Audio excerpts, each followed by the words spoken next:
The Hound of the Baskervilles by Sir Arthur Conan Doyle. Chapter 1. Mr. Sherlock Holmes. Mr. Sherlock Holmes, who was usually very late in the mornings, save upon those not infrequent occasions when he was up all night, was seated at the breakfast table. I stood upon the hearth-rug and picked up the stick which our visitor had left behind him the night before.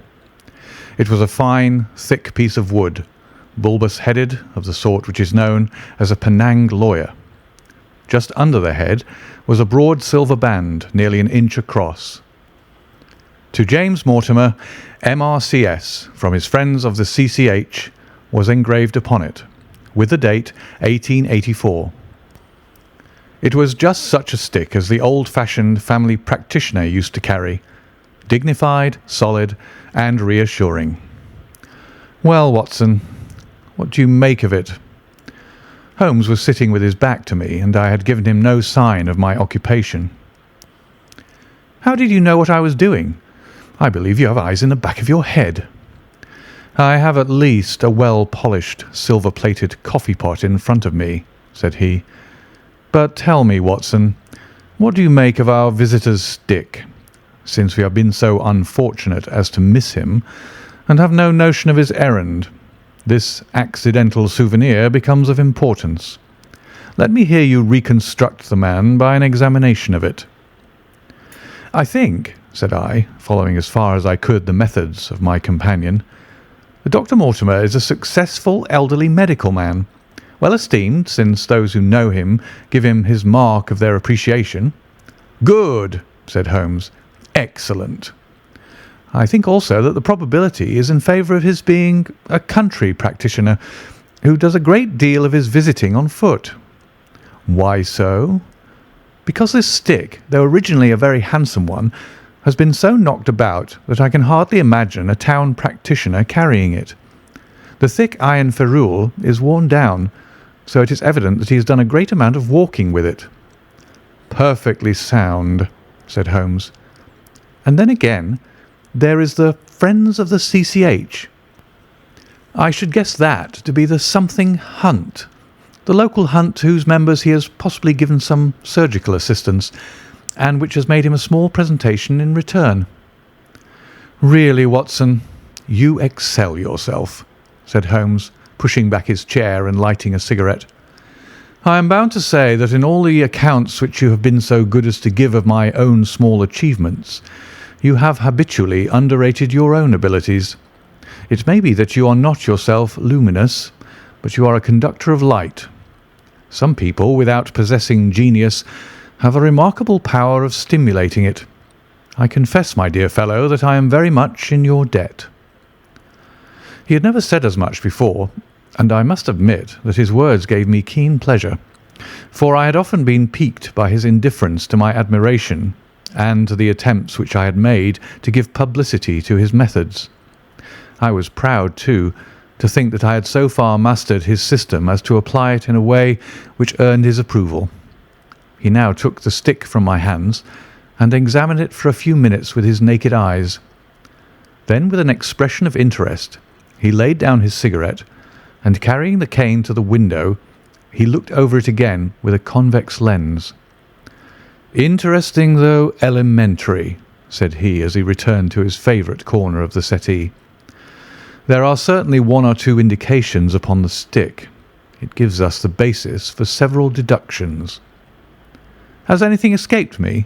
I asked with some self-importance. I trust that there's nothing of consequence which I've overlooked. I am afraid, my dear Watson, that most of your conclusions were erroneous. When I said that you stimulated me, I meant, to be frank, that in noting your fallacies, I was occasionally guided towards the truth. Not that you are entirely wrong in this instance. The man is certainly a country practitioner, and he walks a great deal. Then I was right. To that extent. But that was all? No, no, my dear Watson, not all, by no means all.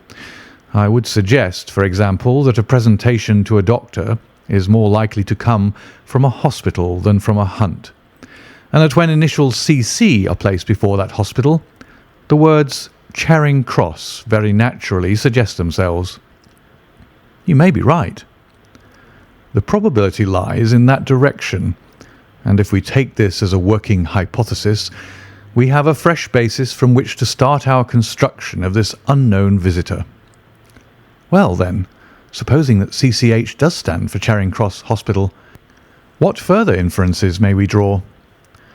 Do none suggest themselves? You know my methods. Apply them.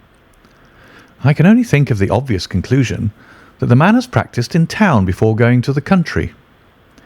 I think that we might venture a little farther than this. Look at it in this light. On what occasion would it be most probable that such a presentation would be made? When would his friends unite to give him a pledge of their goodwill? Obviously at the moment when Dr. Mortimer withdrew from the service of the hospital in order to start a practice for himself. We know there has been a presentation. We believe there has been a change from a town hospital to a country practice. Is it, then, stretching our inference too far, to say that the presentation was on the occasion of the change? It certainly seems probable.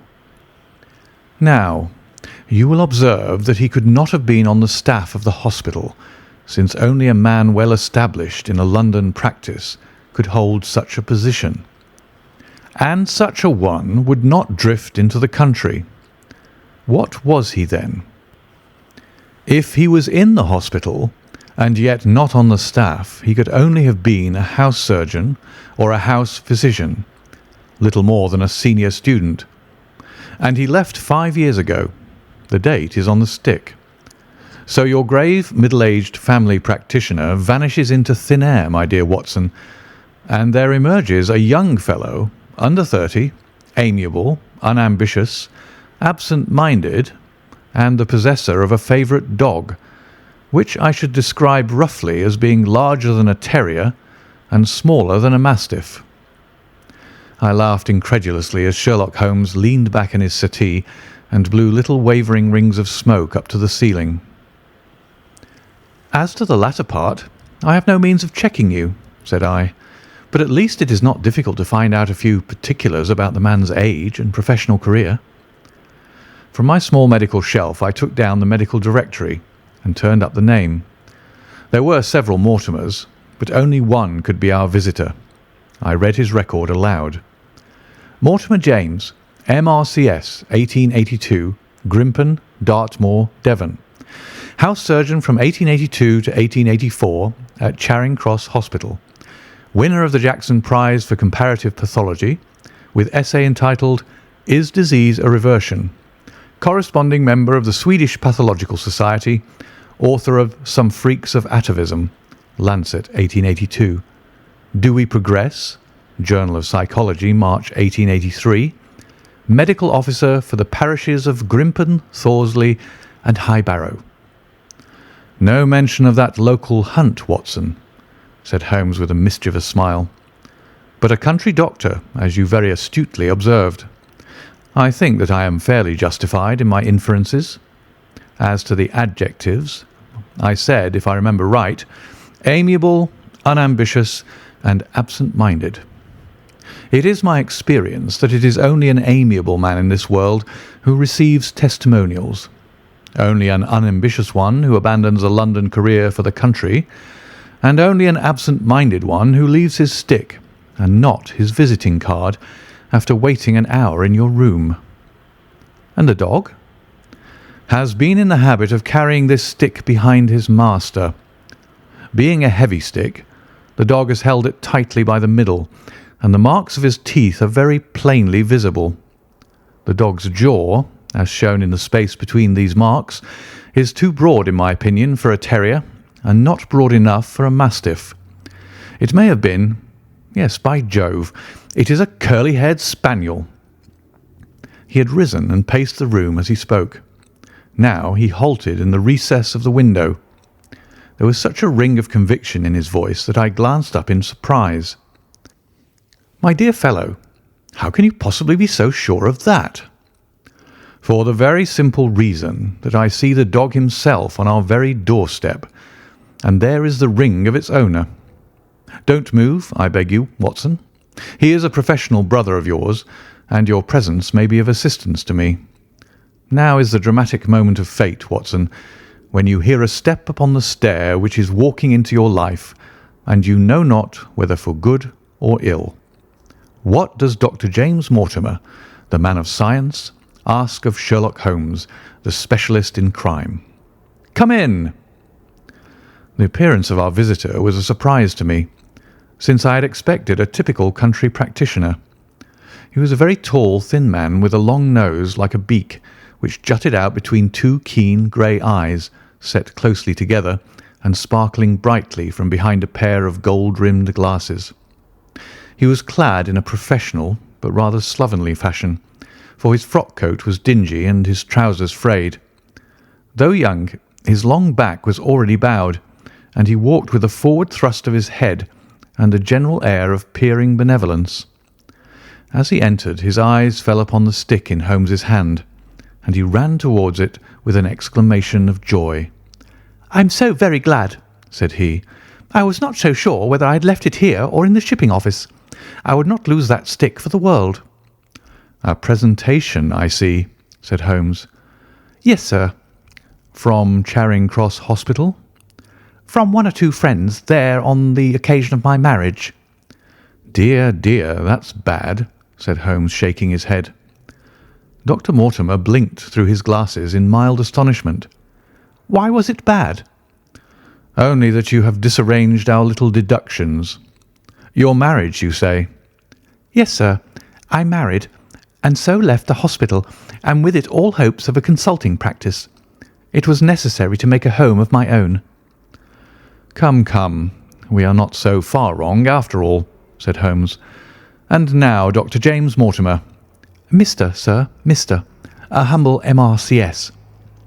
"And a man of precise mind, evidently." "A dabbler in science, Mr. Holmes. A picker-up of shells on the shores of the great unknown ocean. I presume that it is Mr. Sherlock Holmes who I am addressing, and not—" "No, this is my friend Dr. Watson." "Glad to meet you, sir. I have heard your name mentioned in connection with that of your friend. You interest me very much, Mr. Holmes. I had hardly expected so dolichocephalic a skull of such well-marked supraorbital development. Would you have any objection to my running my finger along your parietal fissure? A cast of your skull, sir, until the original is available, would be an ornament to any anthropological museum. It is not my intention to be fulsome, but I confess that I covet your skull." Sherlock Holmes waved our strange visitor into a chair. "You are an enthusiast in your line of thought, I perceive, sir, as I am in mine," said he. "I observe from your forefinger that you make your own cigarettes. Have no hesitation in lighting one." The man drew out paper and tobacco and twirled the one up in the other with surprising dexterity. He had long, quivering fingers, as agile and restless as the antennae of an insect. Holmes was silent, but his little darting glances showed me the interest which he took in our curious companion.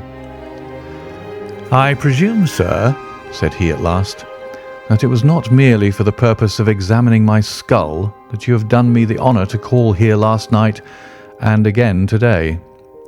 "No, sir, no, though I am happy to have had the opportunity of doing that as well. I came to you, Mr. Holmes, because I recognise that I am myself an unpractical man, and because I am suddenly confronted with a most serious and extraordinary problem. Recognising as I do that you are the second highest expert in Europe." "Indeed, sir. May I inquire who has the honour to be the first?" asked Holmes with some asperity.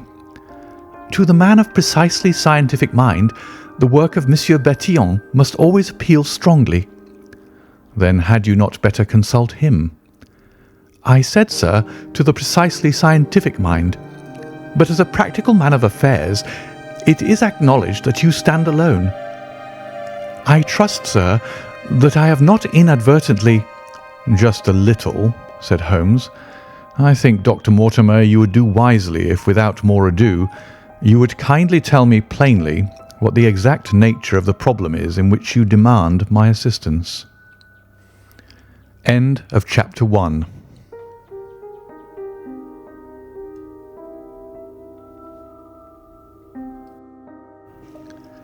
Chapter 2.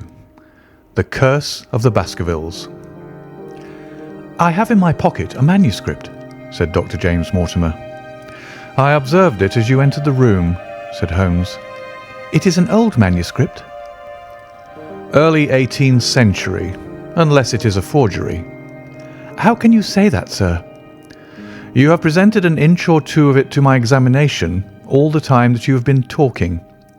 It would be a poor expert who could not give the date of a document within a decade or so. You may possibly have read my little monograph upon the subject. I put that at 1730. "The exact date is 1742. Dr. Mortimer drew it from his breast pocket. "This family paper was committed to my care by Sir Charles Baskerville, whose sudden and tragic death some 3 months ago created so much excitement in Devonshire. I may say that I was his personal friend as well as his medical attendant. He was a strong-minded man, sir, shrewd, practical, and as unimaginative as I am myself. Yet he took this document very seriously, and his mind was prepared for just such an end as did eventually overtake him." Holmes stretched out his hand for the manuscript and flattened it upon his knee. "You will observe, Watson, the alternative use of the long S and the short. It is one of several indications which enabled me to fix the date." I looked over his shoulder at the yellow paper and the faded script. At the head was written Baskerville Hall, and below, in large scrawling figures, 1742. "It appears to be a statement of some sort." "Yes, it is a statement of a certain legend which runs in the Baskerville family." "But I understand that it is something more modern and practical upon which you wish to consult me." "Most modern, a most practical, pressing matter, which must be decided within 24 hours. But the manuscript is short and is intimately connected with the affair. With your permission, I will read it to you." Holmes leaned back in his chair, placed his fingertips together, and closed his eyes with an air of resignation. Dr. Mortimer turned the manuscript to the light and read in a high, cracking voice the following curious old-world narrative. "Of the origin of the Hound of the Baskervilles there have been many statements, yet as I come in a direct line from Hugo Baskerville, and as I had the story from my father, who also had it from his, I have set it down with all belief that it occurred even as is here set forth.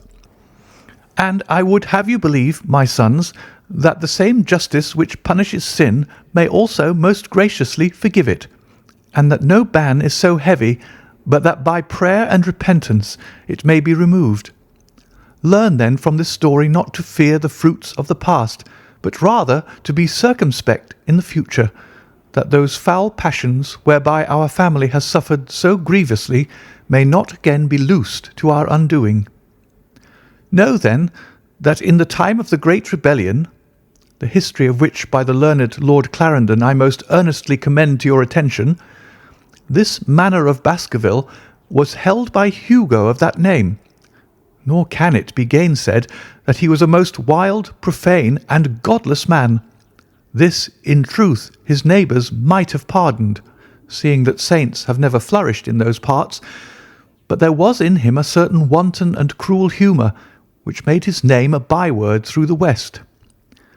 It chanced that this Hugo came to love, if indeed so dark a passion may be known under so bright a name, the daughter of a yeoman who held lands near the Baskerville estate. But the young maiden, being discreet and of good repute, would ever avoid him, for she feared his evil name. So it came to pass that one Michaelmas this Hugo, with 5 or 6 of his idle and wicked companions, stole down upon the farm and carried off the maiden, her father and brothers being from home, as he well knew. When they had brought her to the hall, the maiden was placed in an upper chamber, while Hugo and his friends sat down to a long carouse, as was their nightly custom. Now the poor lass, upstairs, was like to have her wits turned at the singing and shouting and terrible oaths which came up to her from below, for they say that the words used by Hugo Baskerville when he was in wine were such as might blast the man who said them.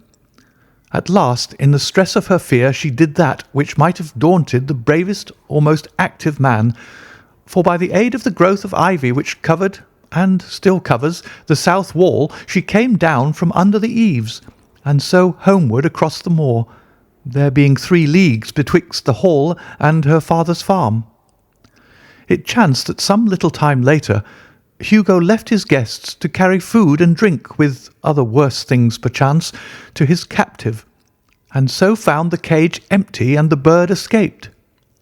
Then, as it would seem, he became as one that hath a devil, for rushing down the stairs into the dining hall, he sprang upon the great table, flagons and trenchers flying before him, and he cried aloud before all the company that he would that very night render his body and soul to the powers of evil, if he might not overtake the wench.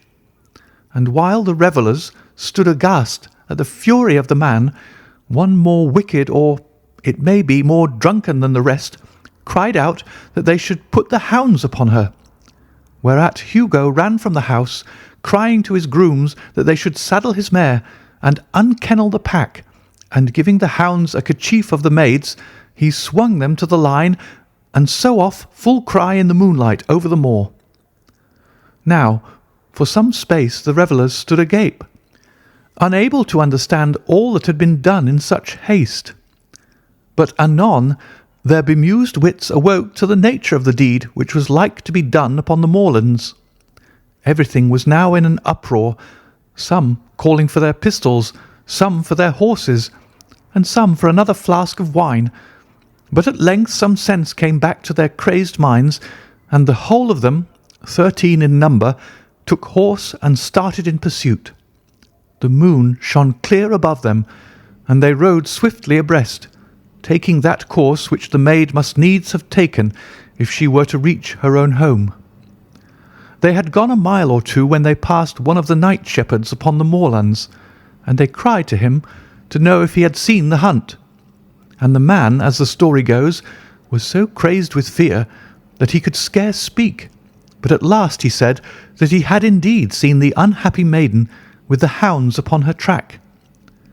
"But I have seen more than that," said he, "for Hugo Baskerville passed me upon his black mare, and there ran mute behind him such a hound of hell as God forbid should ever be at my heels." So the drunken squires cursed the shepherd and rode onward. But soon their skins turned cold, for there came a galloping across the moor, and the black mare, dabbled with white froth, went past with trailing bridle and empty saddle. Then the revellers rode close together, for a great fear was on them, but they still followed over the moor, though each, had he been alone, would have been right glad to have turned his horse's head. Riding slowly in this fashion, they came at last upon the hounds. These, though known for their valour and their breed, were whimpering in a cluster at the head of a deep dip, or goyle, as we call it, upon the moor, some slinking away, and some with starting hackles and staring eyes, gazing down the narrow valley before them. The company had come to a halt, more sober men, as you may guess, than when they started. The most of them would by no means advance, but 3 of them, the boldest, or it may be the most drunken, rode forward down the goyle. Now it opened into a broad space in which stood 2 of those great stones, still to be seen there, which were set by certain forgotten peoples in the days of old. The moon was shining bright upon the clearing, and there in the centre lay the unhappy maid where she had fallen, dead of fear and of fatigue. But it was not the sight of her body, nor yet that of the body of Hugo Baskerville lying near her, which raised the hair upon the heads of these 3 daredevil roisterers, but it was that, standing over Hugo and plucking at his throat, there stood a foul thing, a great black beast, shaped like a hound, yet larger than any hound that ever mortal eye has rested upon. And even as they looked, the thing tore the throat out of Hugo Baskerville, on which, as it turned its blazing eyes and dripping jaws upon them, the three shrieked with fear and rode for dear life, still screaming across the moor. One, it is said, died that very night of what he had seen, and the other twain were but broken men for the rest of their days. Such is the tale, my sons, of the coming of the hound which is said to have plagued the family so sorely ever since.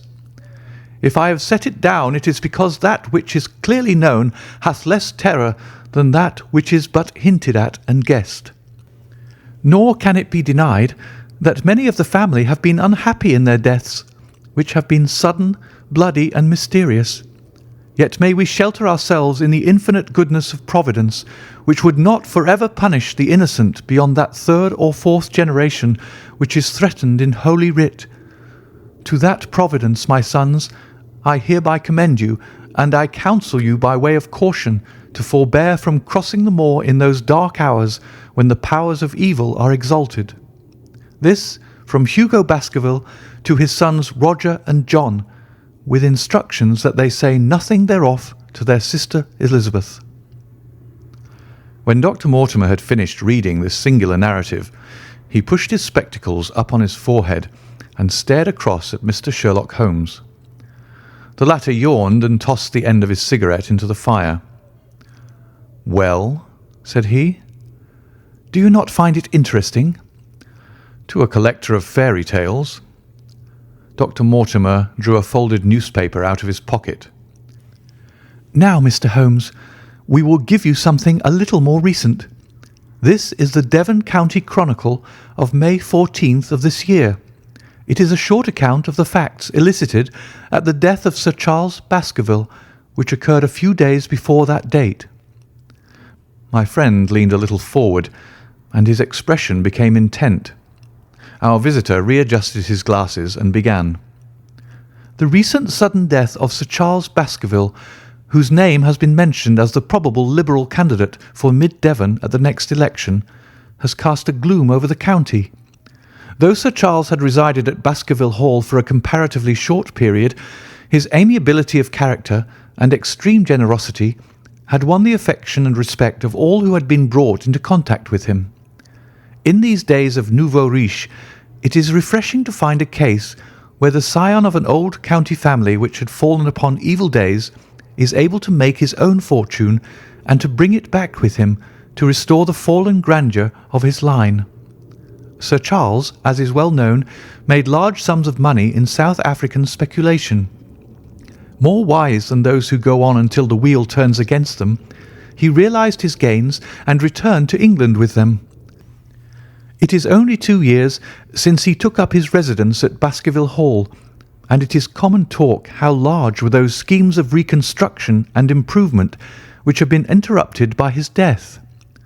Being himself childless, it was his openly expressed desire that the whole countryside should, within his own lifetime, profit by his good fortune, and many will have personal reasons for bewailing his untimely end.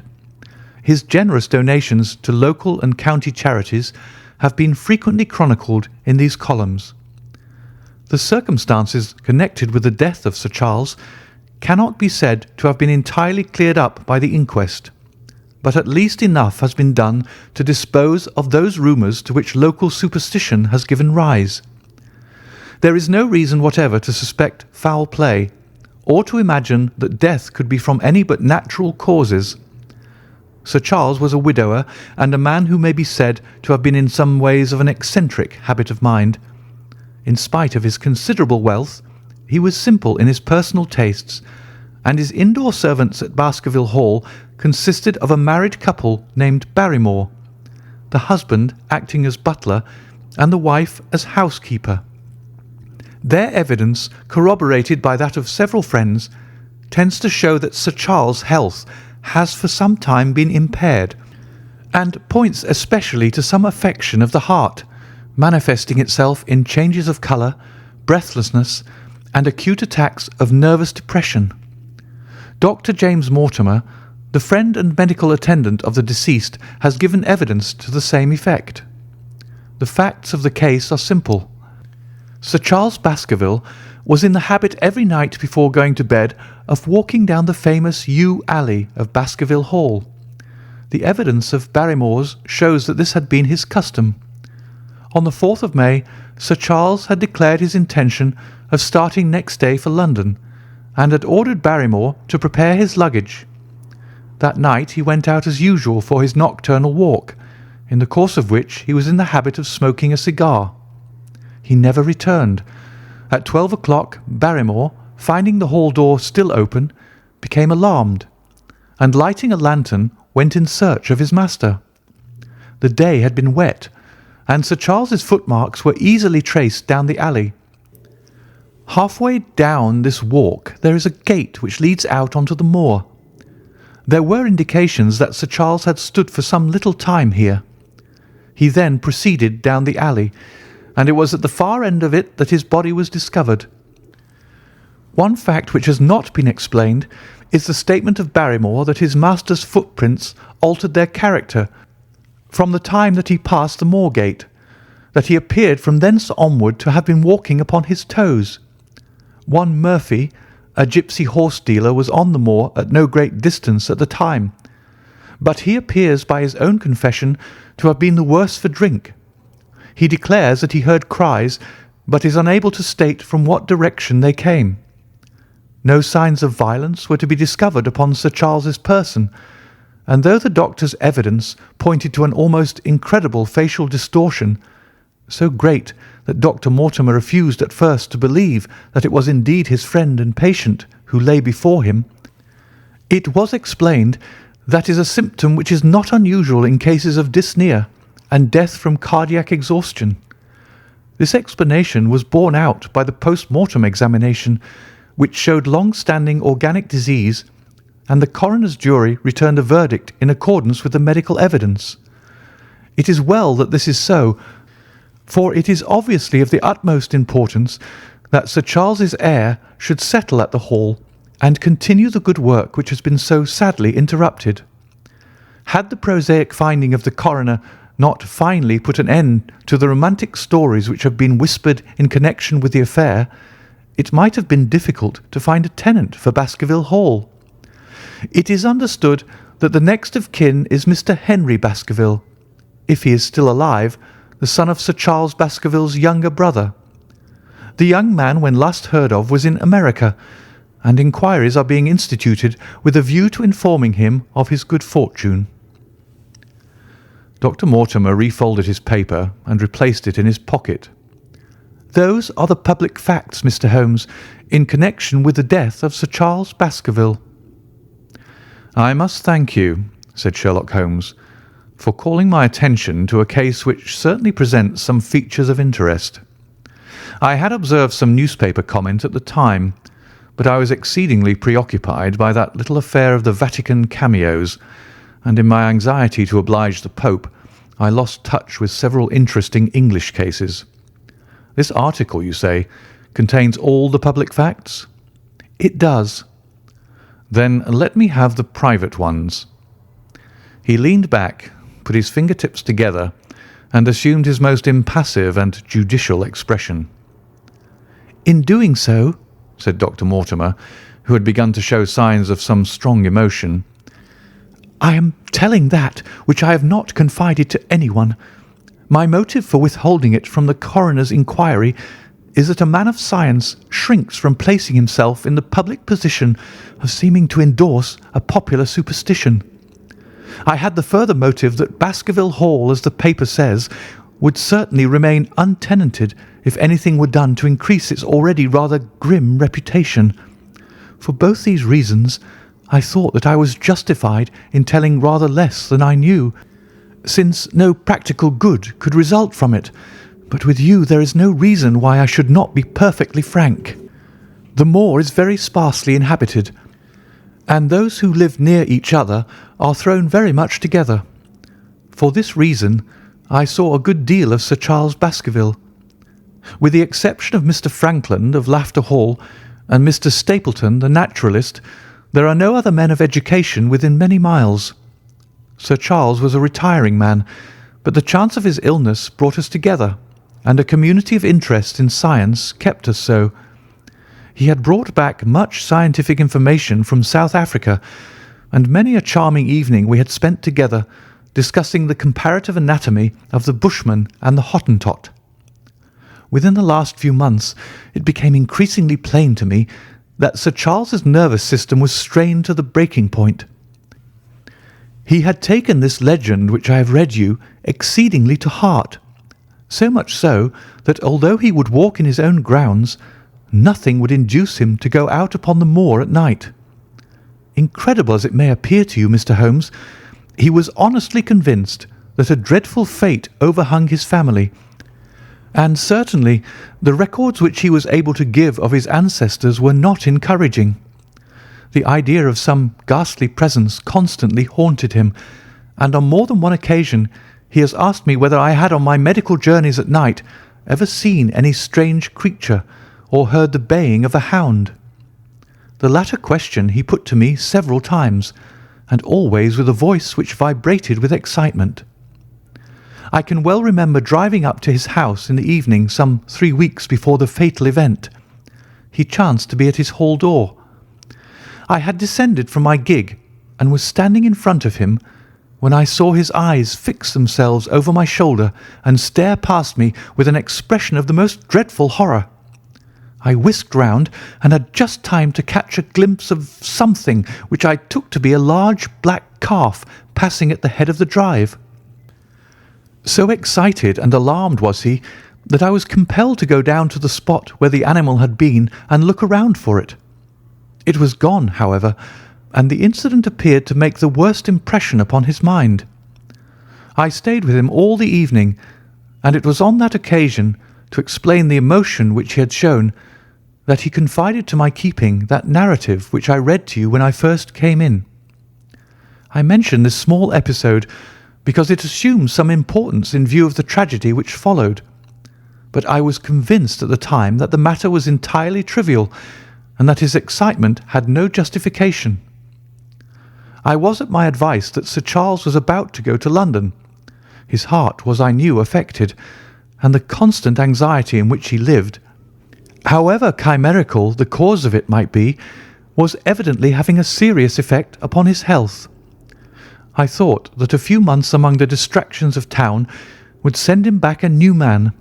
Mr. Stapleton, a mutual friend who was much concerned at his state of health, was of the same opinion. At the last instant came this terrible catastrophe. On the night of Sir Charles's death, Barrymore the butler, who made the discovery, sent Perkins the groom on horseback to me, and as I was sitting up late, I was able to reach Baskerville Hall within an hour of the event. I checked and corroborated all the facts which were mentioned at the inquest. I followed the footsteps down the yew alley. I saw the spot at the moor-gate where he seemed to have waited. I remarked the change in the shape of the prints after that point. I noted that there were no other footsteps save those of Barrymore on the soft gravel. And finally, I carefully examined the body, which had not been touched until my arrival. Sir Charles lay on his face, his arms out, his fingers dug into the ground, and his features convulsed with some strong emotion to such an extent that I could hardly have sworn to his identity. There was certainly no physical injury of any kind, but one false statement was made by Barrymore at the inquest. He said that there were no traces upon the ground round the body. He did not observe any, but I did, some little distance off, but fresh and clear. Footprints? Footprints. A man's or a woman's? Dr. Mortimer looked strangely at us for an instant, and his voice sank almost to a whisper as he answered, "Mr. Holmes, they were the footprints of a gigantic hound." End of chapter 2.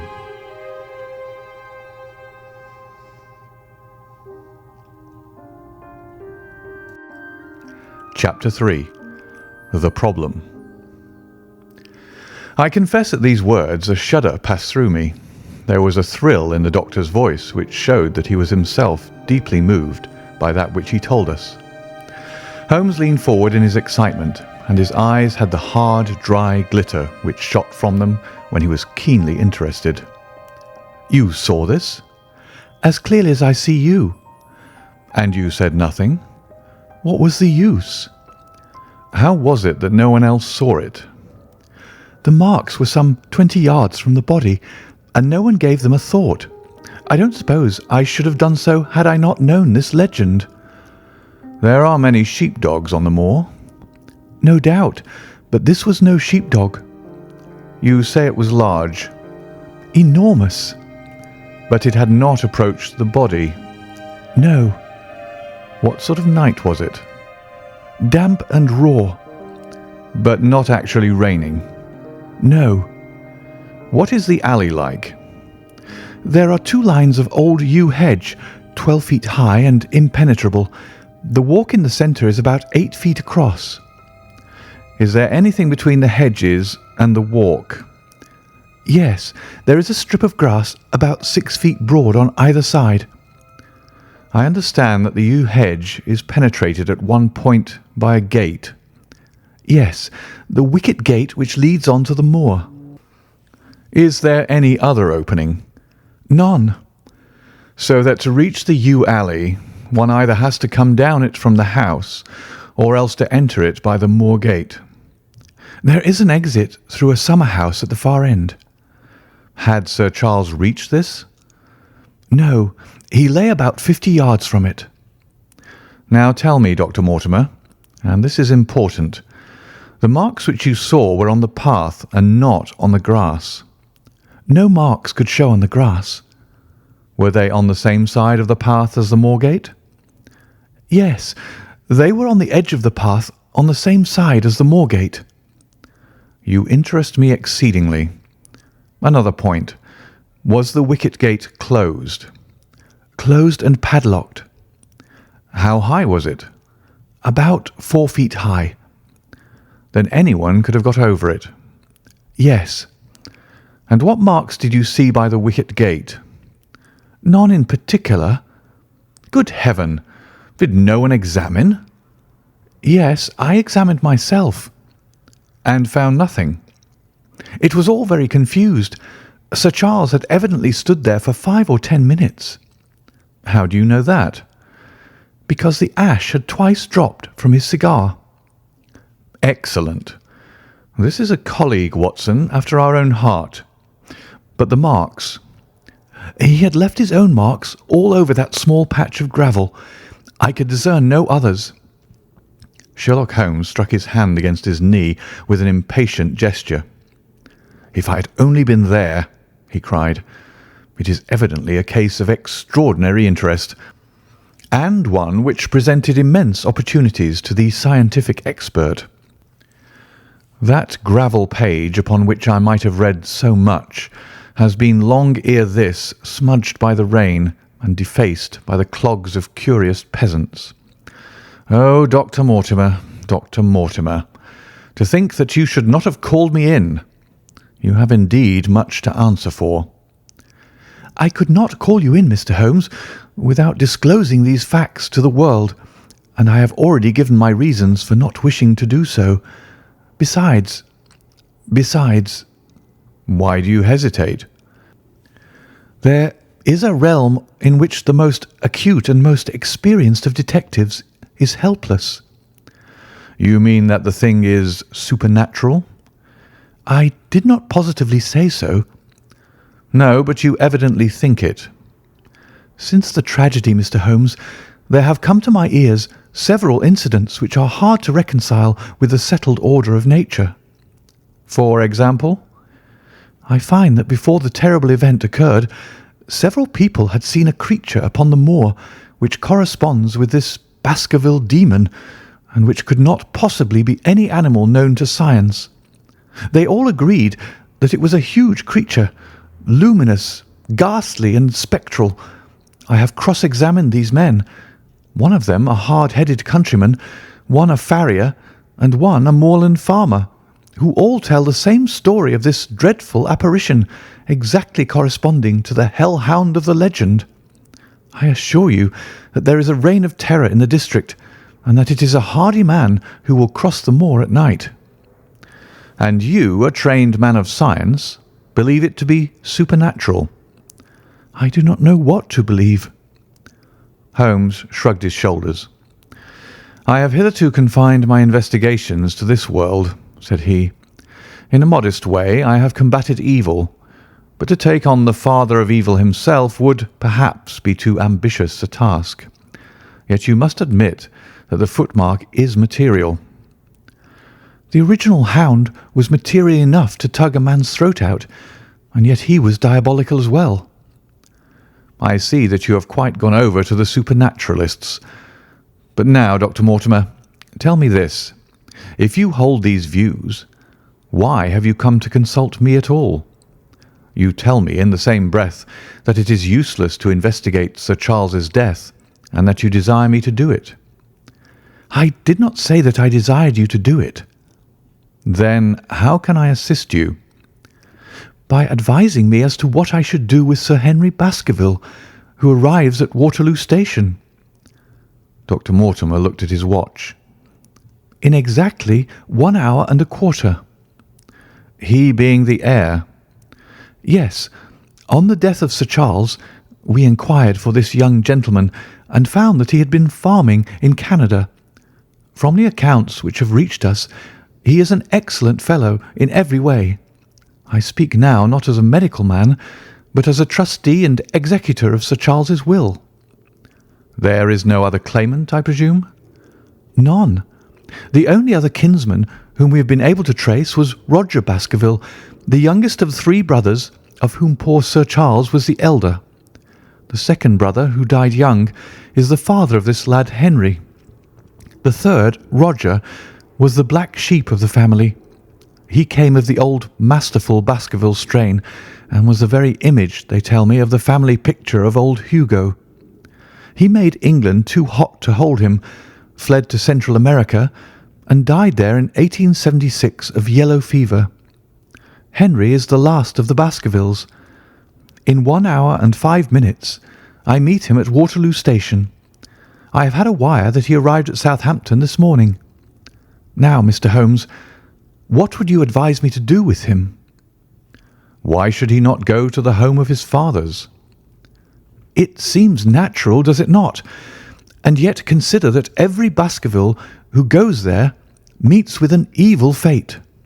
I feel sure that if Sir Charles could have spoken with me before his death, he would have warned me against bringing this, the last of the old race, and the heir to great wealth, to that deadly place. And yet it cannot be denied that the prosperity of the whole poor, bleak countryside depends upon his presence. All the good work which has been done by Sir Charles will crash to the ground if there is no tenant of the hall. I fear lest I should be swayed too much by my own obvious interest in the matter, and that is why I bring the case before you, and ask for your advice." Holmes considered for a little time. "Put into plain words, the matter is this," said he. "In your opinion, there is a diabolical agency which makes Dartmoor an unsafe abode for a Baskerville. That is your opinion?" "At least I might go the length of saying that there is some evidence that this may be so." "Exactly. But surely if your supernatural theory be correct, it could work the young man evil in London as easily as in Devonshire. A devil with merely local powers, like a parish vestry, would be too inconceivable a thing." "You put the matter more flippantly, Mr. Holmes, than you would probably do if you were brought into personal contact with these things. Your advice, then, as I understand it, is that the young man will be as safe in Devonshire as in London. He comes in 50 minutes. What would you recommend?" "I recommend, sir, that you take a cab, call off your spaniel who is scratching at my front door, and proceed to Waterloo to meet Sir Henry Baskerville." "And then?" "And then you will say nothing to him at all until I have made up my mind about the matter." "How long will it take you to make up your mind?" 24 hours. At 10 o'clock tomorrow, Dr. Mortimer. I'll be much obliged to you if you will call upon me here, and it will be of help to me in my plans for the future if you will bring Sir Henry Baskerville with you." "I will do so, Mr. Holmes." He scribbled the appointment on his shirt cuff and hurried off in his strange, peering, absent-minded fashion. Holmes stopped him at the head of the stair. "Only one more question, Dr. Mortimer. You say that before Sir Charles Baskerville's death, several people saw this apparition upon the moor." "3 people did." "Did any see it after?" "I have not heard of any." "Thank you. Good morning." Holmes returned to his seat with that quiet look of inward satisfaction which meant that he had a congenial task before him. "Going out, Watson?" "Unless I can help you." "No, my dear fellow. It is at the hour of action that I turn to you for aid. But this is splendid, really unique from some points of view. When you pass Bradley's, would you ask him to send up a pound of the strongest shag tobacco? Thank you. It would be as well if you could make it convenient not to return before evening. Then I shall be very glad to compare impressions as to this most interesting problem which has been submitted to us this morning." I knew that seclusion and solitude were very necessary for my friend in those hours of intense mental concentration during which he weighed every particle of evidence, constructed alternative theories, balanced one against the other, and made up his mind as to which points were essential and which immaterial. I therefore spent the day at my club and did not return to Baker Street until evening. It was nearly 9 o'clock when I found myself in the sitting-room once more. My first impression as I opened the door was that a fire had broken out, for the room was so filled with smoke that the light of the lamp upon the table was blurred by it. As I entered, however, my fears were set at rest, for it was the acrid fumes of strong, coarse tobacco which took me by the throat and set me coughing. Through the haze, I had a vague vision of Holmes in his dressing gown, coiled up in an armchair with his black clay pipe between his lips. Several rolls of paper lay around him. "Caught cold, Watson?" said he. "No, it's this poisonous atmosphere." "I suppose it is pretty thick, now that you mention it." "Thick? It's intolerable." "Open the window, then. You've been at your club all day, I perceive." "My dear Holmes." "Am I right?" "Certainly, but how?" He laughed at my bewildered expression. "There is a delightful freshness about you, Watson, which makes it a pleasure to exercise any small powers which I possess at your expense. A gentleman goes forth on a showery and miry day. He returns immaculate in the evening, with a gloss still on his hat and his boots. He has been a fixture, therefore, all day. He is not a man with intimate friends. Where, then, could he have been? Is it not obvious?" "Well, it is rather obvious." "The world is full of obvious things which nobody by any chance ever observes. Where do you think that I have been?" "A fixture also." "On the contrary, I have been to Devonshire." "In spirit?" "Exactly. My body has remained in this armchair and has, I regret to observe, consumed in my absence 2 large pots of coffee and an incredible amount of tobacco. After you left, I sent down to Stamford's for the ordnance map of this portion of the moor, and my spirit has hovered over it all day. I flatter myself that I could find my way about." "A large-scale map, I presume?" "Very large." He unrolled one section and held it over his knee. "Here you have the particular district which concerns us. That is Baskerville Hall in the middle." "With a wood around it?" "Exactly. I fancy the yew alley, though not marked under that name, must stretch along this line, with the moor, as you perceive, upon the right of it. This small clump of buildings here is the hamlet of Grimpen, where our friend Dr. Mortimer has his headquarters. Within a radius of 5 miles there are, as you see, only a very few scattered dwellings. Here is Laughter Hall, which was mentioned in the narrative. There is a house indicated here, which may be the residence of the naturalist. Stapleton, if I remember right, was his name. Here are 2 moorland farmhouses, High Tor and Foulmire. Then 14 miles away, the great convict prison of Princetown. Between and around these scattered points extends the desolate, lifeless moor. This, then, is the stage upon which tragedy has been played, and upon which we may help to play it again. It must be a wild place. Yes, the setting is a worthy one. If the devil did desire to have a hand in the affairs of men, then you are yourself inclining to the supernatural explanation. The devil's agents may be of flesh and blood, may they not? There are 2 questions waiting for us at the outset. The one is whether any crime has been committed at all. The second is what is the crime and how was it committed? Of course, if Dr. Mortimer's surmise should be correct, and we are dealing with forces outside the ordinary laws of nature, there is an end of our investigation. But we are bound to exhaust all other hypotheses before falling back upon this one. I think we'll shut that window again, if you don't mind. It is a singular thing that I find that a concentrated atmosphere helps a concentration of thought.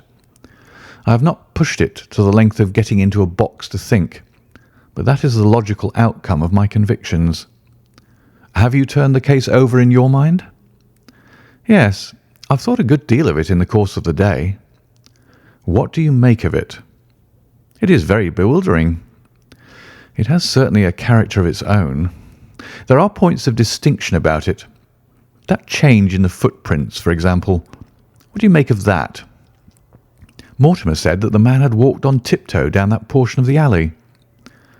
He only repeated what some fool had said at the inquest. Why should a man walk on tiptoe down the alley? What then? He was running, Watson. Running desperately. Running for his life. Running until he burst his heart and fell dead upon his face. Running from what? There lies our problem. There are indications that the man was crazed with fear before he ever began to run. How can you say that? I am presuming that the cause of his fears came to him across the moor. If that was so, and it seems most probable, only a man who had lost his wits would have run from the house instead of towards it. If the gypsy's evidence may be taken as true, he ran with cries for help in the direction where help was least likely to be. Then again, whom was he waiting for that night? And why was he waiting for him in the yew alley rather than in his own house? You think that he was waiting for someone? The man was elderly and infirm. We can understand his taking an evening stroll, but the ground was damp and the night inclement. Is it natural that he should stand for 5 or 10 minutes as Dr. Mortimer, with more practical sense than I should have given him credit for, deduced from the cigar ash? But he went out every evening. I think it unlikely that he waited at the moor-gate every evening. On the contrary, the evidence is that he avoided the moor. That night he waited there. It was the night before he made his departure for London. The thing takes shape, Watson. It becomes coherent. Might I ask you to hand me my violin, and we will postpone all further thought upon this business until we have had the advantage of meeting Dr. Mortimer and Sir Henry Baskerville in the morning. End of Chapter 3. Chapter 4. Sir Henry Baskerville. Our breakfast table was cleared early, and Holmes waited in his dressing gown for the promised interview. Our clients were punctual to their appointment, for the clock had just struck 10 when Dr. Mortimer was shown up, followed by the young baronet. The latter was a small, alert, dark-eyed man about 30 years of age, very sturdily built, with thick black eyebrows and a strong, pugnacious face. He wore a ruddy-tinted tweed suit and had the weather-beaten appearance of one who has spent most of his time in the open air. And yet there was something in his steady eye and the quiet assurance of his bearing which indicated the gentleman. "This is Sir Henry Baskerville," said Dr. Mortimer. "Why, yes," said he. "And the strange thing is, Mr. Sherlock Holmes, that if my friend here had not proposed coming round to you this morning, I should have come on my own account. I understand that you think out little puzzles, and I've had one this morning which wants more thinking out than I am able to give it."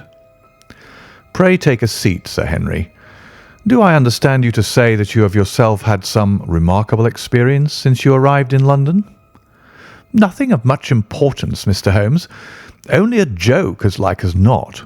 It was this letter, if you can call it a letter, which reached me this morning." He laid an envelope upon the table, and we all bent over it.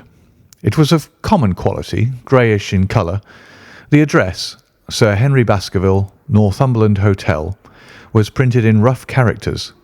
The postmark, Charing Cross, and the date of posting the preceding evening. "Who knew that you were going to the Northumberland Hotel?" asked Holmes, glancing keenly across at our visitor. "No one could have known. We only decided after I met Dr. Mortimer."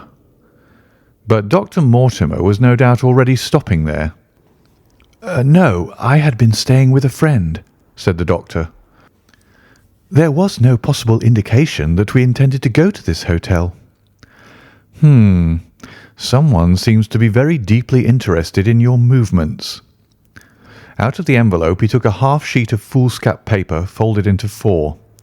This he opened and spread flat upon the table. Across the middle of it a single sentence had been formed by the expedient of pasting printed words upon it.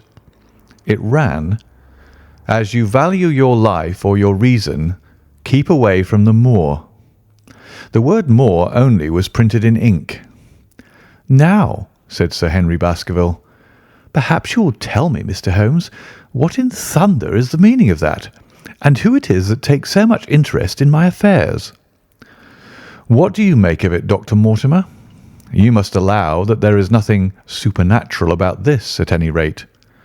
"No, sir, but it might very well come from someone who was convinced that the business is supernatural." "What business?" asked Sir Henry sharply. "It seems to me that all you gentlemen know a great deal more than I do about my own affairs." "You shall share our knowledge before you leave this room, Sir Henry. I promise you that," said Sherlock Holmes. "We will confine ourselves for the present, with your permission, to this very interesting document, which must have been put together and posted yesterday evening. Have you yesterday's Times, Watson?" "It is here in the corner." "Might I trouble you for it? The inside page, please, with the leading articles." He glanced swiftly over it, running his eyes up and down the columns. "Capital article, this on free trade. Permit me to give you an extract from it. You may be cajoled into imagining that your own special trade or your own industry will be encouraged by a protective tariff, but it stands to reason that such legislation must in the long run keep away wealth from the country, diminish the value of our imports, and lower the general conditions of life in this island." "What do you think of that, Watson?" cried Holmes in high glee, rubbing his hands together with satisfaction. "Don't you think that is an admirable sentiment?" Dr. Mortimer looked at Holmes with an air of professional interest, and Sir Henry Baskerville turned a pair of puzzled dark eyes upon me. "I don't know much about the tariff and things of that kind," said he, "but it seems to me we've got a bit off the trail so far as that note is concerned." "On the contrary, I think we are particularly hot upon the trail, Sir Henry. Watson here knows more about my methods than you do, but I fear that even he has not quite grasped the significance of this sentence." "No, I confess that I see no connection." "And yet, my dear Watson, there is so very close a connection that the one is extracted out of the other. You, your life, reason, value, keep away from the— Don't you see now whence these words have been taken?" "By thunder, you're right. Well, if that isn't smart!" cried Sir Henry. "If any possible doubt remained, it is settled by the fact that keep away and from thee are cut out in one piece." "Well now, so it is." "Really, Mr. Holmes, "This exceeds anything which I could have imagined," said Dr. Mortimer, gazing at my friend in amazement. "I could understand anyone saying that the words were from a newspaper, but that you should name which and add that it came from the leading article is really one of the most remarkable things which I have ever known. How did you do it?" "I presume, Doctor, that you could tell the skull of a Negro from that of an Eskimo." "Most certainly." "But how?" "Because that is my special hobby. The differences are obvious. The supraorbital crest, the facial angle, the maxillary curve, But this is my special hobby, and the differences are equally obvious. There is as much difference to my eyes between the leaded bourgeois type of a Times article and the slovenly print of an evening halfpenny paper as there could be between your Negro and your Eskimo. The detection of types is one of the most elementary branches of knowledge to the special expert in crime, though I confess that once, when I was very young, I confused the Leeds Mercury with the Western Morning News. But a Times leader is entirely distinctive, and these words could have been taken from nothing else. As it was done yesterday, the strong probability was that we should find the words in yesterday's issue." "So far as I can follow you, then, Mr. Holmes," said Sir Henry Baskerville, "someone cut out this message with a scissors." "Nail scissors," said Holmes. "You can see that it was a very short-bladed scissors, since the cutter had to take 2 snips over 'keep away.'" "That is so. Someone then cut out the message with a pair of short-bladed scissors, pasted it with paste—" "Gum," said Holmes. "With gum onto the paper. But I want to know why the word 'more' should have been written." "Because he could not find it in print.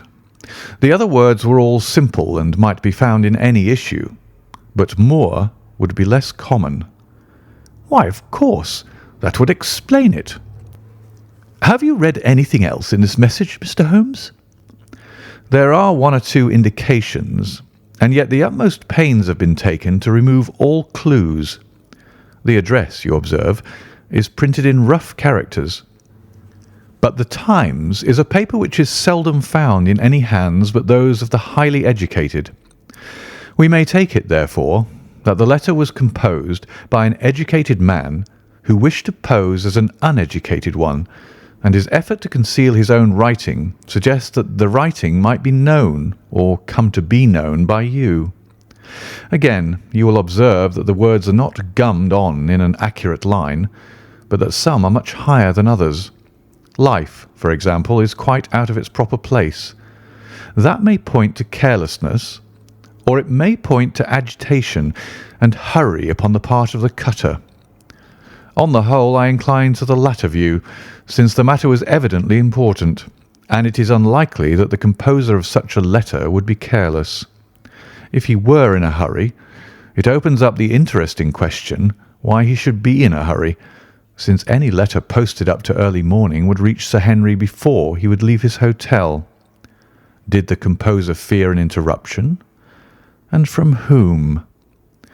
"We are coming now rather into the region of guesswork," said Dr. Mortimer. "Say rather into the region where we balance probabilities and choose the most likely. It is the scientific use of the imagination, but we have always some material basis on which to start our speculation. Now, you would call it a guess, no doubt, but I am almost certain that this address has been written in a hotel." "How in the world can you say that?" "If you examine it carefully, you will see that both the pen and the ink have given the writer trouble. The pen has spluttered twice in a single word, and has run dry 3 times in a short address, showing that there was very little ink in the bottle. Now, a private pen or ink bottle is seldom allowed to be in such a state, and the combination of the 2 must be quite rare.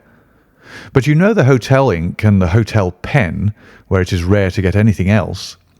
Yes, I have very little hesitation in saying that could we examine the waste paper baskets of the hotels round Charing Cross until we found the remains of the mutilated Times leader, we could lay our hands straight upon the person who sent this singular message. Hello! Hello, what's this?" He was carefully examining the foolscap upon which the words were pasted, holding it only an inch or two from his eyes. "Well?" "Nothing," said he, throwing it down. "It is a blank half-sheet of paper without even a watermark upon it. I think we have drawn as much as we can from this curious letter. And now, Sir Henry, has anything else of interest happened to you since you have been in London?" "Why, no, Mr. Holmes, I think not." "You have not observed anyone follow or watch you?" "I seem to have walked right into the thick of a dime novel," said our visitor. "Why in thunder should anyone follow or watch me?" "We are coming to that. You have nothing else to report to us before we go into this matter?" "Well, it depends upon what you think worth reporting." "I think anything out of the ordinary routine of life well worth reporting." Sir Henry smiled. "I don't know much of British life yet, for I've spent nearly all my time in the States and in Canada, but I hope that to lose one of your boots is not part of the ordinary routine of life over here." "You have lost one of your boots?" "My dear sir," cried Dr. Mortimer, "it is only mislaid. You will find it when you return to the hotel. What is the use of troubling Mr. Holmes with trifles of this kind?" "Well, he asked me for anything outside the extraordinary." "Exactly," said Holmes.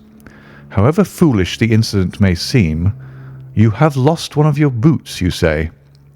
"Well, mislaid it anyhow. I put them both outside my door last night, and there was only one in the morning. I could get no sense out of the chap who cleans them. The worst of it is that I only bought the pair last night in the Strand, and I have never had them on." "If you have never worn them, why did you put them out to be cleaned?" They were tan boots and had never been varnished. That was why I put them out." "Then I understand that on your arrival in London yesterday, you went out at once and bought a pair of boots." "I did a great deal of shopping. Dr. Mortimer here went round with me. You see, if I am to be squire down there, I must dress the part, and it may be that I have got a little careless in my ways out west. Among other things, I bought these brown boots, gave $6 for them, and had one stolen before ever I had them on my feet." "It seems a singularly useless thing to steal," said Sherlock Holmes. "I confess that I share Dr. Mortimer's belief that it will not be long before the missing boot is found."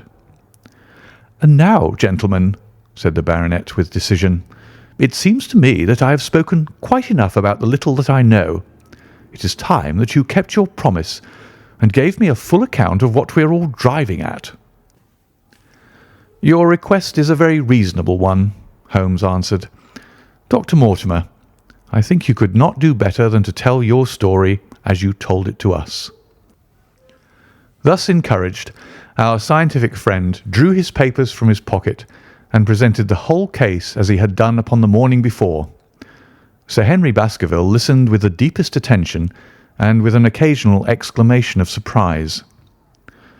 "Well, I seem to have come into an inheritance with a vengeance," said he, when the long narrative was finished. "Of course, I've heard of the Hound ever since I was in the nursery. It's the pet story of the family, though I never thought of taking it seriously before. But as to my uncle's death, well, it all seems boiling up in my head, and I can't get it clear yet.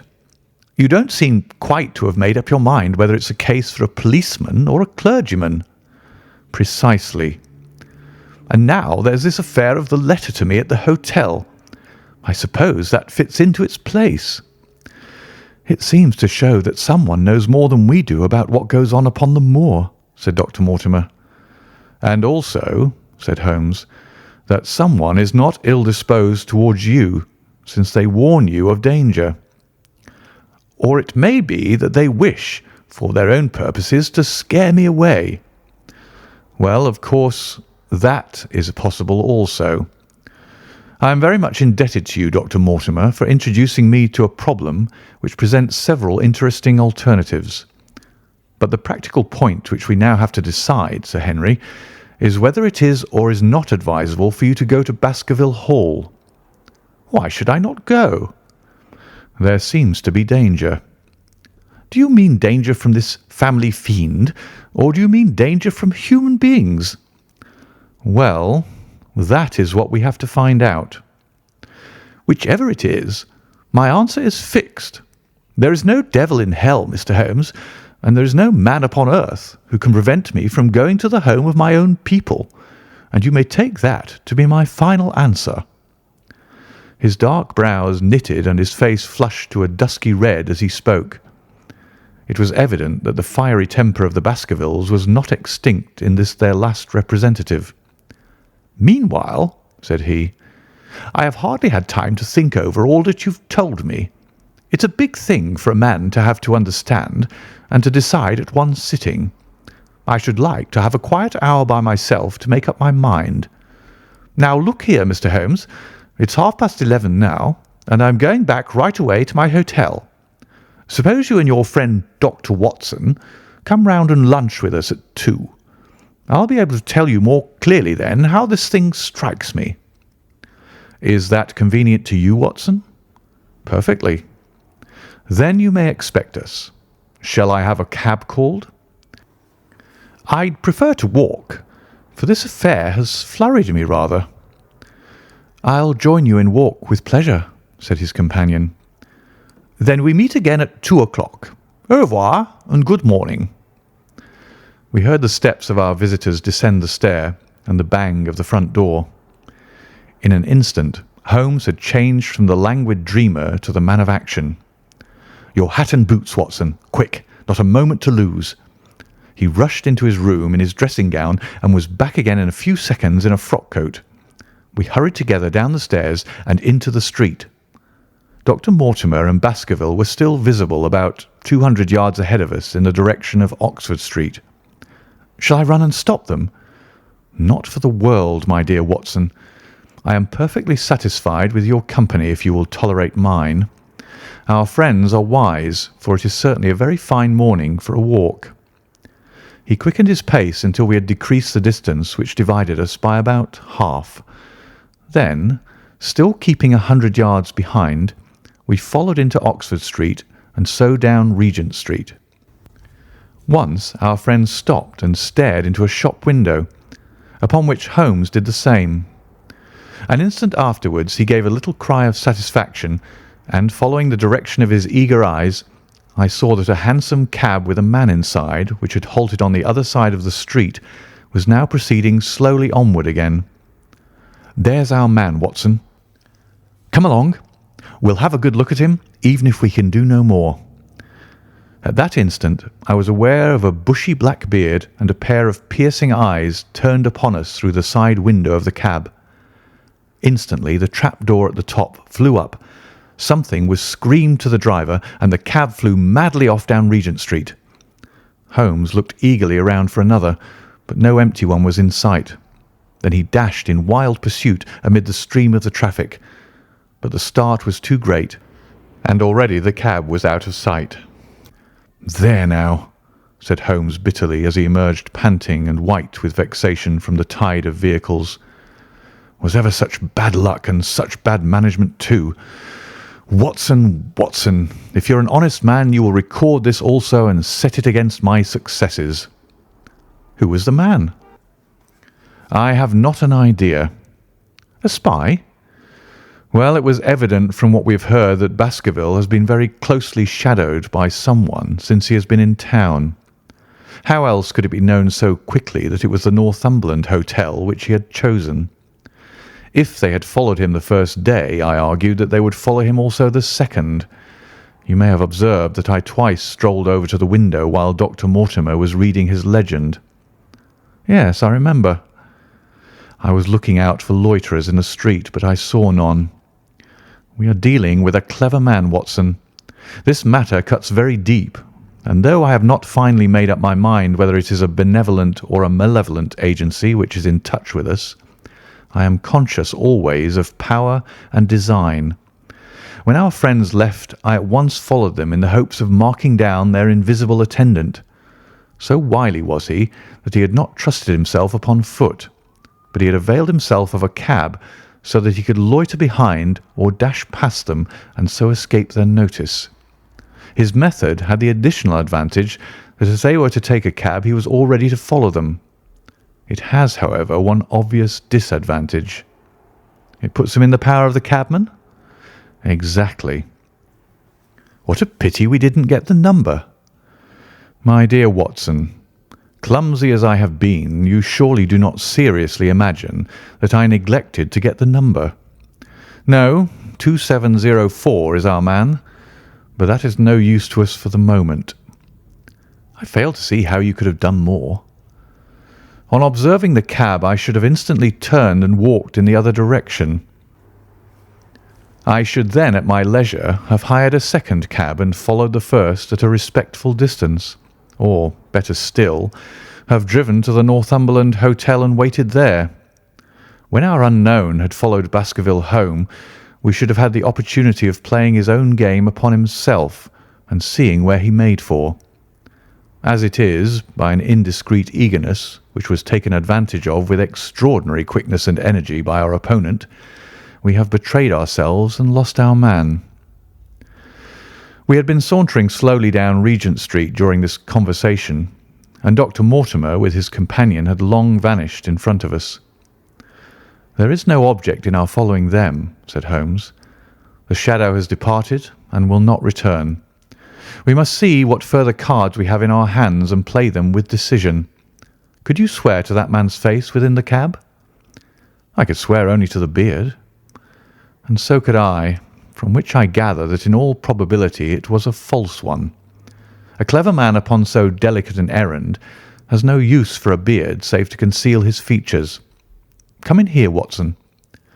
He turned into one of the district messenger offices where he was warmly greeted by the manager. "Ah, Wilson, I see you have not forgotten the little case in which I had the good fortune to help you." "No, sir, indeed I have not. You saved my good name and perhaps my life." "My dear fellow, you exaggerate. I have some recollection, Wilson, that you had among your boys a lad named Cartwright, who showed some ability during the investigation." "Yes, sir. He's still with us." "Could you ring him up?" "Thank you, and I should be glad to have change of this £5 note." A lad of 14 with a bright, keen face had obeyed the summons of the manager. He stood now gazing with great reverence at the famous detective. "Let me have the hotel directory," said Holmes. "Thank you. Now, Cartwright, there are the names of 23 hotels here, all in the immediate neighbourhood of Charing Cross. Do you see?" "Yes, sir." "You will visit each one of these in turn." "Yes, sir." "You will begin in each case by giving the outside porter 1 shilling. Here are 23 shillings." "Yes, sir." "You will tell him that you want to see the waste paper of yesterday. You will say that an important telegram has miscarried and that you are looking for it. You understand?" "Yes, sir." "But what you are really looking for is the centre page of the Times with some holes cut in it with scissors. Here is a copy of the Times. It is this page. You could easily recognise it, could you not?" "Yes, sir." "In each case the outside porter will send for the hall porter, to whom also you will give 1 shilling. Here are 23 shillings. You will then learn in possibly 20 cases out of the 23 that the waste of the day before has been burned or removed. In the 3 other cases you will be shown a heap of paper, and you will look for this page of the Times among it.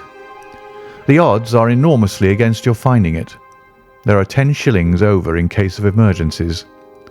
Let me have a report by wire at Baker Street before evening. And now, Watson, it only remains for us to find out by wire the identity of the cabman, number 2704, and then we will drop into one of the Bond Street picture galleries and fill in the time until we are due at the hotel." End of chapter 4.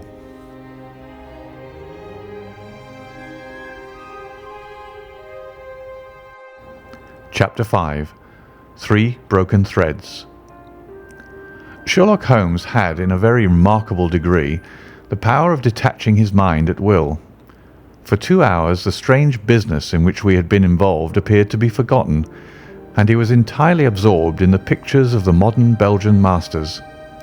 He would talk of nothing but art, of which he had the crudest ideas, from our leaving the gallery until we found ourselves at the Northumberland Hotel. "Sir Henry Baskerville is upstairs expecting you," said the clerk. "He asked me to show you up at once when you came." "Have you any objection to my looking at your register?" said Holmes. "Not in the least." The book showed that 2 names had been added after that of Baskerville. One was Theophilus Johnson and family of Newcastle, the other Mrs. Oldmore and maid of High Lodge, Alton. "Surely that must be the same Johnson whom I used to know," said Holmes to the porter. "A lawyer, is he not? Grey-haired, and walks with a limp?" "No, sir. This is Mr. Johnson, the coal owner, a very active gentleman, not older than yourself." "Surely you're mistaken about his trade?" "No, sir. He has used this hotel for many years, and he is very well known to us." "Ah, that settles it. Mrs. Oldmore, too, I seem to remember the name. Excuse my curiosity, but often in calling upon one friend one finds another." "She is an invalid lady, sir. Her husband was once Mayor of Gloucester. She always comes to us when she's in town." "Thank you. I'm afraid I cannot claim her acquaintance." "We have established a most important fact by these questions, Watson," he continued in a low voice as we went upstairs together. "We know now that the people who are so interested in our friend have not settled down in his own hotel. That means that while they are, as we have seen, very anxious to watch him, they are equally anxious that he should not see them. Now, this is a most suggestive fact." "What does it suggest?" "It suggests— Hello, my dear fellow, what on earth is the matter?" As we came round the top of the stairs, we'd run up against Sir Henry Baskerville himself. His face was flushed with anger, and he held an old and dusty boot in one of his hands. So furious was he that he was hardly articulate, and when he did speak it was in a much broader and more western dialect than any which we had heard from him in the morning. "Seems to me they are playing me for a sucker in this hotel," he cried. "They'll find they've started into monkey with the wrong man unless they are careful. By thunder, if that chap can't find my missing boot, there'll be trouble. I can take a joke with the best, Mr. Holmes, but they've got a bit over the mark this time." "Still looking for your boot?" "Yes, sir, and mean to find it." "But surely you said that it was a new brown boot." "So it was, sir, and now it's an old black one." "What?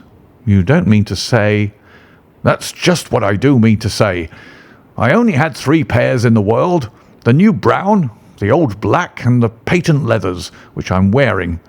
Last night they took one of my brown ones, and today they have sneaked one of the black. Well, have you got it? Speak out, man, and don't stand staring." An agitated German waiter had appeared upon the scene. "No, sir. I have made inquiry all over the hotel, but I can hear no word of it." "Well, either that boot comes back before sundown, or I'll see the manager and tell him that I go right straight out of this hotel." "It shall be found, sir.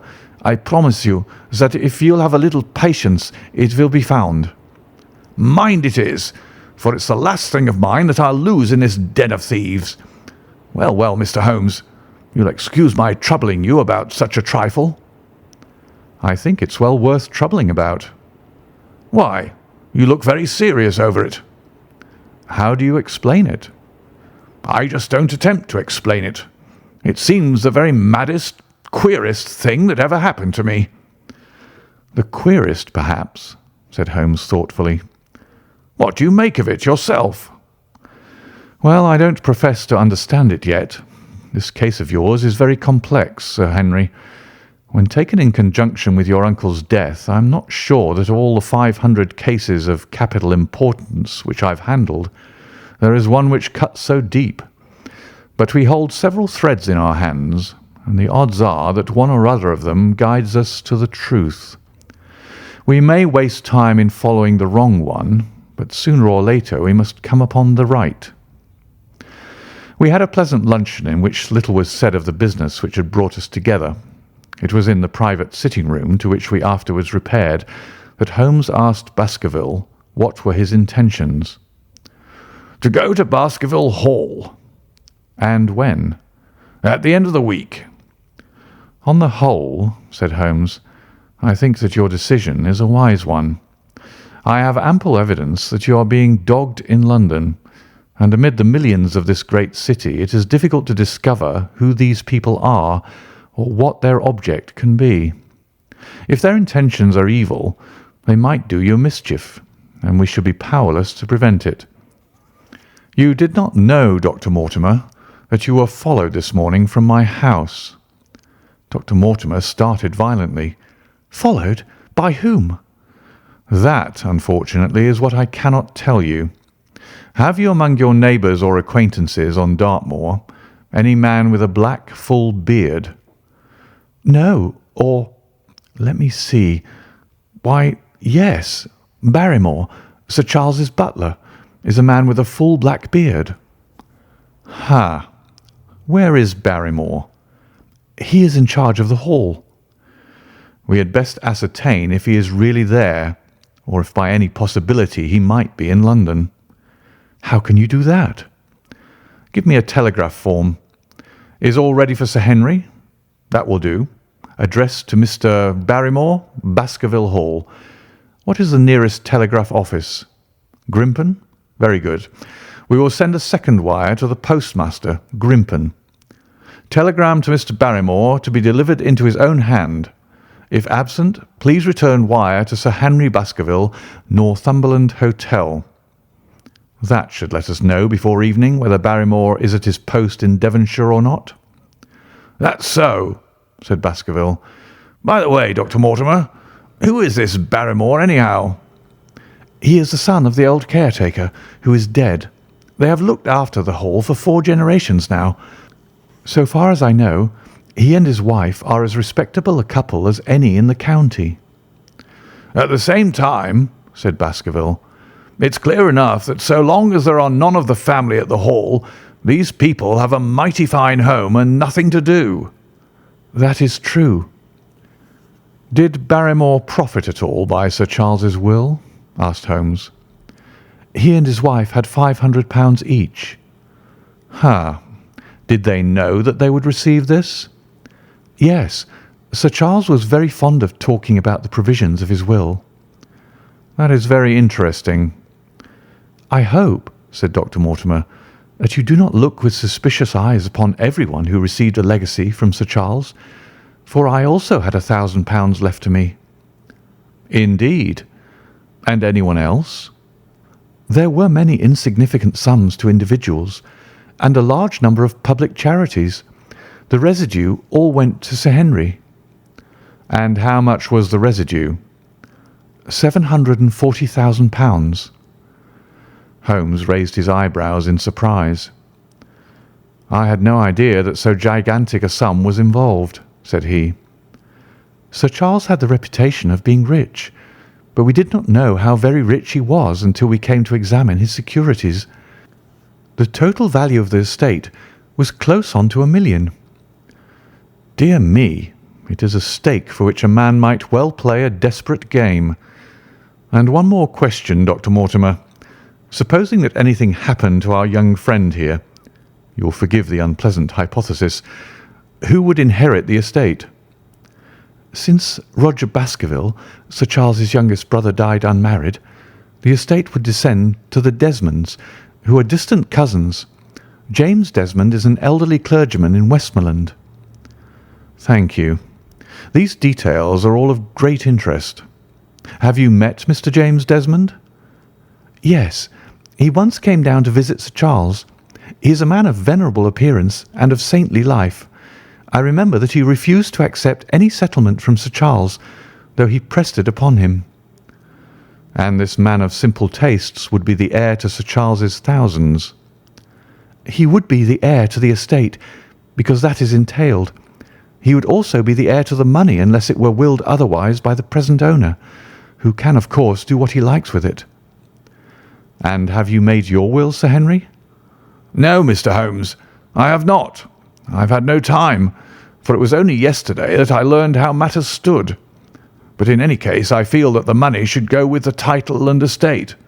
That was my poor uncle's idea. How is the owner going to restore the glories of the Baskervilles if he has not money enough to keep up the property? House, land, and dollars must go together." "Quite so. Well, Sir Henry, I am of one mind with you as to the advisability of you going down to Devonshire without delay. There is only one provision which I must make. You certainly must not go alone." "Dr. Mortimer returns with me." "But Dr. Mortimer has his practice to attend to, and his house is miles away from yours. With all the goodwill in the world, he may be unable to help you. No, Sir Henry, you must take with you someone, a trusty man, who will be always by your side." "Is it possible that you could come yourself, Mr. Holmes?" "If matters came to a crisis, I should endeavour to be present in person, but you can understand that with my extensive consulting practice, and with the constant appeals which reach me from many quarters, it is impossible for me to be absent from London for an indefinite time. At the present instant, one of the most revered names in England is being besmirched by a blackmailer, and only I can stop a disastrous scandal. You will see how impossible it is for me to go to Dartmoor." "Whom would you recommend, then?" Holmes laid his hand upon my arm. "If my friend would undertake it, there is no man who is better worth having at your side when you are in a tight place. No one can say more confidently than I." The proposition took me completely by surprise, but before I had time to answer, Baskerville seized me by the hand and wrung it heartily.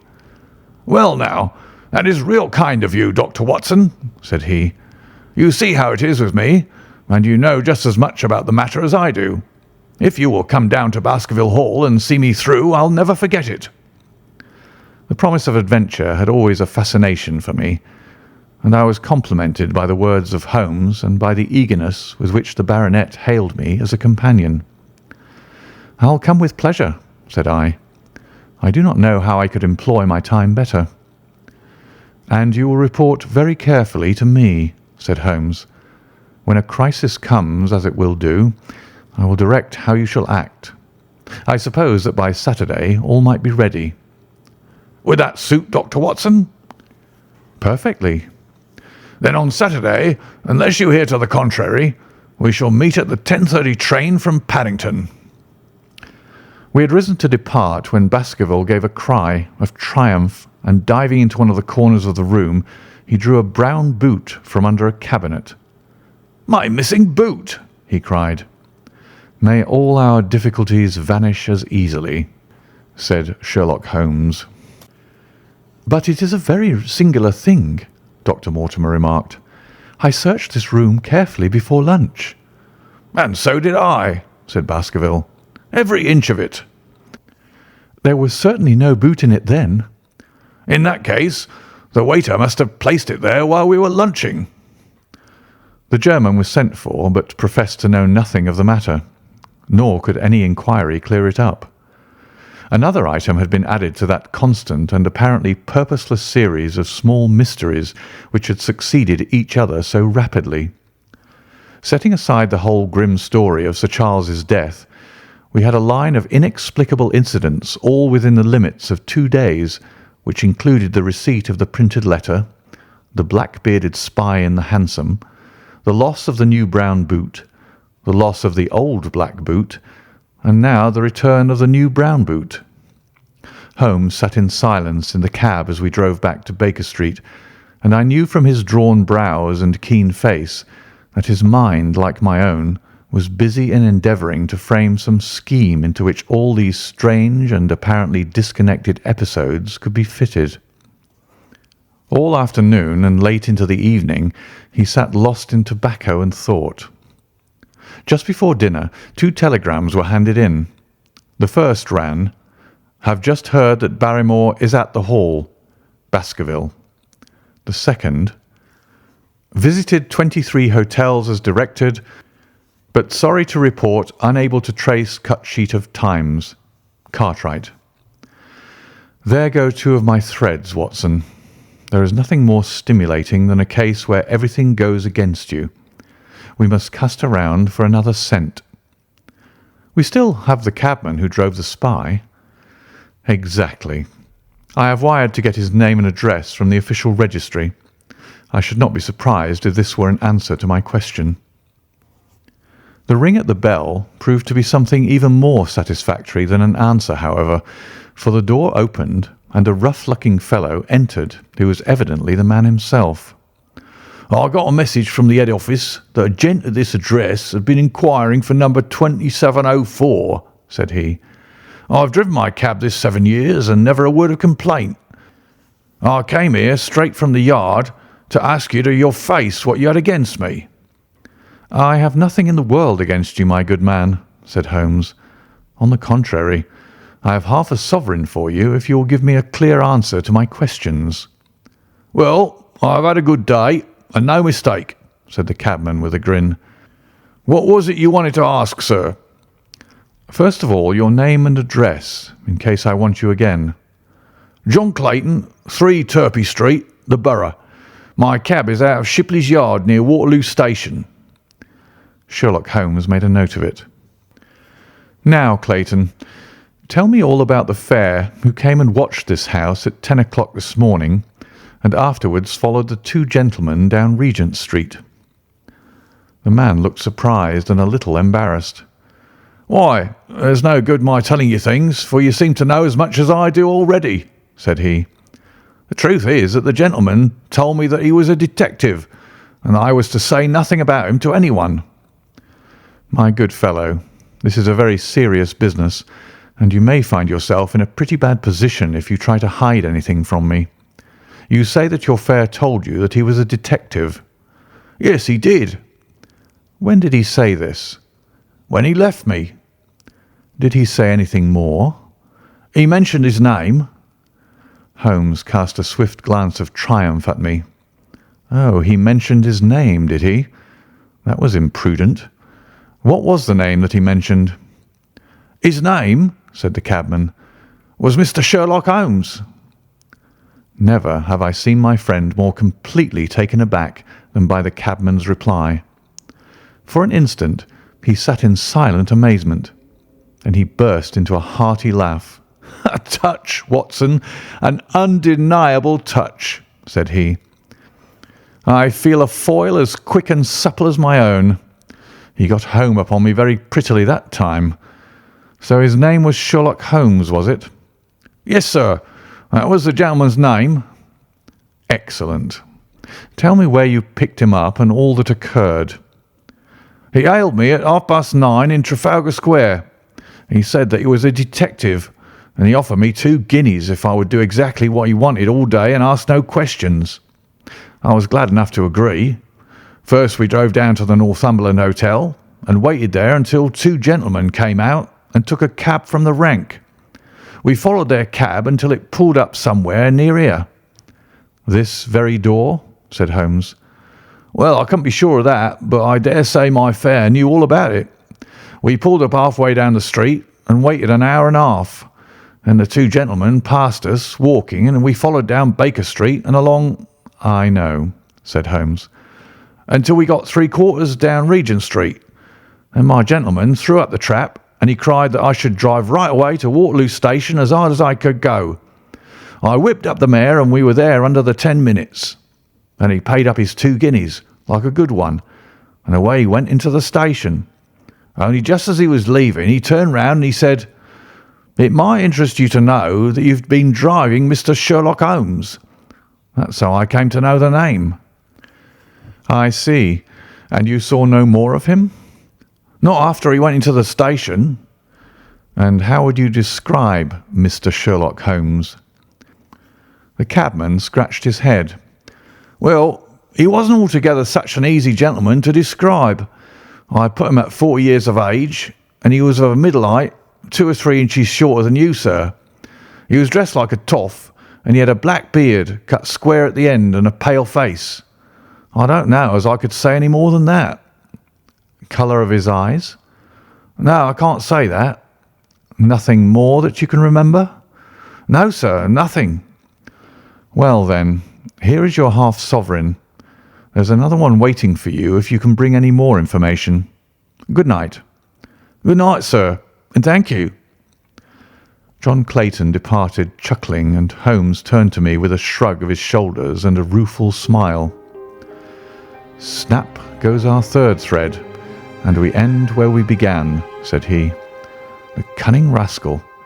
He knew our number, knew that Sir Henry Baskerville had consulted me, spotted who I was in Regent Street, conjectured that I had got the number of the cab and would lay my hands on the driver, and so sent back this audacious message. I tell you, Watson, this time we have got a foeman who is worthy of our steel. I've been checkmated in London. I can only wish you better luck in Devonshire, but I'm not easy in my mind about it." "About what?" "About sending you. It's an ugly business, Watson, an ugly, dangerous business, and the more I see of it, the less I like it. Yes, my dear fellow, you may laugh, but I give you my word that I shall be very glad to have you back safe and sound in Baker Street once more." End of chapter 5.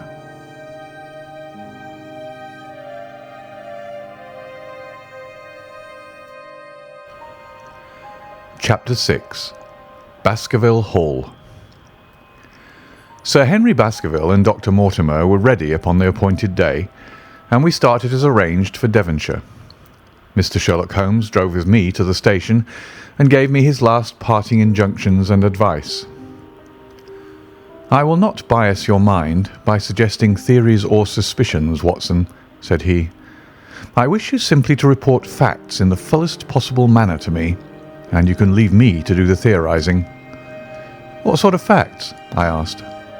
"Anything which may seem to have a bearing, however indirect, upon the case, and especially the relations between young Baskerville and his neighbours, or any fresh particulars concerning the death of Sir Charles. I have made some inquiries myself in the last few days, but the results have, I fear, been negative. One thing only appears to be certain, and that is that Mr. James Desmond, who is the next heir, is an elderly gentleman of a very amiable disposition, so that this persecution does not arise from him. I really think that we may eliminate him entirely from our calculations. There remain the people who will actually surround Sir Henry Baskerville upon the moor. Would it not be well in the first place to get rid of this Barrymore couple?" "By no means. You could not make a greater mistake. If they are innocent, it will be a cruel injustice, and if they are guilty, we should be giving up all chance of bringing it home to them. No, no, we will preserve them upon our list of suspects. Then there is a groom at the Hall, if I remember right. There are 2 moorland farmers. There is our friend Dr. Mortimer, whom I believe to be entirely honest, and there is his wife, of whom we know nothing. There is this naturalist, Stapleton, and there is his sister, who is said to be a young lady of attractions. There is Mr. Frankland of Laughter Hall, who is also an unknown factor, and there are 1 or 2 other neighbours. These are the folk who must be your very special study." "I'll do my best." "You have arms, I suppose?" "Yes, I thought it as well to take them." "Most certainly. Keep your revolver near you night and day, and never relax your precautions." Our friends had already secured a first-class carriage and were waiting for us upon the platform. "No, we have no news of any kind," said Dr. Mortimer in answer to my friend's questions. "I can swear to one thing, and that is that we have not been shadowed during the last 2 days. We have never gone out without keeping a sharp watch, and no one could have escaped our notice." "You have always kept together, I presume?" "Except yesterday afternoon. I usually give up one day to pure amusement when I come to town, so I spent it at the Museum of the College of Surgeons." "And I went to look at the folk in the park," said Baskerville. "But we had no trouble of any kind." "It was imprudent all the same," said Holmes, shaking his head and looking very grave.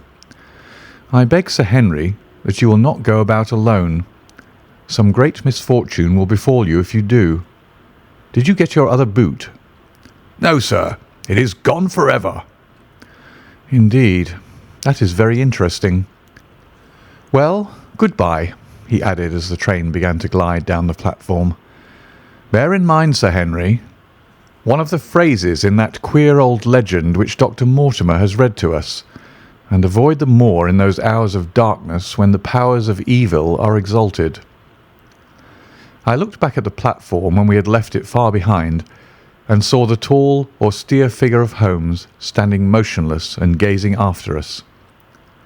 The journey was a swift and pleasant one, and I spent it in making the more intimate acquaintance of my two companions, and in playing with Dr. Mortimer's spaniel. In a very few hours the brown earth had become ruddy, the brick had changed to granite, and red cows grazed in well-hedged fields, where the lush grasses and more luxuriant vegetation spoke of a richer, if a damper, climate. Young Baskerville stared eagerly out of the window and cried aloud with delight as he recognised the familiar features of the Devon scenery. "I've been over a good part of the world since I left it, Dr. Watson," said he, "but I've never seen a place to compare with it." "I never saw a Devonshire man who did not swear by his county," I remarked. "It depends upon the breed of men quite as much as on the county," said Dr. Mortimer. "A glance at our friend here reveals the rounded head of the Celt, which carries inside it the Celtic enthusiasm and power of attachment. Poor Sir Charles's head was of a very rare type, half Gaelic, half Ivernian in its characteristics. But you were very young when you last saw Baskerville Hall, were you not?" "I was a boy in my teens at the time of my father's death, and had never seen the Hall, for he lived in a little cottage on the south coast. Thence I went straight to a friend in America. I tell you, it is all as new to me as it is to Dr. Watson, and I'm as keen as possible to see the moor." "Are you? Then your wish is easily granted, for there is your first sight of the moor," said Dr. Mortimer, pointing out of the carriage window. Over the green squares of the fields and the low curve of a wood there rose in the distance a grey, melancholy hill with a strange, jagged summit, dim and vague in the distance, like some fantastic landscape in a dream.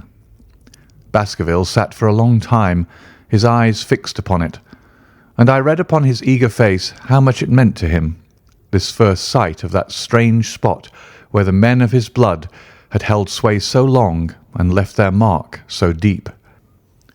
There he sat with his tweed suit in the corner of a prosaic railway carriage, and yet as I looked at his dark and expressive face, I felt more than ever how true a descendant he was of that long line of high-blooded, fiery and masterful men.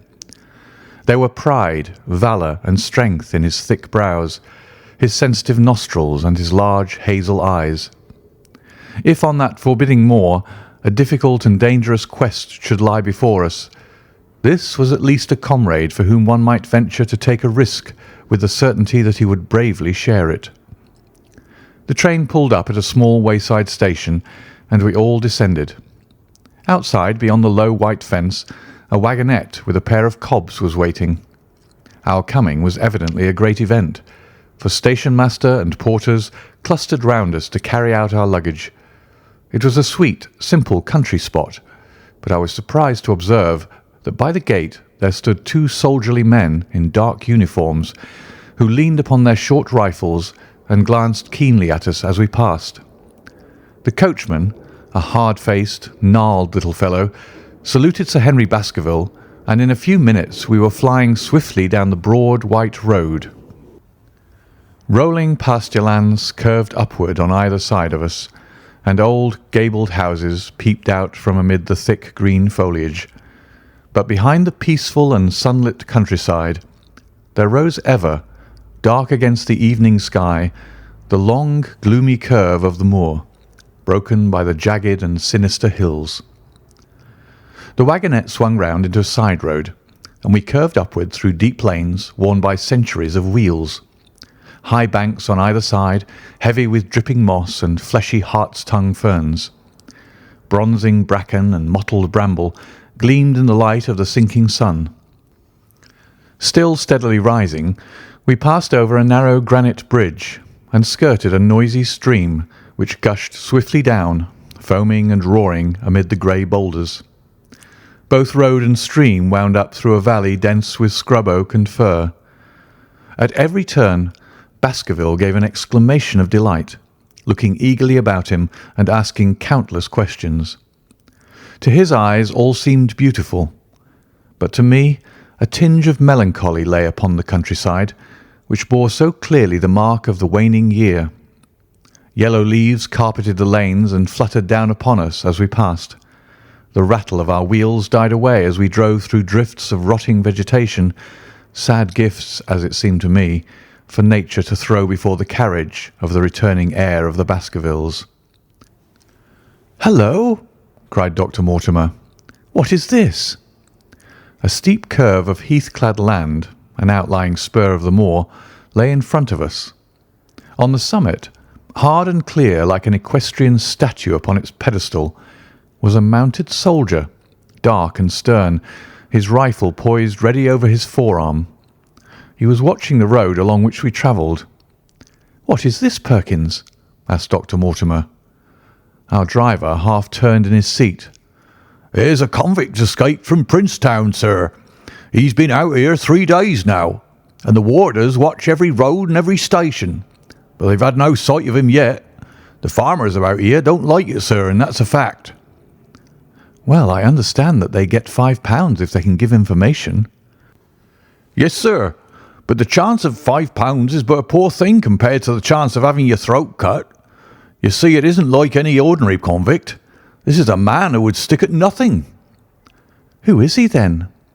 "It is Selden, the Notting Hill murderer." I remembered the case well, for it was one in which Holmes had taken an interest on account of the peculiar ferocity of the crime and the wanton brutality which had marked all the actions of the assassin. The commutation of his death sentence had been due to some doubts as to his complete sanity, so atrocious was his conduct. Our wagonette had topped a rise, and in front of us rose the huge expanse of the moor, mottled with gnarled and craggy cairns and tors. A cold wind swept down from it and set us shivering. Somewhere there on that desolate plain was lurking this fiendish man, hiding in a burrow like a wild beast, his heart full of malignancy against the whole race which had cast him out. It needed but this to complete the grim suggestiveness of the barren waste, the chilling wind, and the darkling sky. Even Baskerville fell silent and pulled his overcoat more closely around him. We had left the fertile country behind and beneath us. We looked back on it now. The slanting rays of a low sun turning the streams to threads of gold and glowing on the red earth new turned by the plough and the broad tangle of the woodlands. The road in front of us grew bleaker and wilder over huge russet and olive slopes, sprinkled with giant boulders. Now and then we passed a moorland cottage, walled and roofed with stone, with no creeper to break its harsh outline. Suddenly we looked down into a cup-like depression patched with stunted oaks and firs which had been twisted and bent by the fury of years of storm. 2 high, narrow towers rose over the trees. The driver pointed with his whip. "Baskerville Hall," said he. Its master had risen and was staring with flushed cheeks and shining eyes. A few minutes later we had reached the lodge gates, a maze of fantastic tracery in wrought iron, with weather-bitten pillars on either side, blotched with lichens and surmounted by the boars' heads of the Baskervilles.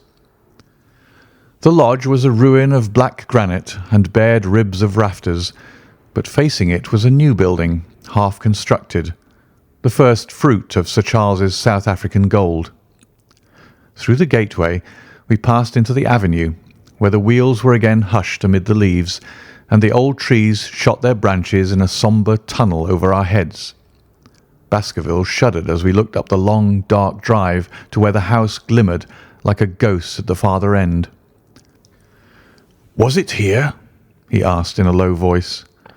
No, the yew alley is on the other side." The young heir glanced round with a gloomy face. "It's no wonder my uncle felt as if trouble were coming on him in such a place as this," said he. "It's enough to scare any man. I'll have a row of electric lamps up here inside of 6 months, and you won't know it again with 1,000 candle power Swan and Edison right here in front of the hall door." The avenue opened into a broad expanse of turf, and the house lay before us. In the fading light I could see that the centre was a heavy block of building from which a porch projected. The whole front was draped in ivy, with a patch clipped bare here and there where a window or a coat of arms broke through the dark veil. From this central block rose the twin towers, ancient, crenellated, and pierced with many loopholes. To right and left of the turrets were more modern wings of black granite. A dull light shone through heavy mullioned windows, and from the high chimneys which rose from the steep, high-angled roof there sprang a single black column of smoke. "Welcome, Sir Henry! Welcome to Baskerville Hall!" A tall man had stepped from the shadow of the porch to open the door of the wagonette. The figure of a woman was silhouetted against the yellow light of the hall. She came out and helped the man to hand down our bags. "You don't mind my driving straight home, Sir Henry?" said Dr. Mortimer. "My wife is expecting me." "Surely you'll stay and have some dinner?" "No, I must go. I shall probably find some work awaiting me. I would stay to show you over the house, but Barrymore will be a better guide than I. Goodbye, and never hesitate, night or day, to send for me if I can be of service." The wheels died away down the drive while Sir Henry and I turned into the hall, and the door clanged heavily behind us. It was a fine apartment in which we found ourselves, large, lofty, and heavily raftered, with huge balks of age-blackened oak. In the great old-fashioned fireplace behind the high iron dogs, a log fire crackled and snapped. Sir Henry and I held out our hands to it, for we were numb from our long drive. Then we gazed round us at the high, thin window of old stained glass, the oak panelling, the stags' heads, the coats of arms upon the walls, all dim and sombre in the subdued light of the central lamp. "It's just as I imagined it," said Sir Henry. "Is it not the very picture of an old family home? To think that this should be the same hall in which for 500 years my people have lived. It strikes me solemn to think of it." I saw his dark face lit up with a boyish enthusiasm as he gazed about him. The light beat upon him where he stood, but long shadows trailed down the walls and hung like a black canopy above him. Barrymore had returned from taking our luggage to our rooms. He stood in front of us now with the subdued manner of a well-trained servant. He was a remarkable-looking man, tall, handsome, with a square black beard and pale, distinguished features. "Would you wish dinner to be served at once, sir?" "Is it ready?" "In a few minutes, sir. You will find hot water in your rooms. My wife and I will be happy, Sir Henry, to stay with you until you've made your fresh arrangements. But you will understand that under the new conditions, this house will require a considerable staff." "What new conditions?" "I only meant it, sir, that Sir Charles led a very retired life, and we were able to look after his wants. You would naturally wish to have more company, and so you will need changes in your household." "Do you mean that your wife and you wish to leave?" "Only when it's quite convenient to you, sir." "But your family have been with us for several generations, have they not? I should be sorry to begin my life here by breaking an old family connection." I seemed to discern some signs of emotion upon the butler's white face. "I feel that also, sir, and so does my wife. But to tell the truth, sir, we were both very much attached to Sir Charles, and his death gave us a shock and made these surroundings very painful to us. I fear that we shall never again be easy in our minds at Baskerville Hall." "But what do you intend to do?"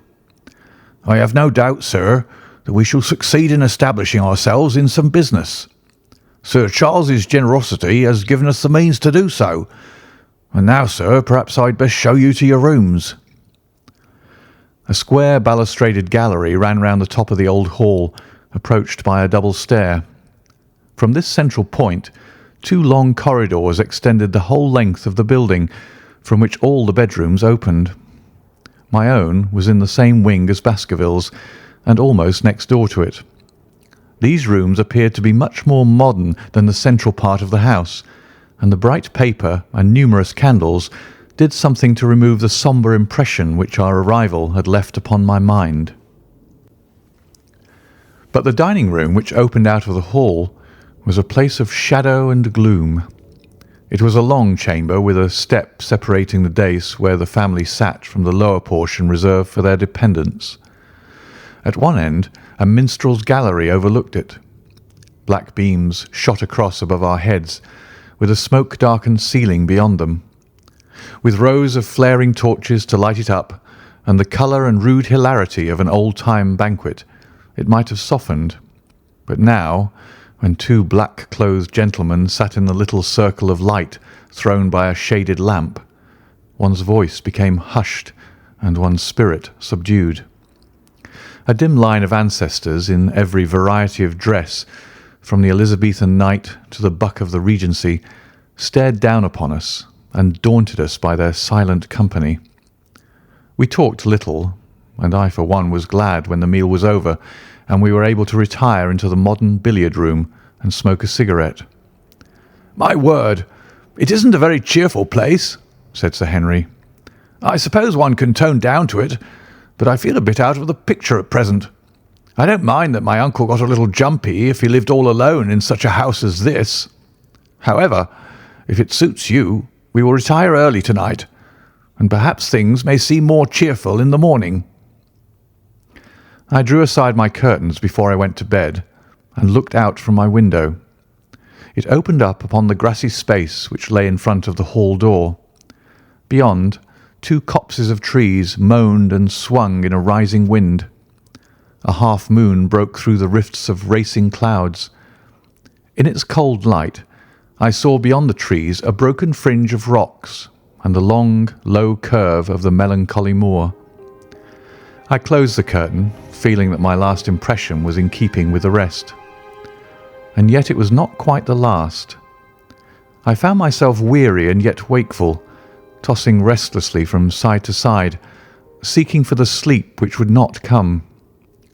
Far away a chiming clock struck out the quarters of the hours, but otherwise a deathly silence lay upon the old house. And then, suddenly, in the very dead of night, there came a sound to my ears, clear, resonant, and unmistakable. It was the sob of a woman, the muffled, strangling gasp of one who is torn by an uncontrollable sorrow. I sat up in bed and listened intently. The noise could not have been far away, and was certainly in the house. For half an hour I waited with every nerve on the alert, but there came no other sound save the chiming clock and the rustle of the ivy on the wall. End of chapter 6.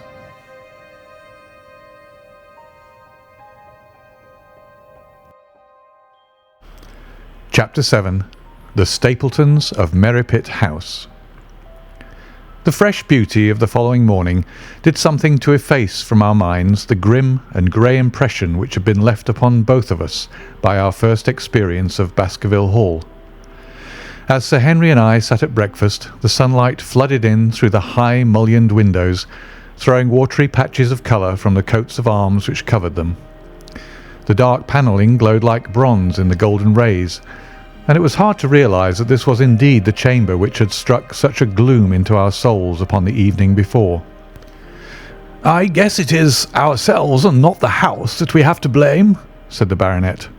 "We were tired with our journey and chilled by our drive, so we took a grey view of the place. Now we are fresh and well, so it is all cheerful once more." "And yet it was not entirely a question of imagination," I answered. "Did you, for example, happen to hear someone, a woman I think, sobbing in the night?" "That is curious, for I did when I was half asleep fancy that I heard something of the sort. I waited quite a time, but there was no more of it, so I concluded that it was all a dream." "I heard it distinctly, and I am sure that it was really the sob of a woman." "We must ask about it right away." He rang the bell and asked Barrymore whether he could account for our experience. It seemed to me that the pallid features of the butler turned a shade paler still as he listened to his master's question. "There are only 2 women in the house, Sir Henry," he answered. "One is the scullery maid, who sleeps in the other wing. The other is my wife, and I can answer for it that the sound could not have come from her." And yet he lied as he said it, for it chanced that after breakfast I met Mrs. Barrymore in the long corridor with the sun full upon her face. She was a large, impassive, heavy-featured woman with a stern, set expression of mouth, but her telltale eyes were red and glanced at me from between swollen lids. It was she, then, who wept in the night, and if she did so, her husband must know it. Yet he had taken the obvious risk of discovery in declaring that it was not so. Why had he done this? And why did she weep so bitterly? Already round this pale-faced, handsome, black-bearded man there was gathering an atmosphere of mystery and of gloom. It was he who had been the first to discover the body of Sir Charles, and we had only his word for all the circumstances which led up to the old man's death. Was it possible that it was Barrymore after all whom we had seen in the cab in Regent Street? The beard might well have been the same.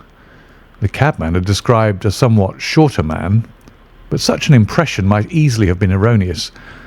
How could I settle the point forever? Obviously the first thing to do was to see the Grimpen postmaster and find whether the test telegram had really been placed in Barrymore's own hands. Be the answer what it might, I should at least have something to report to Sherlock Holmes. Sir Henry had numerous papers to examine after breakfast, so that the time was propitious for my excursion.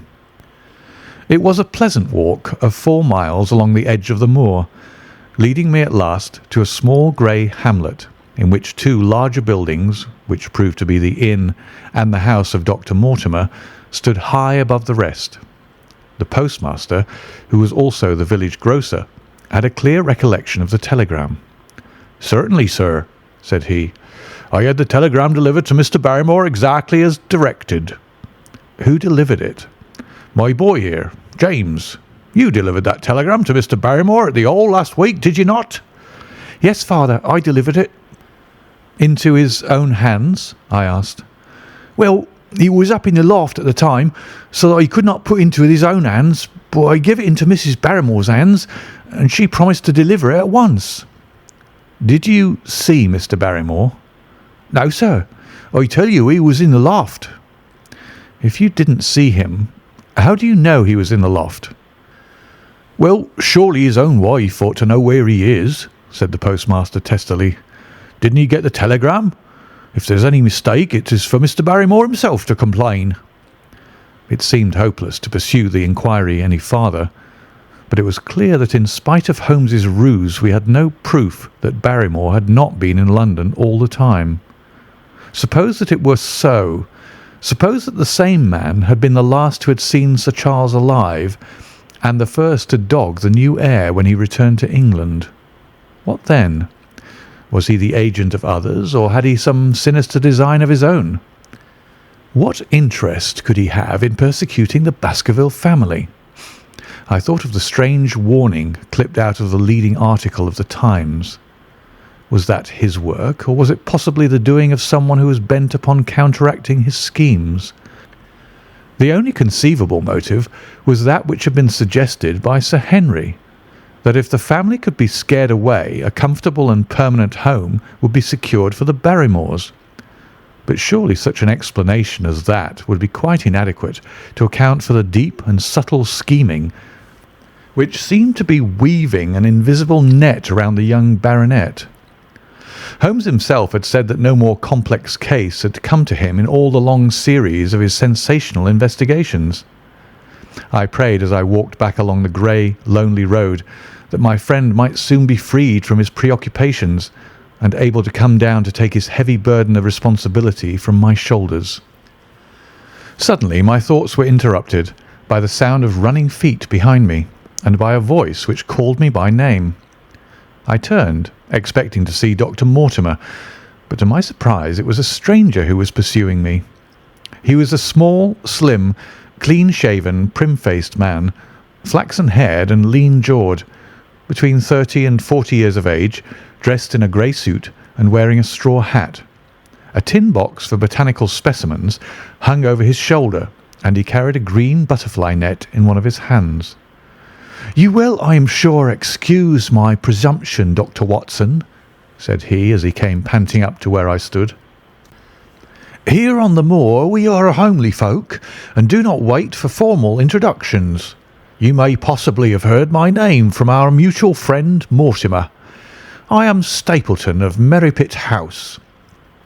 "Your net and box would have told me as much," said I, for I knew that Mr. Stapleton was a naturalist.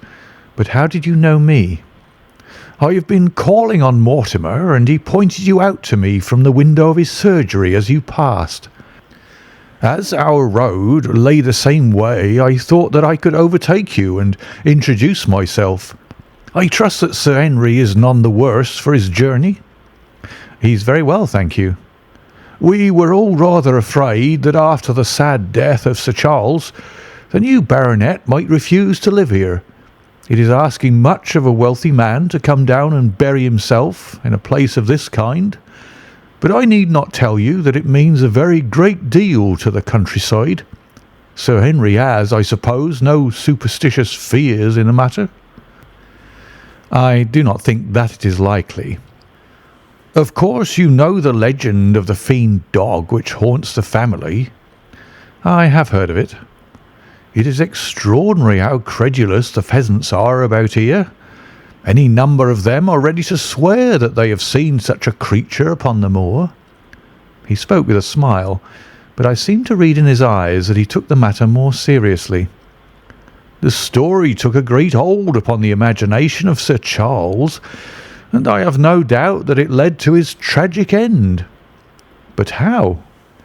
"His nerves were so worked up that the appearance of any dog might have had a fatal effect upon his diseased heart. I fancy that he really did see something of the kind upon that last night in the yew alley.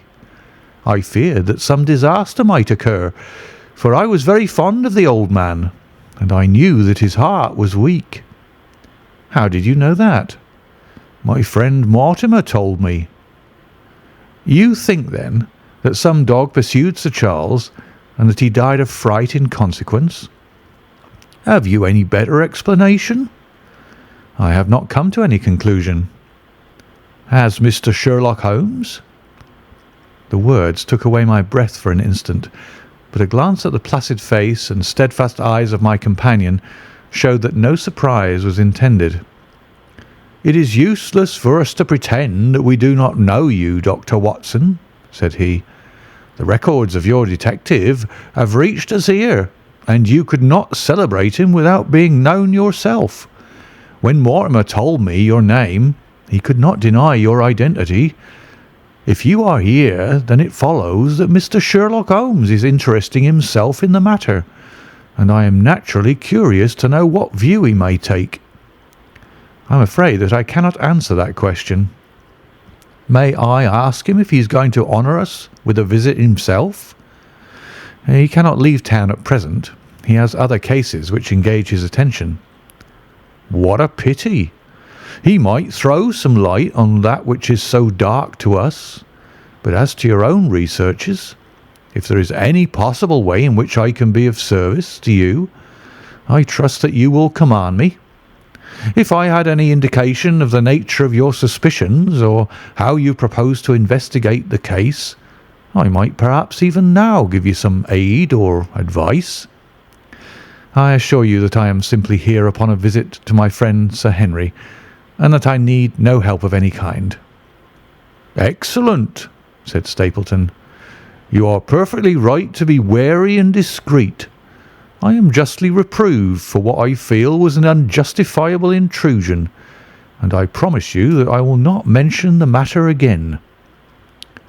We had come to a point where a narrow grassy path struck off from the road and wound away across the moor.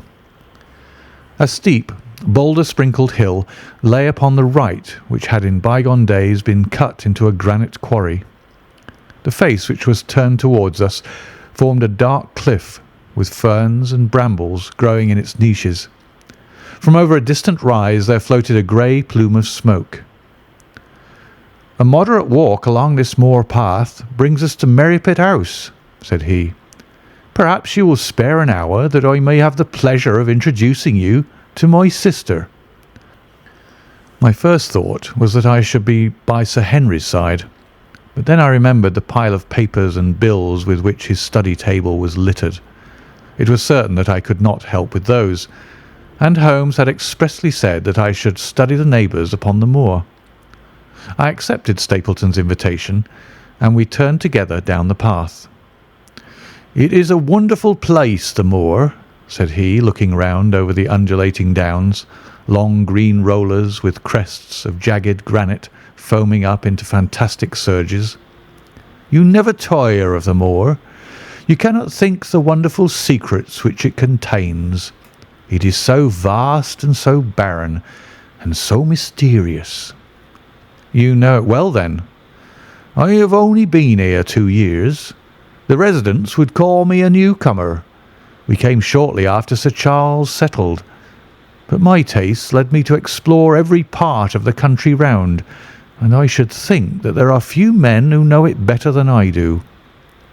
"Is it hard to know?" "Very hard. You see, for example, this great plain to the north here with the queer hills breaking out of it.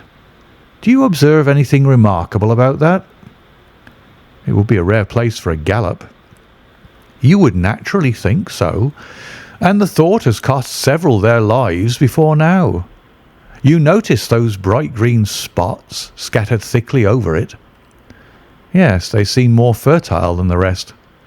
Stapleton laughed. "That is the great Grimpen Mire," said he. "A false step yonder means death to man or beast. Only yesterday I saw one of the moor ponies wander into it. He never came out. I saw his head for quite a long time craning out of the bog hole, but it sucked him down at last. Even in dry seasons it is a danger to cross it, but after these autumn rains it is an awful place, and yet I can find my way to the very heart of it and return alive. By George, there's another of those miserable ponies." Something brown was rolling and tossing among the green sedges. Then a long, agonized, writhing neck shot upward, and a dreadful cry echoed over the moor. It turned me cold with horror, but my companion's nerves seemed to be stronger than mine. "It's gone," said he. "The mire has him. 2 in 2 days, and many more, perhaps, for they get in the way of going there in the dry weather, and never know the difference until the mire has them in its clutches. It's a bad place, the great Grimpen Mire." "And you say you can penetrate it?" "Yes. There are 1 or 2 paths which a very active man can take. I have found them out." "But why should you wish to go into so horrible a place?" "Well, you see the hills beyond. They are really islands cut off on all sides by the impassable mire, which has crawled round them in the course of years. That is where the rare plants and the butterflies are, if you have the wit to reach them." "I shall try my luck some day." He looked at me with a surprised face. "For God's sake, put such an idea out of your mind," said he. "Your blood would be upon my head. I assure you that there would not be the least chance of your coming back alive. It is only by remembering certain complex landmarks that I am able to do it." "Hallo!" I cried. "What is that?" A long, low moan, indescribably sad, swept over the moor. It filled the whole air, and yet it was impossible to say whence it came. From a dull murmur it swelled into a deep roar, and then sank back into a melancholy, throbbing murmur once again. Stapleton looked at me with a curious expression in his face. "Queer place, the moor," said he. "But what is it?" "The peasants say it is the Hound of the Baskervilles calling for its prey. I've heard it once or twice before, but never quite so loud." I looked round with a chill of fear in my heart at the huge swelling plain mottled with the green patches of rushes. Nothing stirred over the vast expanse save a pair of ravens which croaked loudly from a tor behind us. "You are an educated man. You don't believe such nonsense as that," said I. "What do you think is the cause of so strange a sound?" "Bogs make queer noises sometimes. It's the mud settling or the water rising or something." "No, no, that was a living voice." "Well, perhaps it was. Did you ever hear a bittern booming?" "No, I never did." "It is a very rare bird, practically extinct in England now, but all things are possible upon the moor. Yes, I should not be surprised to learn that what we have heard is the cry of the last of the bitterns." "It's the weirdest, strangest thing that ever I heard in my life." "Yes, it's rather an uncanny place altogether. Look at the hillside yonder. What do you make of those?" The whole steep slope was covered with grey circular rings of stone, a score of them at least. "What are they? Sheep pens?" "No, they are the homes of our worthy ancestors. Prehistoric man lived thickly on the moor, and as no one in particular has lived there since, we find all his little arrangements exactly as he left them. These are his wigwams with the roofs off. You can even see his hearth and his couch if you have the curiosity to go inside." "But it is quite a town. When was it inhabited?" "Neolithic man. No date." "What did he do?" "He grazed his cattle on those slopes, and he learned to dig for tin when the bronze sword began to supersede the stone axe. Look at the great trench in the opposite hill. That is his mark. Yes, you will find some very singular points about the moor, Dr. Watson. Oh, excuse me an instant. It is surely Cyclopides." A small fly or moth had fluttered across our path, and in an instant Stapleton was rushing with extraordinary energy and speed in pursuit of it.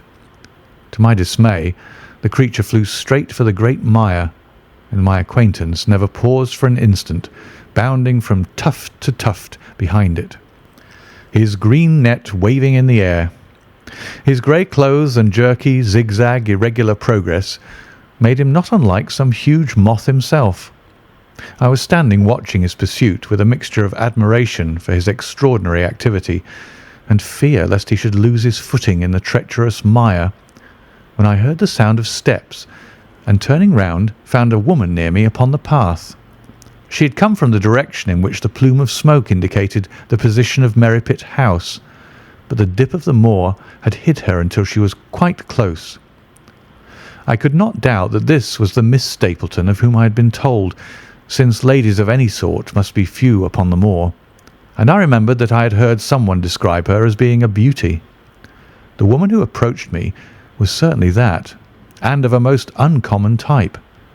There could not have been a greater contrast between brother and sister, for Stapleton was neutral tinted with light hair and grey eyes, while she was darker than any brunette whom I had seen in England, slim, elegant, and tall.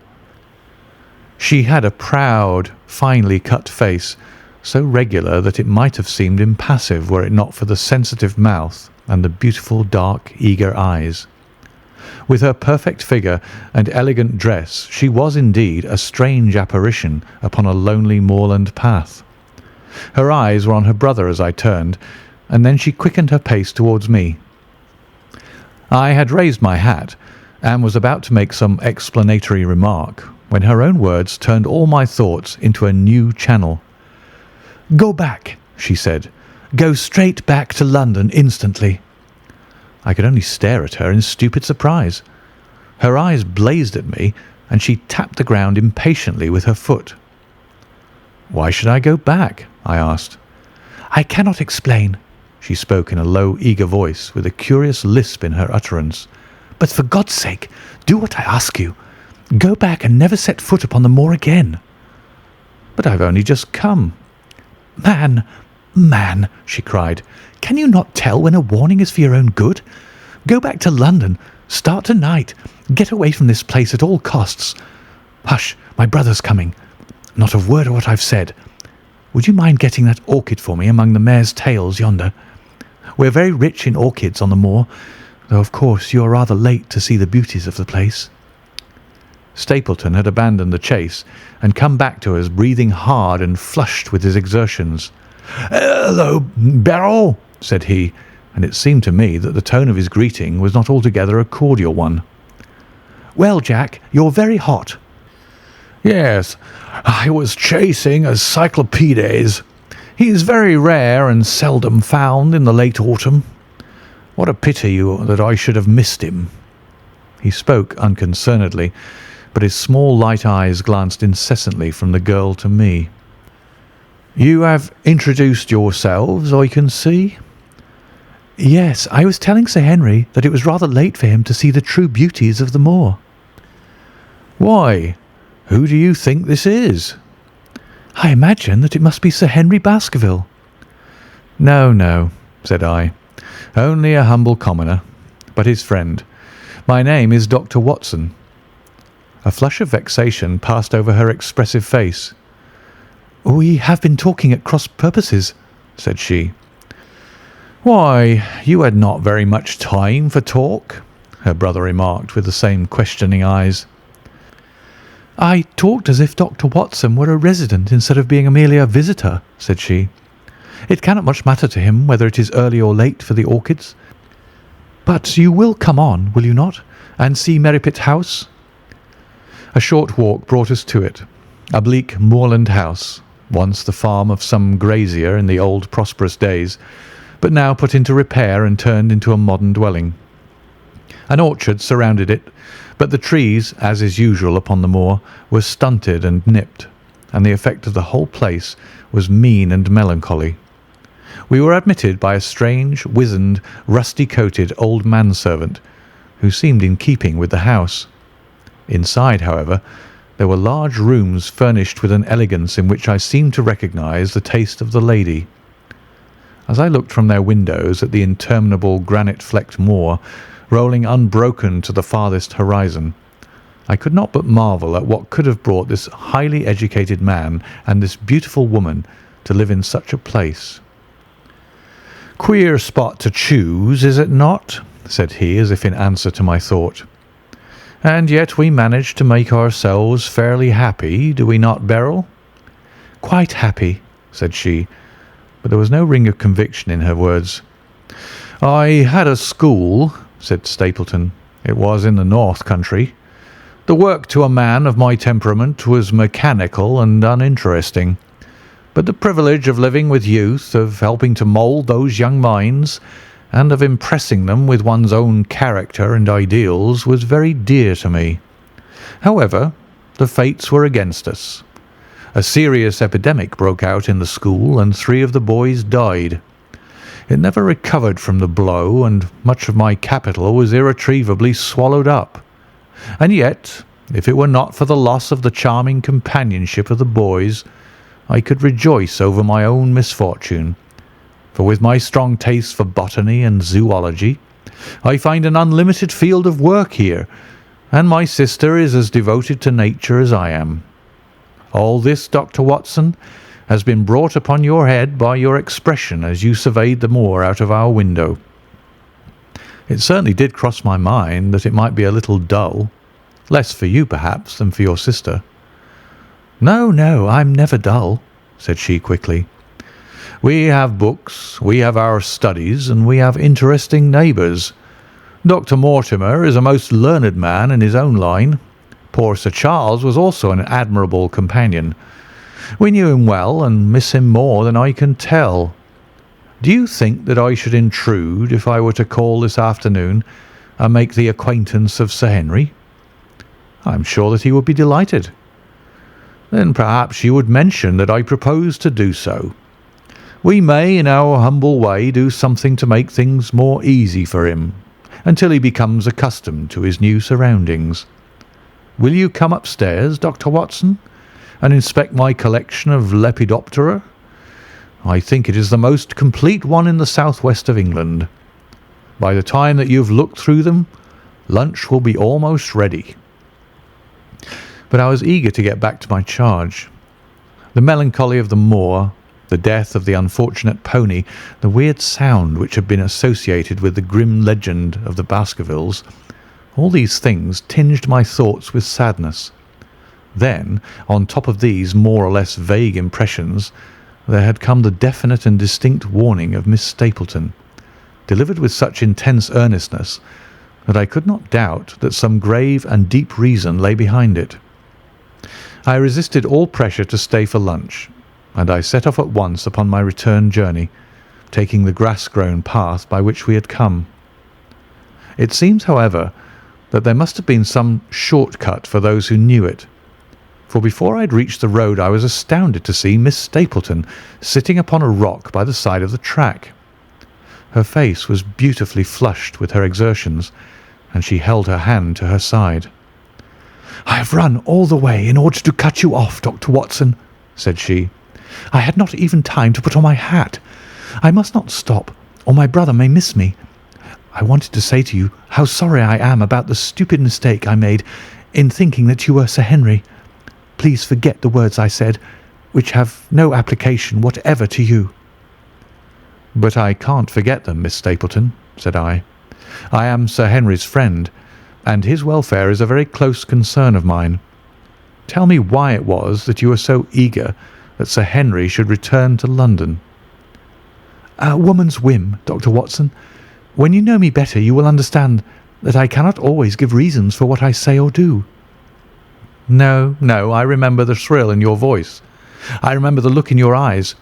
Please be frank with me, Miss Stapleton, for ever since I have been here I have been conscious of shadows all round me.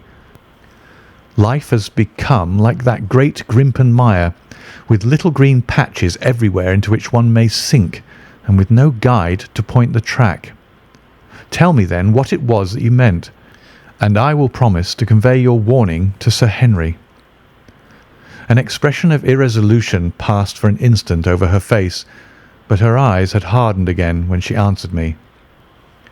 You make too much of it, Dr. Watson," said she. "My brother and I were very much shocked by the death of Sir Charles. We knew him very intimately, for his favourite walk was over the moor to our house. He was deeply impressed with the curse which hung over the family, and when this tragedy came I naturally felt that there must be some grounds for the fears which he had expressed. I was distressed, therefore, when another member of the family came down to live here, and I felt that he should be warned of the danger which he will run. That was all which I intended to convey." "But what is the danger?" "You know the story of the hound?" "I do not believe in such nonsense." "But I do. If you have any influence with Sir Henry, take him away from a place which has always been fatal to his family. The world is wide. Why should he wish to live at the place of danger?" "Because it is the place of danger. That is Sir Henry's nature. I fear that unless you can give me some more definite information than this, it would be impossible to get him to move." "I cannot say anything definite, for I do not know anything definite." "I would ask you one more question, Miss Stapleton. If you meant no more than this when you first spoke to me, why should you not wish your brother to overhear what you said? There's nothing to which he or anyone else could object." "My brother is very anxious to have the hall inhabited, for he thinks it is for the good of the poor folk upon the moor. He would be very angry if he knew that I have said anything which might induce Sir Henry to go away. But I have done my duty now, and I will say no more. I must go back, or he will miss me and suspect that I have seen you. Good-bye." She turned and had disappeared in a few minutes among the scattered boulders, while I, with my soul full of vague fears, pursued my way to Baskerville Hall. End of chapter 7.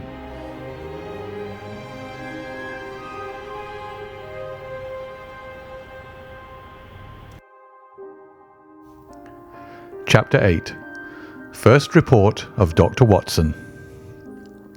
From this point onward I will follow the course of events by transcribing my own letters to Mr. Sherlock Holmes, which lie before me on the table.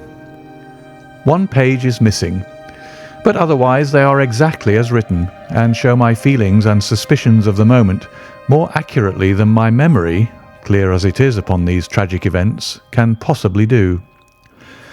Baskerville Hall, October 13th. My dear Holmes, my previous letters and telegrams have kept you pretty well up to date as to all that has occurred in this most God-forsaken corner of the world. The longer one stays here, the more does the spirit of the moor sink into one's soul, its vastness, and also its grim charm. When you are once out upon its bosom, you have left all traces of modern England behind you. But, on the other hand, you are conscious everywhere of the homes and the work of the prehistoric people. On all sides of you, as you walk, are the houses of these forgotten folk, with their graves and the huge monoliths which are supposed to have marked their temples. As you look at their grey stone huts against the scarred hillsides, you leave your own age behind you, and if you were to see a skin-clad, hairy man crawl out from the low door fitting a flint-tipped arrow onto the string of his bow, you would feel that his presence there was more natural than your own. The strange thing is that they should have lived so thickly on what must have always have been most unfruitful soil.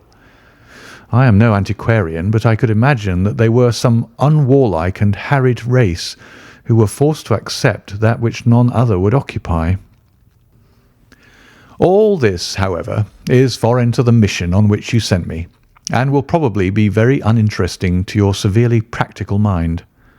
I can still remember your complete indifference as to whether the sun moved round the earth, or the earth round the sun.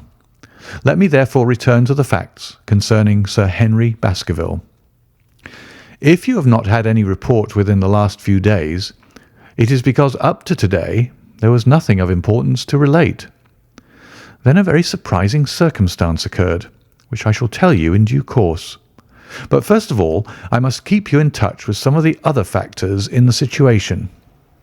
One of these, concerning which I have said little, is the escaped convict upon the moor. There is strong reason now to believe that he has got right away, which is a considerable relief to the lonely householders of this district. A fortnight has passed since his flight, during which he has not been seen, and nothing has been heard of him. It is surely inconceivable that he could have held out upon the moor during all that time. Of course, so far as his concealment goes, there is no difficulty at all. Any one of these stone huts would give him a hiding place, but there's nothing to eat unless he were to catch and slaughter one of the moor sheep. We think, therefore, that he's gone, and the outlying farmers sleep the better in consequence. We are 4 able-bodied men in this household, so that we could take good care of ourselves, but I confess that I have had uneasy moments when I have thought of the Stapletons. They live miles from any help.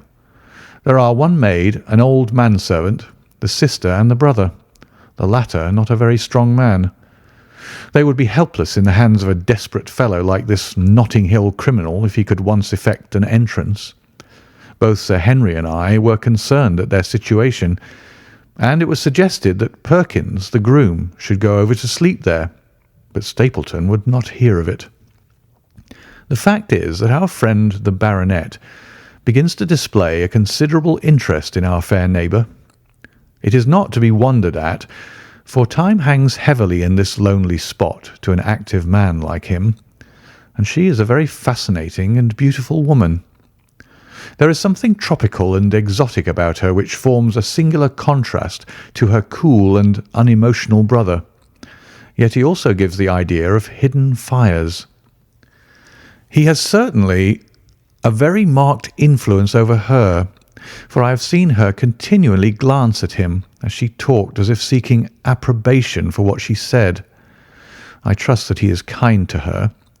There is a dry glitter in his eyes and a firm set of his thin lips, which goes with a positive and possibly a harsh nature. You would find him an interesting study. He came over to call upon Baskerville on that first day, and the very next morning he took us both to show us the spot where the legend of the wicked Hugo is supposed to have had its origin. It was an excursion of some miles across the moor to a place which is so dismal that it might have suggested the story. We found a short valley between rugged tors, which led to an open, grassy space, flecked over with the white cotton grass. In the middle of it rose two great stones, worn and sharpened at the upper end until they looked like the huge corroding fangs of some monstrous beast. In every way it corresponded with the scene of the old tragedy. Sir Henry was much interested, and asked Stapleton more than once whether he did really believe in the possibility of the interference of the supernatural in the affairs of men. He spoke lightly, but it was evident that he was very much in earnest. Stapleton was guarded in his replies, but it was easy to see that he said less than he might, and that he would not express his whole opinion out of consideration for the feelings of the baronet. He told us of similar cases, where families had suffered from some evil influence, and he left us with the impression that he shared the popular view upon the matter. On our way back we stayed for lunch at Merripit House, and it was there that Sir Henry made the acquaintance of Miss Stapleton. From the first moment that he saw her, he appeared to be strongly attracted by her, and I am much mistaken if the feeling was not mutual. He referred to her again and again on our walk home, and since then hardly a day has passed that we have not seen something of the brother and sister. They dine here tonight, and there is some talk of our going to them next week. One would imagine that such a match would be very welcome to Stapleton, and yet I have more than once caught a look of the strongest disapprobation in his face when Sir Henry has been paying some attention to his sister. He is much attached to her, no doubt, and would lead a lonely life without her, but it would seem the height of selfishness if he were to stand in the way of her making so brilliant a marriage. Yet I am certain that he does not wish their intimacy to ripen into love, and I have several times observed that he has taken pains to prevent them from being tête-à-tête. By the way, your instructions to me never to allow Sir Henry to go out alone will become very much more onerous if a love affair were to be added to our other difficulties. My popularity would soon suffer if I were to carry out your orders to the letter. The other day, Thursday to be more exact, Dr. Mortimer lunched with us. He has been excavating a barrow at Long Down, and has got a prehistoric skull which fills him with great joy. Never was there such a single-minded enthusiast as he. The Stapletons came in afterwards, and the good doctor took us all to the yew alley at Sir Henry's request to show us exactly how everything occurred upon that fatal night. It is a long, dismal walk, the yew alley, between two high walls of clipped hedge, with a narrow band of grass upon either side. At the far end is an old tumble-down summer-house. Halfway down is the moor gate, where the old gentleman left his cigar ash. It is a white wooden gate with a latch. Beyond it lies the wide moor. I remembered your theory of the affair and tried to picture all that had occurred. As the old man stood there, he saw something coming across the moor, something which terrified him so that he lost his wits and ran until he died of sheer horror and exhaustion. There was the long, gloomy tunnel down which he fled. And from what? A sheepdog of the moor? Or a spectral hound, black, silent, and monstrous? Was there a human agency in the matter? Did the pale, watchful Barrymore know more than he cared to say? It was all dim and vague, but always there is the dark shadow of crime behind it. One other neighbour I've met since I wrote last. This is Mr. Frankland of Laughter Hall, who lives some 4 miles to the south of us. He is an elderly man, red-faced, white-haired, and choleric. His passion is for the British law, and he has spent a large fortune in litigation. He fights for the mere pleasure of fighting, and is equally ready to take up either side of a question, so that it is no wonder that he has found it a costly amusement. Sometimes he will shut up a right of way and defy the parish to make him open it. At others, he will with his own hands tear down some other man's gate and declare that a path existed there from time immemorial, defying the owner to prosecute him for trespass. He is learned in old manorial and communal rights, and he applies his knowledge sometimes in favour of the villagers of Fernworthy, and sometimes against them, so that he is periodically either carried in triumph down the village street or else burned in effigy, according to his latest exploit. He is said to have about 7 lawsuits upon his hands at present, which will probably swallow up the remainder of his fortune, and so draw his sting and leave him harmless for the future. Apart from the law, he seems a kindly, good-natured person, and I only mention him because you were particular that I should send some description of the people who surround us. He is curiously employed at present, for, being an amateur astronomer, he has an excellent telescope, with which he lies upon the roof of his own house and sweeps the moor all day in the hope of catching a glimpse of the escaped convict.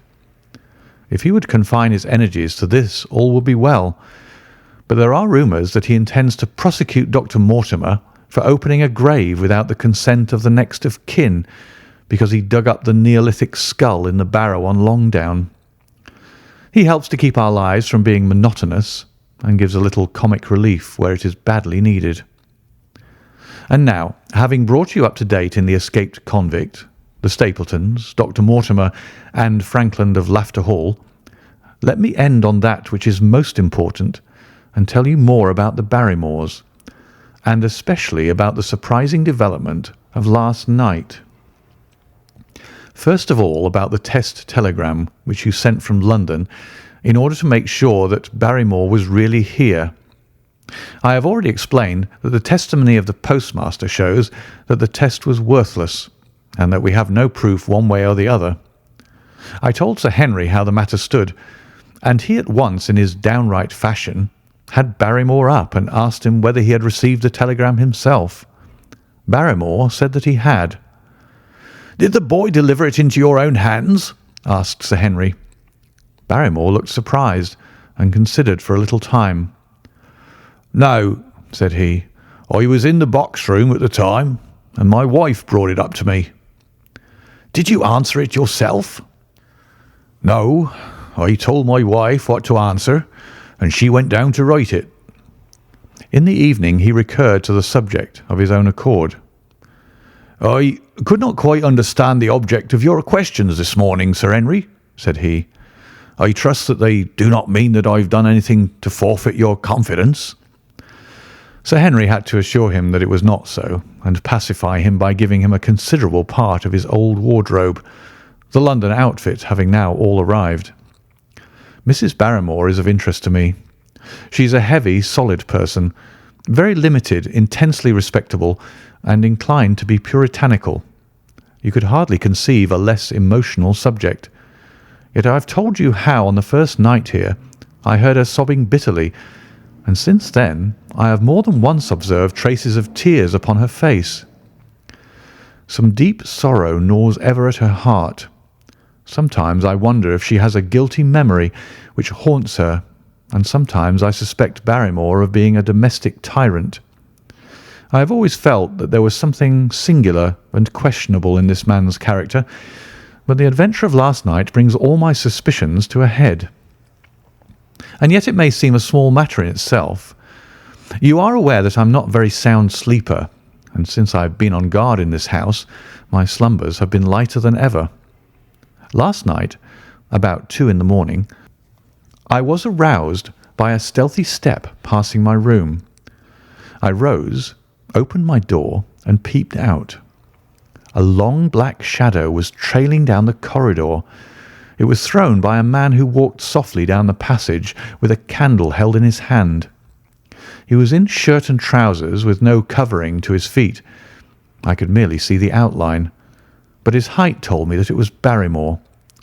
He walked very slowly and circumspectly, and there was something indescribably guilty and furtive in his whole appearance. I have told you that the corridor is broken by the balcony which runs round the hall, but that it is resumed upon the farther side. I waited until he had passed out of sight, and then I followed him. When I came round the balcony, he had reached the end of the farther corridor, and I could see from the glimmer of light through an open door that he had entered one of the rooms. Now, all these rooms are unfurnished and unoccupied, so that his expedition became more mysterious than ever. The light shone steadily, as if he were standing motionless. I crept down the passage as noiselessly as I could, and peeped round the corner of the door. Barrymore was crouching at the window with the candle held against the glass.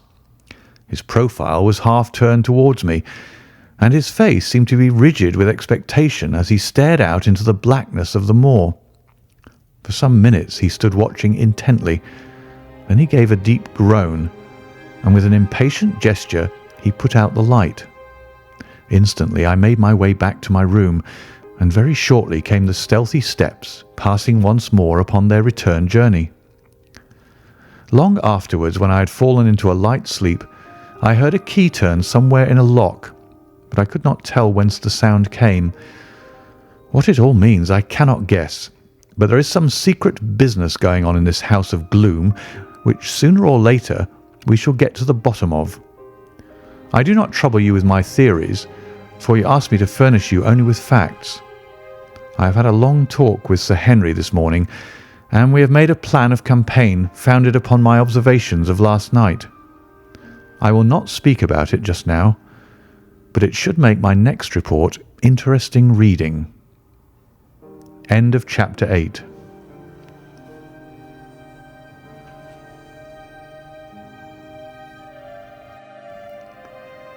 Chapter 9. The Light upon the Moor. Second report of Dr. Watson. Baskerville Hall, October 15th. My dear Holmes, if I was compelled to leave you without much news during the early days of my mission, you must acknowledge that I am making up for lost time, and that events are crowding thick and fast upon us. In my last report I ended up my top note with Barrymore at the window, and now I have quite a budget already which will, unless I am much mistaken, considerably surprise you. Things have taken a turn which I could not have anticipated. In some ways they have within the last 48 hours become much clearer, and in some ways they have become more complicated, but I will tell you all and you shall judge for yourself. Before breakfast on the morning following my adventure, I went down the corridor and examined the room in which Barrymore had been on the night before. The western window through which he had stared so intently has, I noticed, one peculiarity above all other windows in the house. It commands the nearest outlook onto the moor. There is an opening between two trees, which enables one from this point of view to look right down upon it, while from all the other windows it is only a distant glimpse which can be obtained. It follows, therefore, that Barrymore, since only this window would serve the purpose, must have been looking out for something or somebody upon the moor. The night was very dark, so that I can hardly imagine how he could have hoped to see anyone. It had struck me that it was possible that some love intrigue was on foot.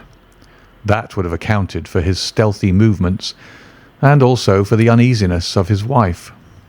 The man is a striking-looking fellow, very well equipped to steal the heart of a country girl, so that this theory seemed to have something to support it. That opening of the door which I had heard after I had returned to my room might mean that he had gone out to keep some clandestine appointment. So I reasoned with myself in the morning, and I tell you the direction of my suspicions, however much the result may have shown that they were unfounded. But whatever the true explanation of Barrymore's movements might be, I felt that the responsibility of keeping them to myself until I could explain them was more than I could bear. I had an interview with the baronet in his study after breakfast, and I told him all that I had seen.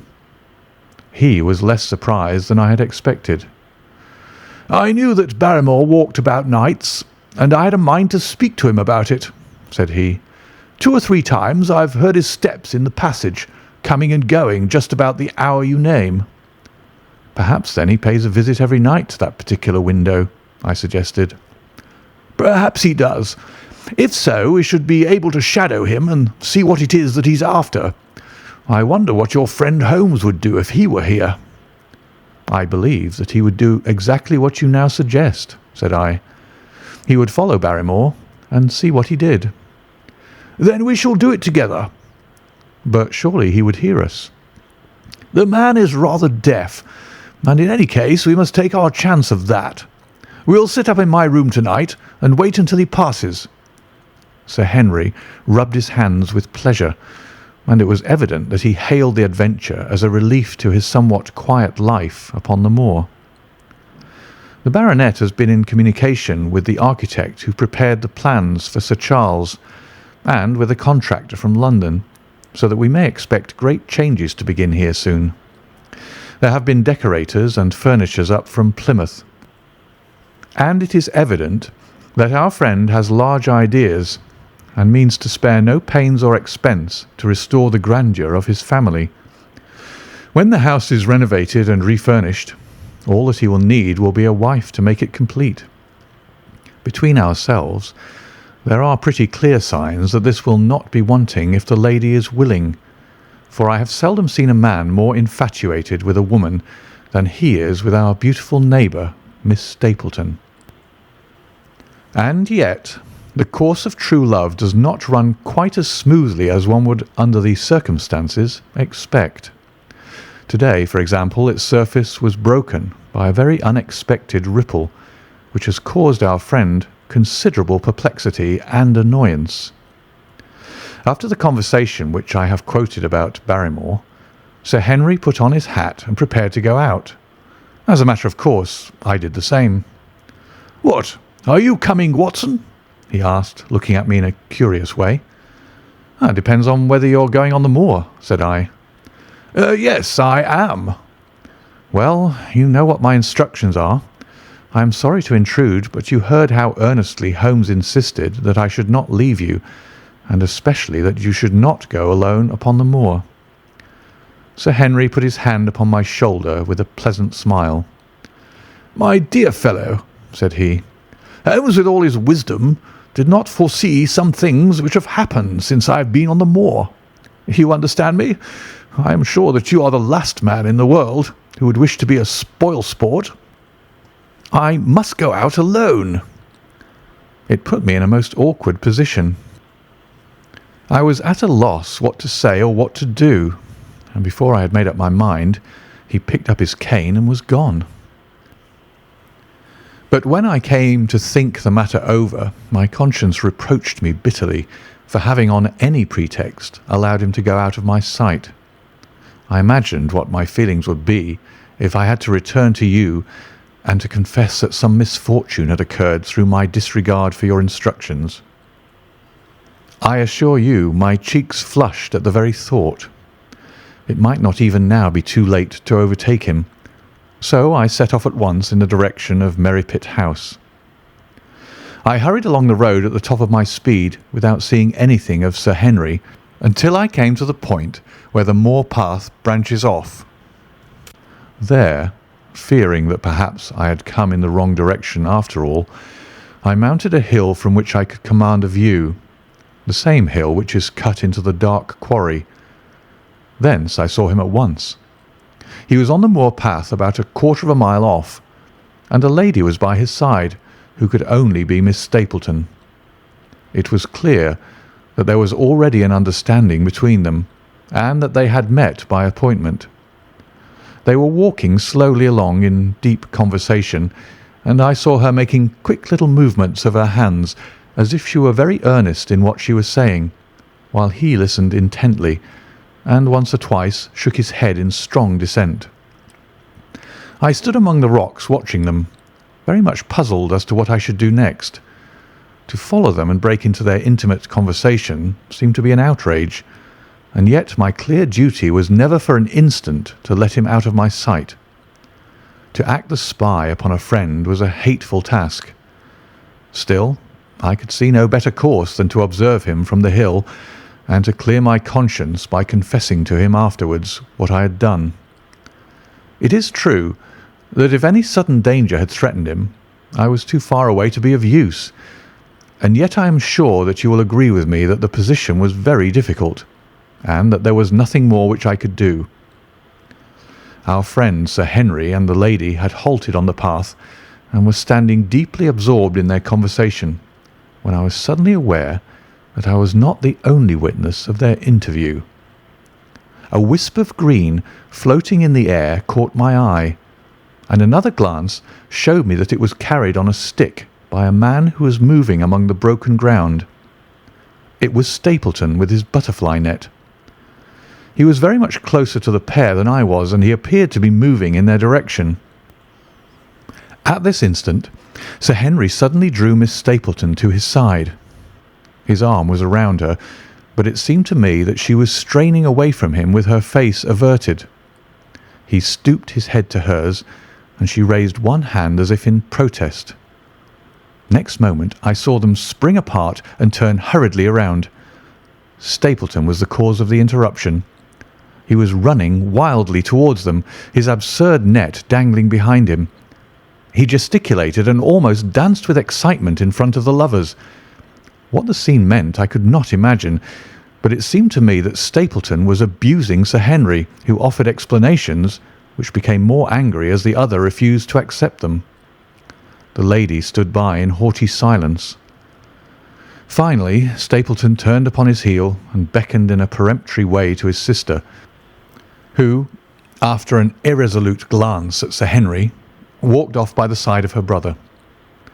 The naturalist's angry gestures showed that the lady was included in his displeasure. The baronet stood for a minute looking after them, and then he walked slowly back the way that he had come, his head hanging, the very picture of dejection. What all this meant I could not imagine, but I was deeply ashamed to have witnessed so intimate a scene without my friend's knowledge. I ran down the hill, therefore, and met the baronet at the bottom. His face was flushed with anger, and his brows were wrinkled, like one who is at his wits' end what to do. "Hello, Watson! Where have you dropped from?" said he. "You don't mean to say that you came after me in spite of all?" I explained everything to him, how I had found it impossible to remain behind, how I had followed him, and how I had witnessed all that had occurred. For an instant his eyes blazed at me, but my frankness disarmed his anger, and he broke at last into a rather rueful laugh. "You would have thought the middle of that prairie a fairly safe place for a man to be private," said he. "But by thunder, the whole countryside seems to have been out to see me do my wooing, and a mighty poor wooing at that. Where had you engaged a seat?" "I was on that hill." "Quite in the back row, eh? But her brother was well up to the front. Did you see him come out on us?" "Yes, I did." "Did he ever strike you as being crazy, this brother of hers?" "I can't say that he ever did." "I dare say not. I always thought of him sane enough until today, but you can take it from me that either he or I ought to be in a straitjacket. What's the matter with me, anyhow? You've lived near me for some weeks, Watson. Tell me straight, is there anything that would prevent me from making a good husband to a woman that I loved?" "I should say not." "He can't object to my worldly position, so it must be myself that he has this down on. What has he against me? I never hurt man or woman in my life, that I know of, and yet he would not so much as let me touch the tips of her fingers." "Did he say so?" "That and a deal more. I tell you, Watson, I've only known her these few weeks, but from the first I just felt that she was made for me, and she, too, she was happy when she was with me, and that I'll swear. There's a light in a woman's eyes that speaks louder than words. But he's never let us get together, and it was only today, for the first time, that I saw a chance of having a few words with her alone. She was glad to meet me, but when she did, it was not love that she would talk about, and she wouldn't have let me talk about it either if she could have stopped it. She kept coming back to it, that this was a place of danger, and that she would never be happy until I had left it. I told her that since I had seen her I was in no hurry to leave it, and that if she really wanted me to go, the only way to work it was for her to arrange to go with me. With that I offered, in as many words, to marry her, but before she could answer, down came this brother of hers, running at us with a face on him like a madman. He was just white with rage, and those light eyes of his were blazing with fury. What was I doing with the lady? How dared I offer her attentions which were distasteful to her? Did I think that because I was a baronet I could do what I liked? If he had not been her brother, I should have known better how to answer him. As it was, I told him that my feelings towards his sister were such as I was not ashamed of, and that I hoped that she might honour me by becoming my wife. That seemed to make the matter no better. So then I lost my temper too, and I answered him rather more hotly than I should perhaps, considering that she was standing by. So it ended by his going off with her, as you saw, and here am I, as badly puzzled a man as any in this county. Just tell me what it all means, Watson, and I'll owe you more than ever I can hope to pay." I tried one or two explanations, but indeed I was completely puzzled myself. Our friend's title, his fortune, his age, his character, and his appearance are all in his favour, and I know nothing against him, unless it be this dark fate which runs in his family. That his advances should be rejected so brusquely without any reference to the lady's own wishes, and that the lady should accept the situation without protest, is very amazing. However, our conjectures were set at rest by a visit from Stapleton himself that very afternoon. He had come to offer apologies for his rudeness of the morning, and after a long private interview with Sir Henry in his study, the upshot of their conversation was that the breach is quite healed, and that we are to dine at Merripit House next Friday as a sign of it. "I don't say now that he isn't a crazy man," said Sir Henry. "I can't forget the look in his eyes when he ran at me this morning, but I must allow that no man could make a more handsome apology than he has done." "Did he give any explanation of his conduct?" "His sister is everything in his life, he says. That is natural enough, and I am glad that he should understand her value. They have always been together, and according to his account he has been a very lonely man with only her as a companion, so that the thought of losing her was really terrible to him.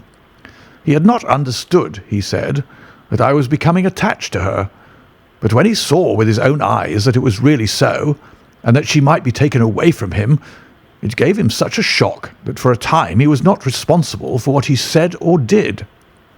He was very sorry for all that had passed, and he recognized how foolish and how selfish it was that he should imagine that he could hold a beautiful woman like his sister to himself for her whole life.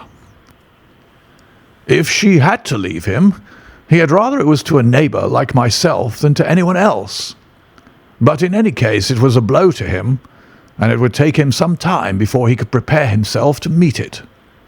He would withdraw all opposition upon his part, if I would promise for 3 months to let the matter rest, and to be content with cultivating the lady's friendship during that time without claiming her love. This I promised, and so the matter rests." So there is one of our small mysteries cleared up. It is something to have touched bottom anywhere in this bog in which we are floundering. We know now why Stapleton looked with disfavour upon his sister's suitor, even when that suitor was so eligible a one as Sir Henry. And now I pass on to another thread which I have extricated out of the tangled skein, the mystery of the sobs in the night, of the tear-stained face of Mrs. Barrymore, of the secret journey of the butler to the western lattice window. Congratulate me, my dear Holmes, and tell me that I have not disappointed you as an agent, that you do not regret the confidence which you showed in me when you sent me down. All these things have by one night's work been thoroughly cleared. I have said by one night's work, but in truth it was by 2 nights' work, for on the first we drew entirely blank.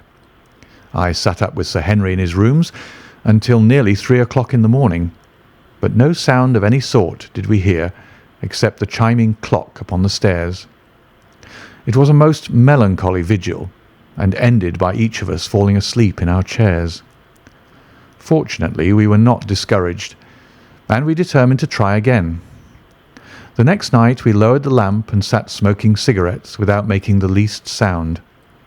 It was incredible how slowly the hours crawled by, and yet we were helped through it by the same sort of patient interest which the hunter must feel as he watches the trap into which he hopes the game may wander.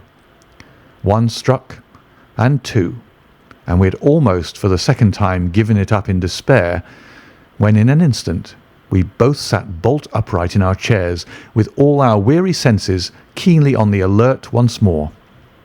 We had heard the creak of a step in the passage. Very stealthily we heard it pass along until it died away in the distance. Then the baronet gently opened his door, and we set out in pursuit. Already our man had gone round the gallery, and the corridor was all in darkness. Softly we stole along until we had come into the other wing. We were just in time to catch a glimpse of the tall, black-bearded figure, his shoulders rounded as he tiptoed down the passage. Then he passed through the same door as before, and the light of the candle framed it in the darkness and shot one single yellow beam across the gloom of the corridor. We shuffled cautiously towards it, trying every plank before we dared to put our whole weight upon it. We had taken the precaution of leaving our boots behind us, but even so, the old boards snapped and creaked beneath our tread. Sometimes it seemed impossible that he should fail to hear our approach. However, the man is fortunately rather deaf, and he was entirely preoccupied in that which he was doing. When at last we reached the door and peeped through, we found him crouching at the window, candle in hand, his white, intent face pressed against a pane, exactly as I had seen him 2 nights before. We had arranged no plan of campaign, but the baronet is a man to whom the most direct way is always the most natural. He walked into the room, and as he did so, Barrymore sprang up from the window with a sharp hiss of his breath and stood livid and trembling before us. His dark eyes, glaring out of the white mask of his face, were full of horror and astonishment as he gazed from Sir Henry to me. "What are you doing here, Barrymore?" "Nothing, sir." His agitation was so great that he could hardly speak, and the shadows sprang up and down from the shaking of his candle. "It was the window, sir. I go round at night to see that they're fastened." "On the second floor?" "Yes, sir. All the windows." "Look here, Barrymore," said Sir Henry sternly. "We have made up our minds to have the truth out of you, so it will save you trouble to tell it sooner rather than later.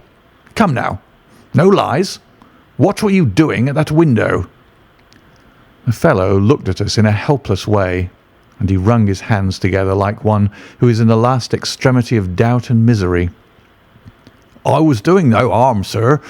I was holding a candle to the window." "And why were you holding a candle to the window?" "Don't ask me, Sir Henry. Don't ask me. I give you my word, sir, that it is not my secret, and I cannot tell it. If it concerned no one but myself, I would not try to keep it from you." A sudden idea occurred to me, and I took the candle from the trembling hand of the butler. "He must have been holding it as a signal," said I.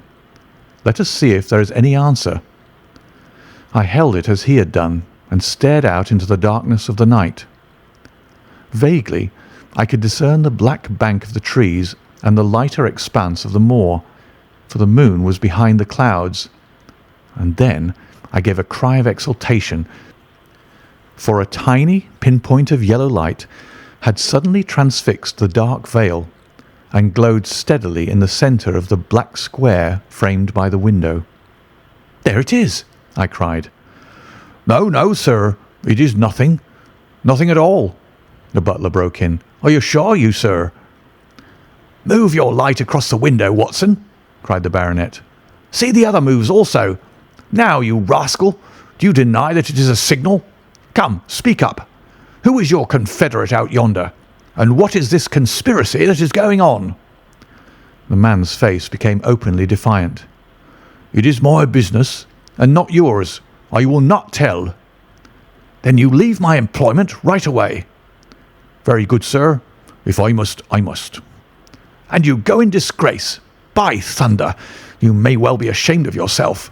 Your family has lived with mine for over 100 years under this roof, and here I find you deep in some dark plot against me."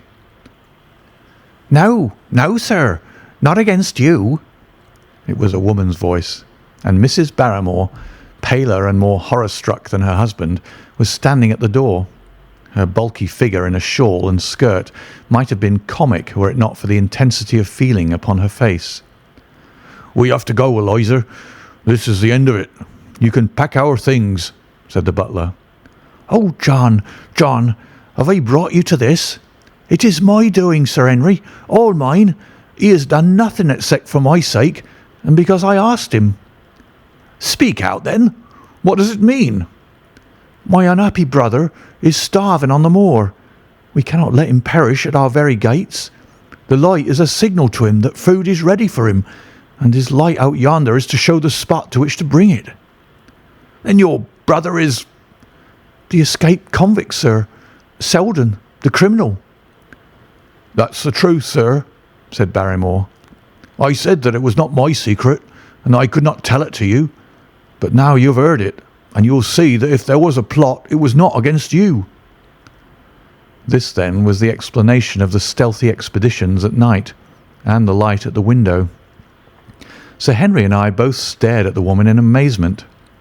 Was it possible that this stolidly respectable person was of the same blood as one of the most notorious criminals in the country? "Yes, sir. My name is Selden, and he is my younger brother. We humoured him too much when he was a lad, and gave him his own way in everything, until he came to think that the world was made for his pleasure, and that he could do what he liked in it. Then, as he grew older, he met wicked companions, and the devil entered into him until he broke my mother's heart and dragged her name in the dirt. From crime to crime he sank lower and lower, until it is only the mercy of God which has snatched him from the scaffold. But to me, sir, he was always a little curly-headed boy that I had nursed and played with as an elder sister would. That was why he broke prison, sir. He knew that I was here, and that we could not refuse to help him. When he dragged himself here one night, weary and starving, with the warders hard at his heels, what could we do? We took him in and fed him and cared for him. Then you returned, sir, and my brother thought he would be safer on the moor than anywhere else until the hue and cry was over, so he lay in hiding there. But every second night we made sure if he was still there by putting a light in the window, and if there was an answer, my husband took out some bread and meat to him. Every day we hoped that he was gone, but as long as he was there, we couldn't desert him. That is the old truth, as I am an honest Christian woman, and you'll see that if there is a blame in the matter, it doesn't lie with my husband, but with me, for whose sake he's done all that he has." The woman's words came with an intense earnestness, which carried conviction with them. "Is this true, Barrymore?" "Yes, Sir Henry, every word of it." "Well, I cannot blame you for standing by your own wife. Forget what I've said. Go to your room, you two, and we shall talk further about this matter in the morning." When they were gone, we looked out of the window again. Sir Henry had flung it open, and the cold night wind beat in upon our faces. Far away in the black distance, there still glowed that one tiny point of yellow light. "I wonder he dares," said Sir Henry. "It may be so placed as to be only visible from here." "Very likely. How far do you think it is?" "Out by the cleft tor, I think." "Not more than a mile or two off." "Hardly that." "Well, it cannot be far if Barrymore had to carry out the food to it, and he's waiting, this villain, beside that candle. By thunder, Watson, I'm going out to take that man." The same thought had crossed my own mind. It was not as if the Barrymores had taken us into their confidence. Their secret had been forced from them. The man was a danger to the community, an unmitigated scoundrel for whom there was neither pity nor excuse. We were only doing our duty in taking this chance of putting him back where he could do no harm. With this brutal and violent nature, others would have to pay the price if we held our hands. Any night, for example, our neighbours the Stapletons might be attacked by him, and it may have been the thought of this which made Sir Henry so keen upon the adventure. "I'll come," said I. "Then get your revolver and put on your boots. The sooner we start, the better, as the fellow may put out this light and be off." In 5 minutes we were outside the door, starting upon our expedition. We hurried through the dark shrubbery amid the dull moaning of the autumn wind and the rustle of the falling leaves. The night air was heavy with the smell of damp and decay. Now and again the moon peeped out for an instant, but clouds were driving over the face of the sky, and just as we came out on the moor, a thin rain began to fall. The light still burned steadily in front. "Are you armed?" I asked. "I have a hunting crop." "We must close in on him rapidly, for he is said to be a desperate fellow. We shall take him by surprise and have him at our mercy before he can resist." "I say, Watson," said the baronet, "what would Holmes say to this? How about that hour of darkness in which the power of evil is exalted?" As if in answer to his words, there rose suddenly out of the vast gloom of the moor that strange cry which I had already heard upon the borders of the great Grimpen Mire. It came with the wind through the silence of the night, a long, deep mutter, then a rising howl, and then the sad moan in which it died away. Again and again it sounded, the whole air throbbing with it, strident, wild, and menacing. The baronet caught my sleeve, and his face glimmered white through the darkness. "My God, what's that, Watson?" "I don't know. It's a sound they have on the moor. I heard it once before." It died away, and an absolute silence closed in upon us. We stood straining our ears, but nothing came. "Watson," said the baronet, "it was the cry of a hound." My blood ran cold in my veins, for there was a break in his voice which told of the sudden horror which had seized him. "What do they call this sound?" he asked. "Who?" "The folk on the countryside." "Oh, they are ignorant people. Why should you mind what they call it?" "Tell me, Watson, what do they say of it?" I hesitated, but could not escape the question. "They say it is the cry of the Hound of the Baskervilles." He groaned and was silent for a few moments. "A hound it was," he said at last, "but it seemed to come from miles away, over yonder, I think." It was hard to say whence it came. "It rose and fell with the wind. Isn't that the direction of the great Grimpen Mire?" "Yes, it is." "Well, it was up there. Come now, Watson, didn't you think yourself that it was the cry of a hound? I am not a child. You need not fear to speak the truth." "Stapleton was with me when I heard it last. He said that it might be the calling of a strange bird." "No, no, it was a hound. My God! Can there be some truth in all these stories? Is it possible that I am really in danger from so dark a cause? You don't believe it, do you, Watson?" "No, no." "And yet it was one thing to laugh about it in London, and it is another to stand out here in the darkness of the moor and to hear such a cry as that. And my uncle, there was the footprint of the hound beside him as he lay. It all fits together. I don't think that I'm a coward, Watson, but that sound seemed to freeze my very blood. Feel my hand." It was as cold as a block of marble.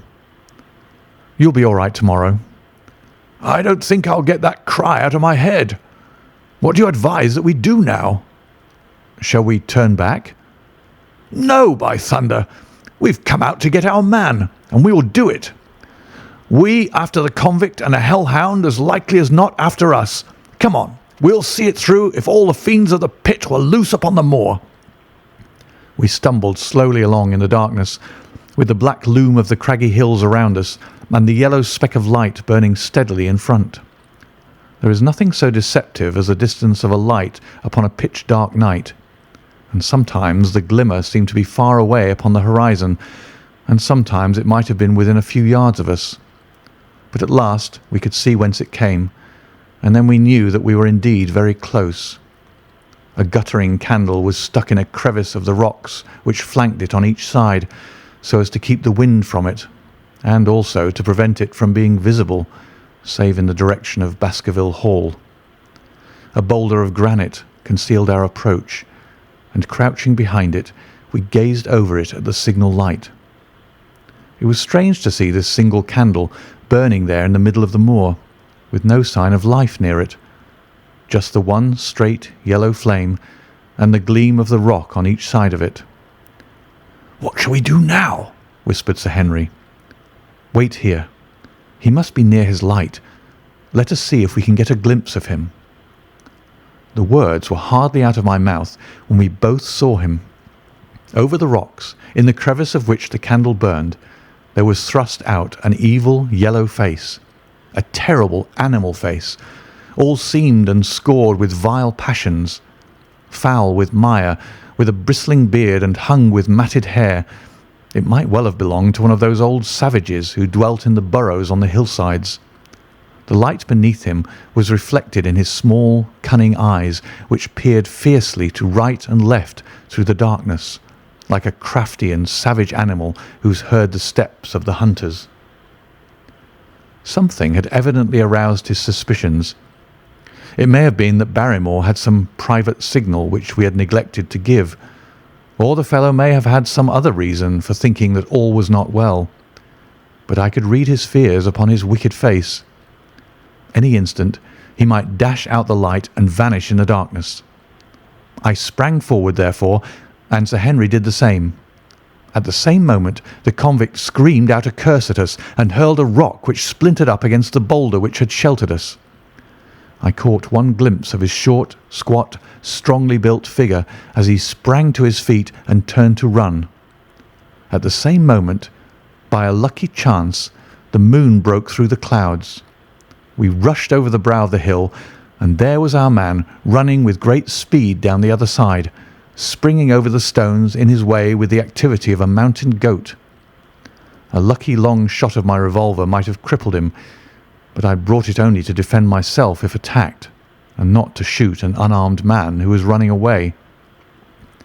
We were both swift runners, and in fairly good training, but we soon found that we had no chance of overtaking him.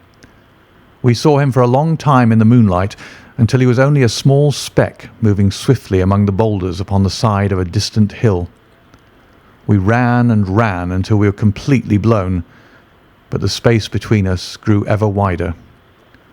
Finally we stopped and sat panting on two rocks while we watched him disappearing in the distance.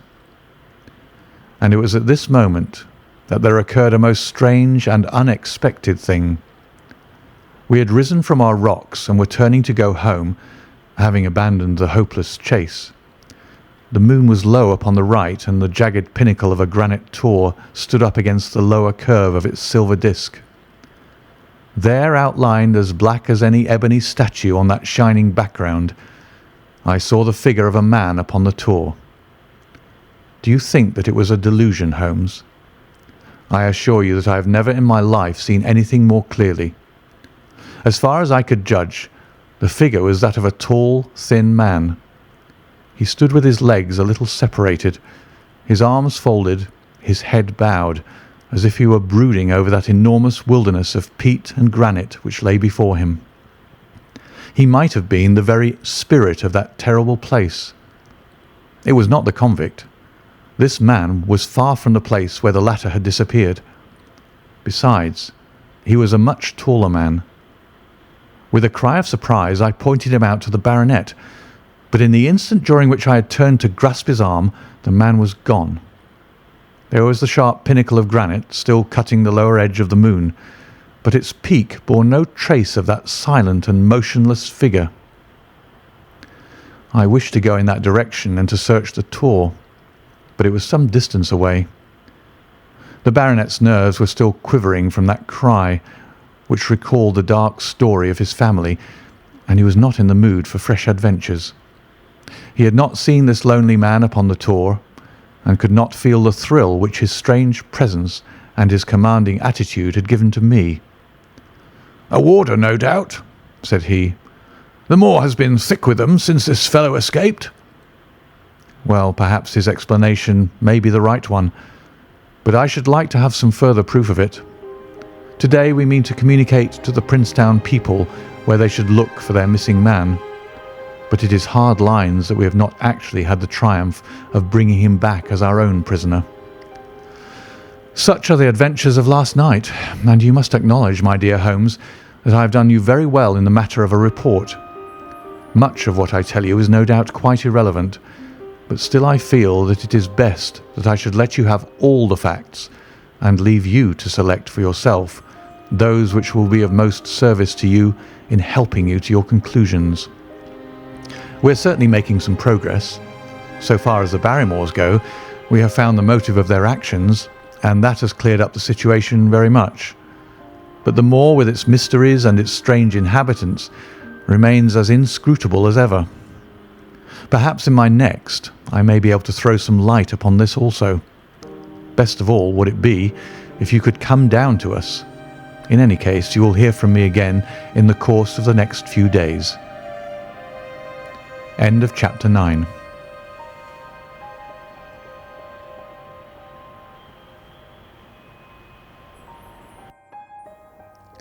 Chapter 10. Extract from the Diary of Dr. Watson. So far, I have been able to quote from the reports which I have forwarded during those early days to Sherlock Holmes. Now, however, I have arrived at a point in my narrative where I am compelled to abandon this method and to trust once more to my recollections, aided by the diary which I kept at the time. A few extracts from the latter will carry me on to those scenes which are indelibly fixed in every detail upon my memory. I proceed, then, from the morning which followed our abortive chase of the convict and our other strange experiences upon the moor. October 16th. A dull and foggy day with a drizzle of rain.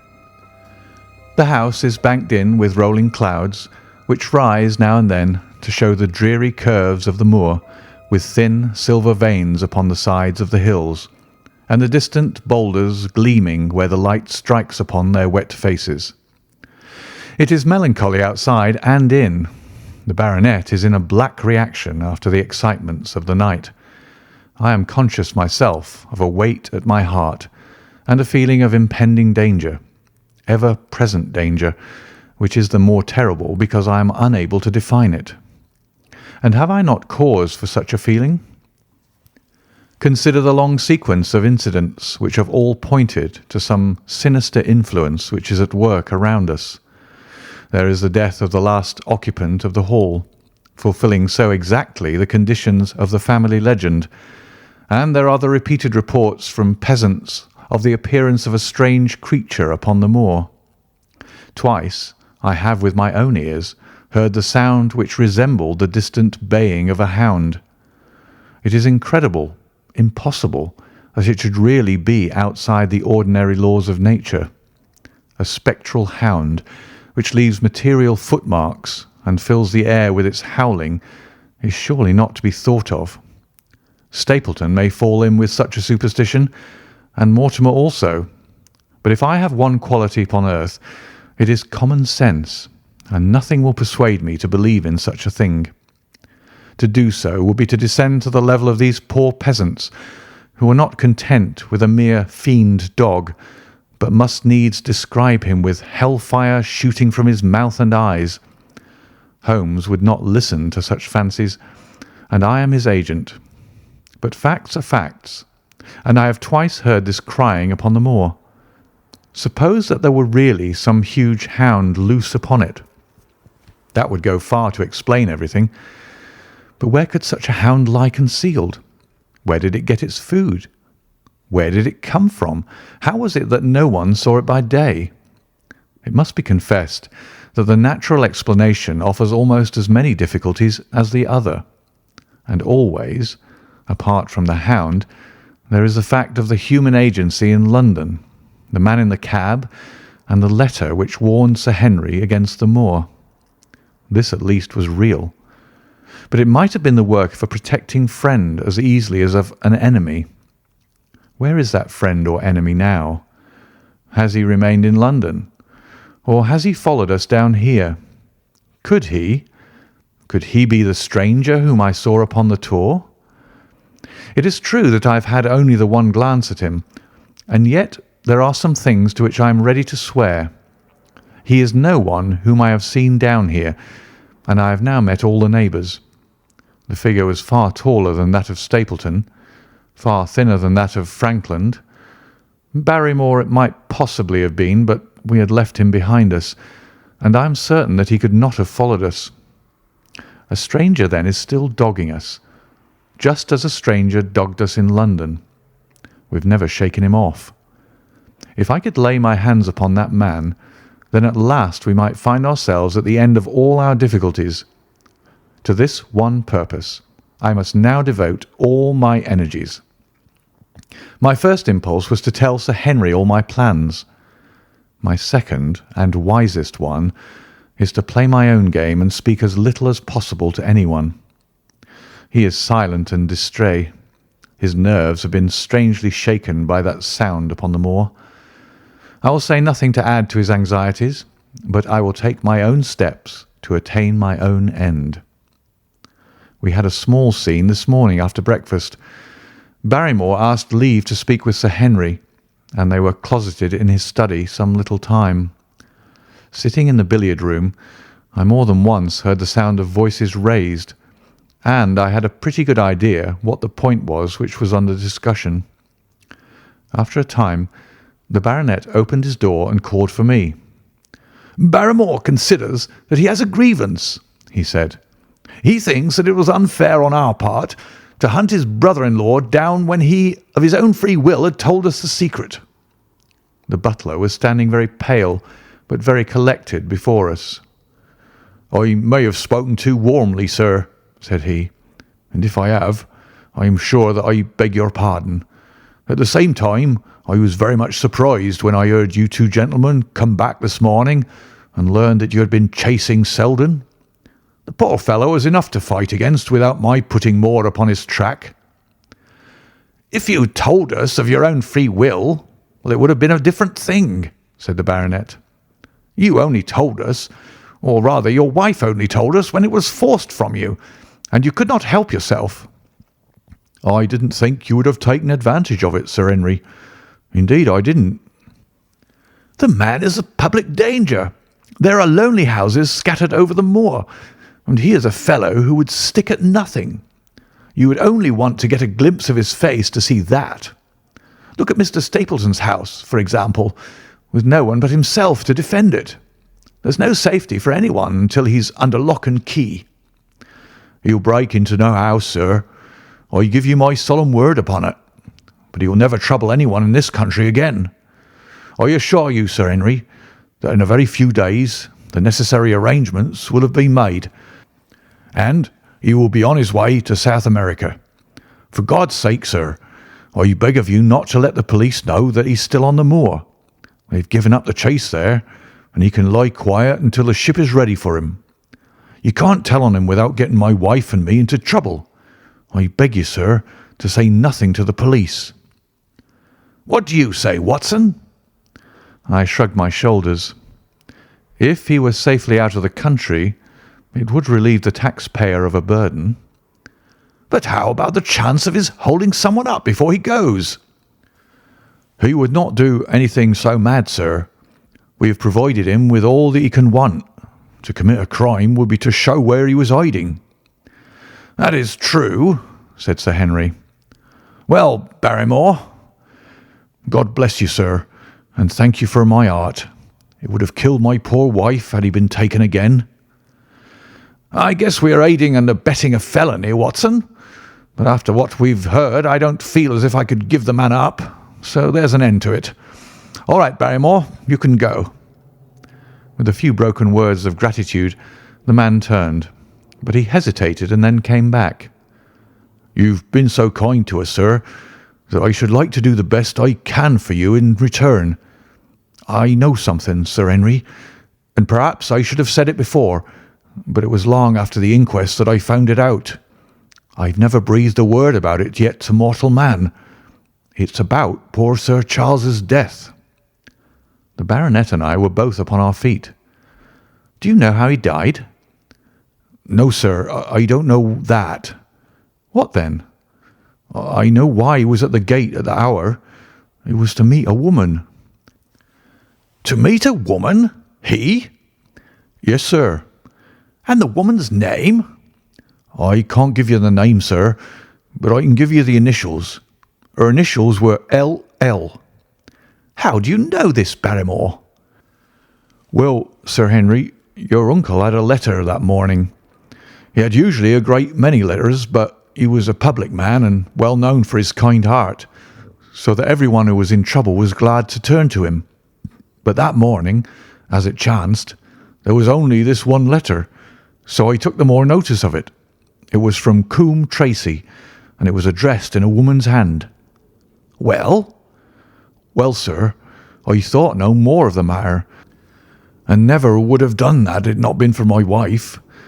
Only a few weeks ago she was cleaning out Sir Charles's study. It had never been touched since his death, and she found the ashes of a burned letter in the back of the grate. The greater part of it was charred to pieces, but one little slip, the end of a page, hung together, and the writing could still be read, though it was grey on a black background. It seemed to us to be a postscript at the end of the letter, and it said, "Please, please, as you are a gentleman, burn this letter and be at the gate by 10 o'clock. Beneath it were signed the initials L.L. Have you got that slip? No, sir. It crumbled all to bits after we moved it. Had Sir Charles received any other letters in the same writing? Well, sir, I took no particular notice of his letters. I should not have noticed this one, only it happened to come alone. And you have no idea who L.L. is? No, sir, no more than you have. But I expect if we could lay our hands upon that lady, we should know more about Sir Charles's death. I cannot understand, Barrymore, how you came to conceal this important information. Well, sir, it was immediately after that our own trouble came to us. And then again, sir, we were both of us very fond of Sir Charles, as we well might be considering all he has done for us. To rake this up couldn't help our poor master, and it's well to go carefully when there's a lady in the case, even the best of us. You thought it might injure his reputation? Well, sir, I thought no good could come of it.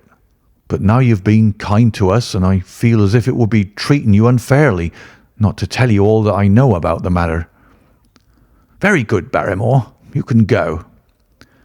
When the butler had left us, Sir Henry turned to me. Well, Watson, what do you think of this new light? It seems to leave the darkness rather blacker than before. So I think. But if we can only trace L.L., it should clear up the whole business. We've gained that much. We know that there's someone who has the facts if we can only find her. What do you think we should do? Let Holmes know all about it at once. It'll give him the clue for which he's been seeking. I am much mistaken if it does not bring him down. I went at once to my room and drew up my report of the morning's conversation for Holmes. It was evident to me that he'd been very busy of late, for the notes which I had from Baker Street were few and short, with no comments upon the information which I had supplied, and hardly any reference to my mission. No doubt his blackmailing case is absorbing all his faculties. And yet this new factor must surely arrest his attention and renew his interest. I wish that he were here. October 17th. All day today the rain poured down, rustling on the ivy and dripping from the eaves. I thought of the convict out upon the bleak, cold, shelterless moor. Poor devil! Whatever his crimes, he's suffered something to atone for them. And then I thought of that other one, the face in the cab, the figure against the moon. Was he also out in that deluge, the unseen watcher, the man of darkness? In the evening I put on my waterproof, and I walked far upon the sodden moor, full of dark imaginings, the rain beating upon my face and the wind whistling about my ears. God help those who wander into the great mire now, for even the firm uplands are becoming a morass. I found the black tor upon which I had seen the solitary watcher, and from its craggy summit I looked out myself across the melancholy downs. Rain squalls drifted across their russet face, and the heavy, slate-coloured clouds hung low over the landscape, trailing in grey wreaths down the sides of the fantastic hills. In the distant hollow on the left, half hidden by the mist, the two thin towers of Baskerville Hall rose above the trees. They were the only signs of human life which I could see, save only those prehistoric huts which lay thickly upon the slopes of the hills. Nowhere was there any trace of that lonely man whom I had seen on the same spot 2 nights before.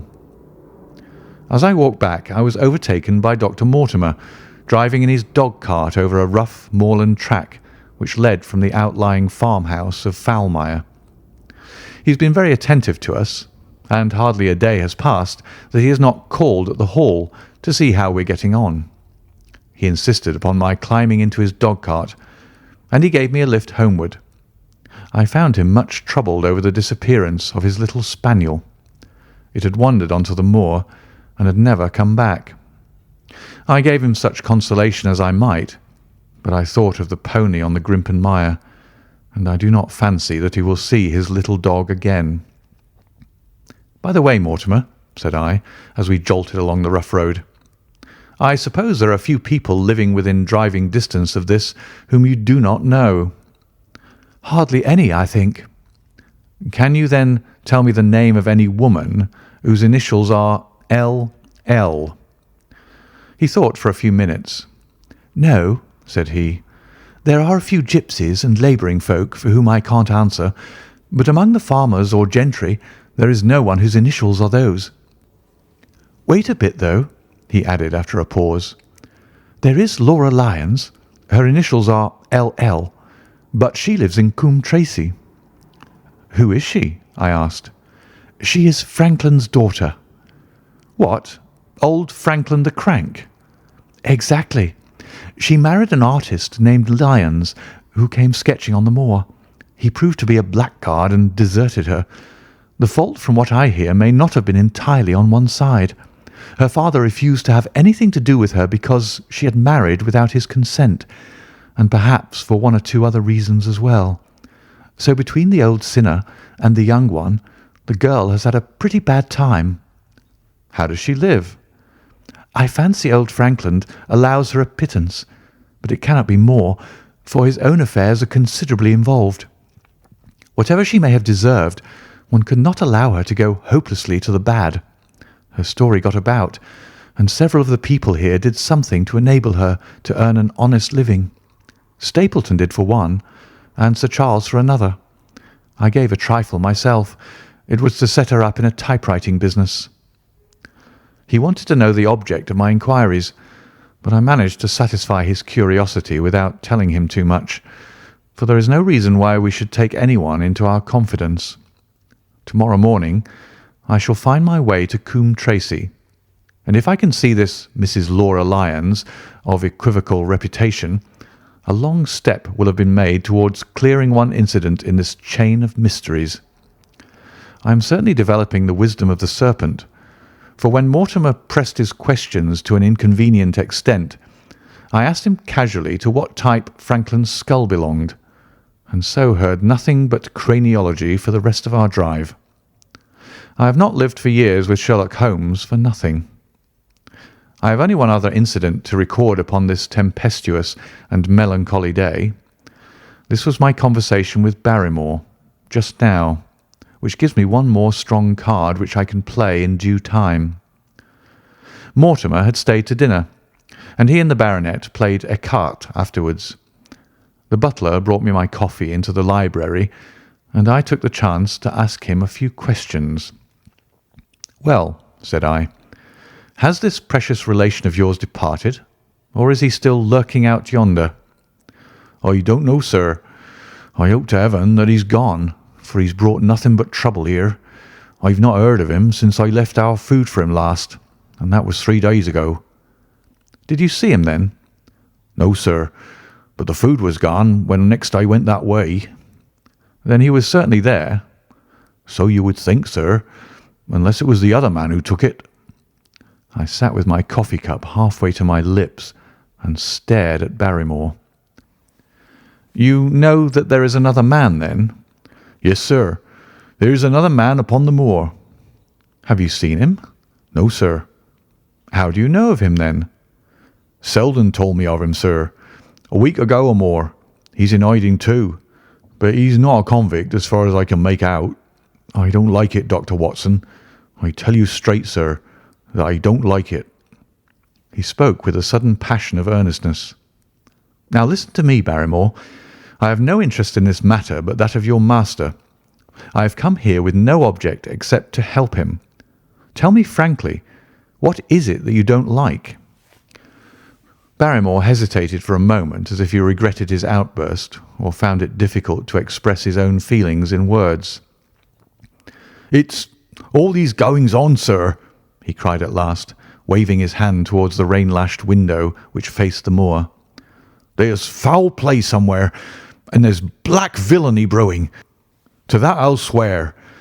Very glad I should be, sir, to see Sir Henry on his way back to London again." "But what is it that alarms you?" "Look at Sir Charles's death. That was bad enough. For all that the coroner said, look at the noises on the moor at night. There's not a man who would cross it after sundown if he was paid for it. Look at this stranger hiding out yonder and watching and waiting. What's he waiting for? What does it mean? It means no good to anyone of the name of Baskerville, and very glad I shall be to quit of it all in the day that Sir Henry's new servants are ready to take over the hall." "But about this stranger," said I. "Can you tell me anything about him? What did Selden say? Did he find out where he hid, or what he was doing?" "He saw him once or twice, but he's a deep one and gives nothing away. At first he thought that he was the police, but soon he found that he had some lay of his own. A kind of gentleman he was, as far as he could see, but what he was doing he could not make out." "And where did he say that he lived?" "Among the old houses on the hillside, the stone huts where the old folk used to live." "But how about his food?" "Selden found out that he has got a lad who works for him and brings all he needs. I dare say he goes to Coombe Tracey for he wants." "Very good, Barrymore. We may talk further of this some other time." When the butler had gone, I walked over to the black window, and I looked through a blurred pane at the driving clouds and at the tossing outline of the wind-swept trees. It is a wild night indoors, and what must it be in Stone Hut upon the moor? What passion of hatred can it be which leads a man to lurk in such a place at such a time? And what deep and earnest purpose can he have which calls for such a trial? There in that hut upon the moor seems to lie the very centre of that problem which has vexed me so sorely. I swear that another day shall not have passed before I have done all that man can do to reach the heart of the mystery. End of chapter 10.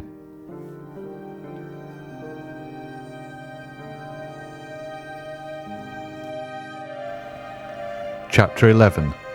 The Man on the Tour. The extract from my private diary, which forms the last chapter, has brought my narrative up to the 18th of October, a time when these strange events began to move swiftly towards their terrible conclusion. The incidents of the next few days are indelibly graven upon my recollection, and I can tell them without reference to the notes made at the time. I start them from the day which succeeded that upon which I had established two facts of great importance. The one, that Mrs. Laura Lyons of Coombe Tracey had written to Sir Charles Baskerville and made an appointment with him at the very place and hour that he met his death. The other, that the lurking man upon the moor was to be found among the stone huts upon the hillside. With these two facts in my possession, I felt that either my intelligence or my courage must be deficient if I could not throw some further light upon these dark places. I had no opportunity to tell the baronet what I had learned about Mrs. Lyons upon the evening before, for Dr. Mortimer remained with him at cards until it was very late. At breakfast, however, I informed him about my discovery, and asked him whether he would care to accompany me to Coombe Tracey. At first he was very eager to come, but on second thoughts it seemed to both of us that if I went alone the results might be better. The more formal we made the visit, the less information we might obtain. I left Sir Henry behind, therefore, not without some prickings of conscience, and drove off upon my new quest. When I reached Coombe Tracey, I told Perkins to put up the horses, and I made inquiries for the lady whom I had come to interrogate. I had no difficulty in finding her rooms, which were central and well appointed. A maid showed me in without ceremony, and as I entered the sitting-room, a lady who was sitting before a Remington typewriter sprang up with a pleasant smile of welcome. Her face fell, however, when she saw that I was a stranger, and she sat down again and asked me the object of my visit. The first impression left by Mrs. Lyons was one of extreme beauty. Her eyes and hair were of the same rich hazel colour, and her cheeks, though considerably freckled, were flushed with the exquisite bloom of the brunette, the dainty pink which lurks at the heart of the sulphur rose. Admiration was, I repeat, the first impression, but the second was criticism. There was something subtly wrong with the face, some coarseness of expression, some hardness, perhaps, of eye, some looseness of lip, which marred its perfect beauty. But these, of course, are afterthoughts. At the moment I was simply conscious that I was in the presence of a very handsome woman, and that she was asking me the reasons for my visit. I had not quite understood until that instant how delicate my mission was. "I have the pleasure," said I, "of knowing your father." It was a clumsy introduction, and the lady made me feel it. "There is nothing in common between my father and me," she said. "I owe him nothing, and his friends are not mine. If it were not for the late Sir Charles Baskerville and some other kind hearts, I might have starved for all that my father cared." "It was about the late Sir Charles Baskerville that I have come here to see you." The freckles started out on the lady's face. "What can I tell you about him?" she asked, and her fingers played nervously over the stops of her typewriter. "You knew him, did you not?" "I have already said that I owe a great deal to his kindness. If I am able to support myself, it is largely due to the interest which he took in my unhappy situation." "Did you correspond with him?" The lady looked quickly up with an angry gleam in her hazel eyes. "What is the object of these questions?" she asked sharply. "The object is to avoid a public scandal. It is better that I should ask them here than that the matter should pass outside our control." She was silent, and her face was still very pale. At last she looked up with something reckless and defiant in her manner. "Well, I'll answer," she said. "What are your questions?" "Did you correspond with Sir Charles?" "I certainly wrote to him once or twice, to acknowledge his delicacy and his generosity." "Have you the dates of these letters?" "No." "Have you ever met him?" "Yes, once or twice, when he came into Coombe Tracey.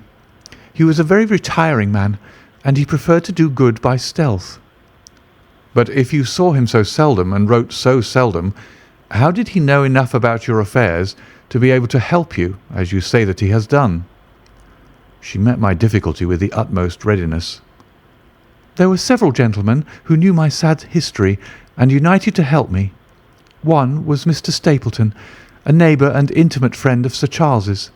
He was exceedingly kind, and it was through him that Sir Charles learned about my affairs."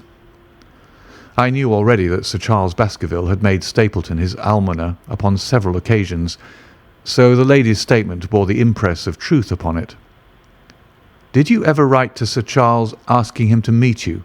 I continued. Mrs. Lyons flushed with anger again. "Really, sir, this is a very extraordinary question." "I am sorry, madam, but I must repeat it." "Then I answer, certainly not." "Not on the very day of Sir Charles's death?" The flush had faded in an instant, and a deathly face was before me. Her dry lips could not speak the "no" which I saw rather than heard. "Surely your memory deceives you," said I. "I could even quote a passage of your letter. It ran, 'Please, please, as you are a gentleman, burn this letter and be at the gate by 10 o'clock.'" I thought that she had fainted, but she recovered herself by a supreme effort. "Is there no such thing as a gentleman?" she gasped. "You do Sir Charles an injustice. He did burn the letter, but sometimes a letter may be legible even when burned. You acknowledge now that you wrote it." "Yes, I did write it," she cried, pouring out her soul in a torrent of words. "I did write it. Why should I deny it? I have no reason to be ashamed of it. I wished him to help me. I believed that if I had an interview I could gain his help, so I asked him to meet me." "But why at such an hour?" "Because I had only just learned that he was going to London next day and might be away for months. There were reasons why I could not get there earlier." "But why a rendezvous in the garden instead of a visit to the house?" "Do you think a woman could go alone at that hour to a bachelor's house?" "Well, what happened when you did get there?" "I never went." "Mrs. Lyons!" "No, I swear it to you on all I hold sacred. I never went. Something intervened to prevent me going." "What was that?" "That is a private matter. I cannot tell it." "You acknowledge, then, that you made an appointment with Sir Charles at the very hour and place at which he met his death, but you deny that you kept the appointment?" "That is the truth." Again and again I cross-questioned her, but I could never get past that point. "Mrs. Lyons," said I as I rose from this long and inconclusive interview, "you are taking a very great responsibility and putting yourself in a very false position by not making an absolute clean breast of all that you know. If I have to call in the aid of the police, you will find how seriously you are compromised. If your position is innocent, why did you in the first instance deny having written to Sir Charles upon that date?" "Because I feared that some false conclusion might be drawn from it, and that I might find myself involved in a scandal." "And why were you so pressing that Sir Charles should destroy your letter?" "If you had read the letter you will know." "I did not say that I had read all the letter." "You quoted some of it." "I quoted the postscript. The letter had, as I said, been burned, and it was not all legible. I ask you once again why it was that you were so pressing that Sir Charles should destroy this letter which he received on the day of his death." "The matter is a very private one." "The more reason why you should avoid a public investigation." "I will tell you then. If you have heard anything of my unhappy history, you will know that I made a rash marriage and had reason to regret it." "I have heard so much." "My life has been one incessant persecution from a husband whom I abhor. The law is upon his side, and every day I am faced by the possibility that he may force me to live with him. At the time that I wrote this letter to Sir Charles, I had learned that there was a prospect of my regaining my freedom if certain expenses could be met. It meant everything to me, peace of mind, happiness, self-respect, everything. I knew Sir Charles's generosity, and I thought that if he heard the story from my own lips, he would help me." "Then how is it that you did not go?" "Because I received help in the interval from another source." "Why, then, did you not write to Sir Charles and explain this?" "So I should have done had I not seen his death in the paper next morning." The woman's story hung coherently together, and all my questions were unable to shake it. I could only check it by finding if she had indeed instituted divorce proceedings against her husband at or about the time of the tragedy. It was unlikely that she would dare to say that she had not been to Baskerville Hall if she really had been, for a trap would be necessary to take her there, and could not have returned to Coombe Tracey until the early hours of the morning. Such an excursion could not be kept secret. The probability was, therefore, that she was telling the truth, or at least a part of the truth. I came away baffled and disheartened. Once again, I had reached that dead wall which seemed to be built across every path by which I tried to get at the object of my mission. And yet the more I thought of the lady's face and of her manner, the more I felt that something was being held back from me. Why should she turn so pale? Why should she fight against every admission until it was forced from her? Why should she have been so reticent at the time of the tragedy? Surely the explanation of all this could not be as innocent as she would have me believe. For the moment, I could proceed no farther in that direction, but must turn back to that other clue which was to be sought for among the stone huts upon the moor. And that was a most vague direction. I realized it as I drove back and noted how hill after hill showed traces of the ancient people. Barrymore's only indication had been that the stranger lived in one of those abandoned huts, and many hundreds of them are scattered throughout the length and breadth of the moor. But I had my own experience for a guide, since it had shown me the man himself standing upon the summit of the Black Tor. That, then, should be the centre of my search. From there I should explore every hut upon the moor until I lighted upon the right one. If this man were inside it, I should find out from his own lips, at the point of my revolver, if necessary, who he was and why he had dogged us so long. He might slip away from us in the crowd of Regent Street, but it would puzzle him to do so upon the lonely moor. On the other hand, if I should find the hut and its tenants should not be within it, I must remain there, however long the vigil, until he returned. Holmes had missed him in London. It would indeed be a triumph for me if I could run him to earth where my master had failed. Luck had been against us again and again in this inquiry, but now at last it came to my aid, and the messenger of good fortune was none other than Mr. Frankland, who was standing grey-whiskered and red-faced outside the gate of his garden, which opened onto the high road along which I travelled. "Good day, Dr. Watson," cried he with unwonted good humour. "You must really give your horses a rest, and come in to have a glass of wine and to congratulate me." My feelings towards him were very far from being friendly after what I had heard of his treatment of his daughter, but I was anxious to send Perkins and the wagonette home, and the opportunity was a good one.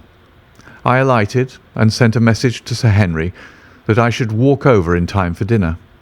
Then I followed Frankland into his dining room. "It is a great day for me, sir. One of the red-letter days of my life," he cried with many chuckles. "I've brought off a double event. I mean to teach them in these parts that law is law, and that there is a man here who does not fear to invoke it. I have established a right-of-way through the centre of old Middleton's Park. Slap across it, sir, within 100 yards of his own front door. What do you think of that? We'll teach these magnates that they cannot ride roughshod over the rights of the commoners, confound them. And I've closed the wood where the Fernworthy folk used to picnic. These infernal people seem to think that there are no rights of property, and that they can swarm where they like with their papers and their bottles.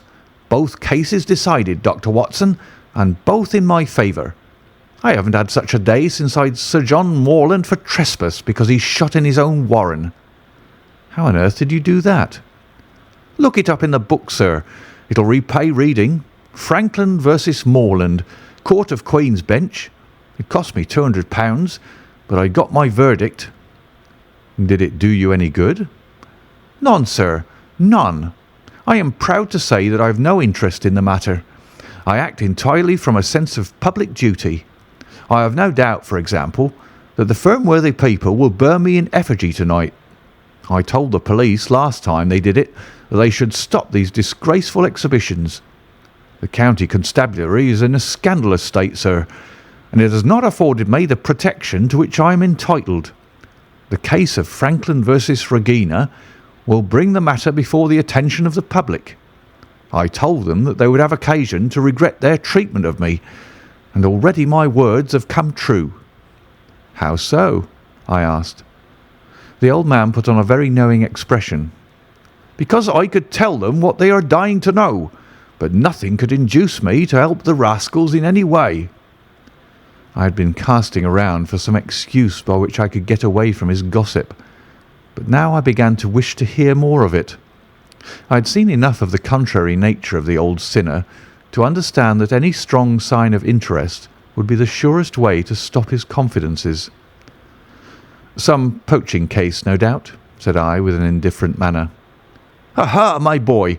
A very much more important matter than that. What about the convict on the moor?" I stared. "You don't mean that you know where he is?" said I. I may not know exactly where he is, but I'm quite certain that I could help the police to lay their hands on him. Has it never struck you that the way to catch that man was to find out where he got his food and so trace it to him?" He certainly seemed to be getting uncomfortably near the truth. "No doubt," said I. "But how do you know that he is anywhere upon the moor?" "I know it because I've seen with my own eyes the messenger who takes him his food." My heart sank for Barrymore. It was a serious thing to be in the power of this spiteful old busybody, but his next remark took a weight from my mind.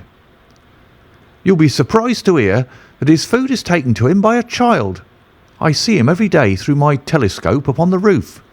He passes along the same path at the same hour, and to whom should he be going except to the convict?" Here was luck indeed, and yet I suppressed all appearance of interest. A child! Barrymore had said that our unknown was supplied by a boy. It was on his track, and not upon the convict's, that Frankland had stumbled. If I could get his knowledge, it might save me a long and weary hunt. But incredulity and indifference were evidently my strongest cards. I should say that it was much more likely that it was the son of one of the moorland shepherds taking out his father's dinner. The least appearance of opposition struck fire out of the old autocrat. His eyes looked malignantly at me, and his grey whiskers bristled like those of an angry cat. "Indeed, sir," said he, pointing out over the wide-stretching moor. "Do you see that black tor over yonder? Well, do you see the low hill beyond with the thorn bush upon it? It is the stoniest part of the whole moor. Is that a place where a shepherd would be likely to take his station? Your suggestion, sir, is a most absurd one." I meekly answered that I had spoken without knowing all the facts. My submission pleased him, and led him to further confidences. "You may be sure, sir, that I have very good grounds before I came to an opinion. I have seen the boy again and again with his bundle, every day and sometimes twice a day. I've been able, but wait a moment, Dr. Watson. Do my eyes deceive me, or is there at present moment something moving upon that hillside?" It was several miles off, but I could distinctly see a small dark dot against the dull green and grey. "Come, sir, come!" cried Frankland, rushing upstairs. "You will see with your own eyes, and judge for yourself." The telescope, a formidable instrument mounted upon a tripod, stood upon the flat leads of the house. Frankland clapped his eye to it and gave a cry of satisfaction. "Quick, Dr. Watson, quick, before he passes over the hill."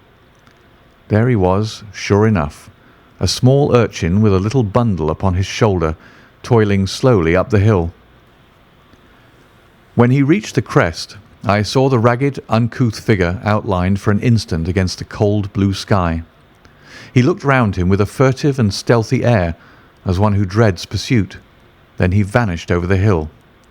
"Well, am I right?" "Certainly there is a boy who seems to have some secret errand." "And what that errand is, even a county constable could guess. But not one word shall they have from me, and I bind you to secrecy also, Dr. Watson. Not a word, you understand?" "Just as you wish." "They have treated me shamefully, shamefully. When the facts come out in Franklin versus Regina, I venture to think that a thrill of indignation will run through the country. Nothing would induce me to help the police in any way.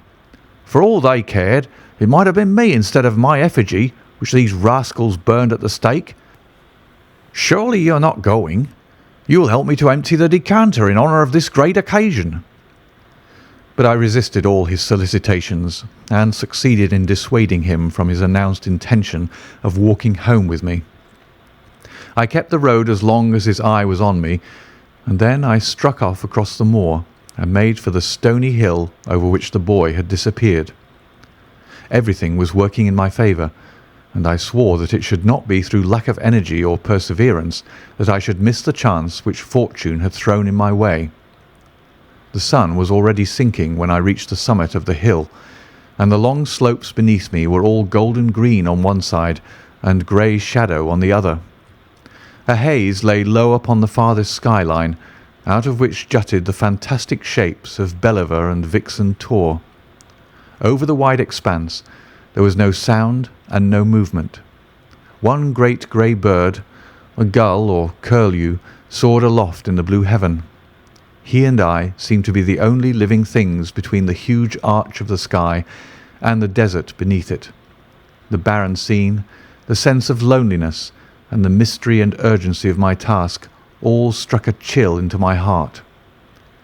The boy was nowhere to be seen, but down beneath me in a cleft of the hills there was a circle of the old stone huts, and in the middle of them there was one which retained sufficient roof to act as a screen against the weather. My heart leapt within me as I saw it. This must be the burrow where the stranger lurked. At last my foot was on the threshold of his hiding place. His secret was within my grasp. As I approached the hut, walking as warily as Stapleton would do when with poised net he drew near the settled butterfly, I satisfied myself that the place had indeed been used as a habitation. A vague pathway among the boulders led to the dilapidated opening which served as a door. All was silent within.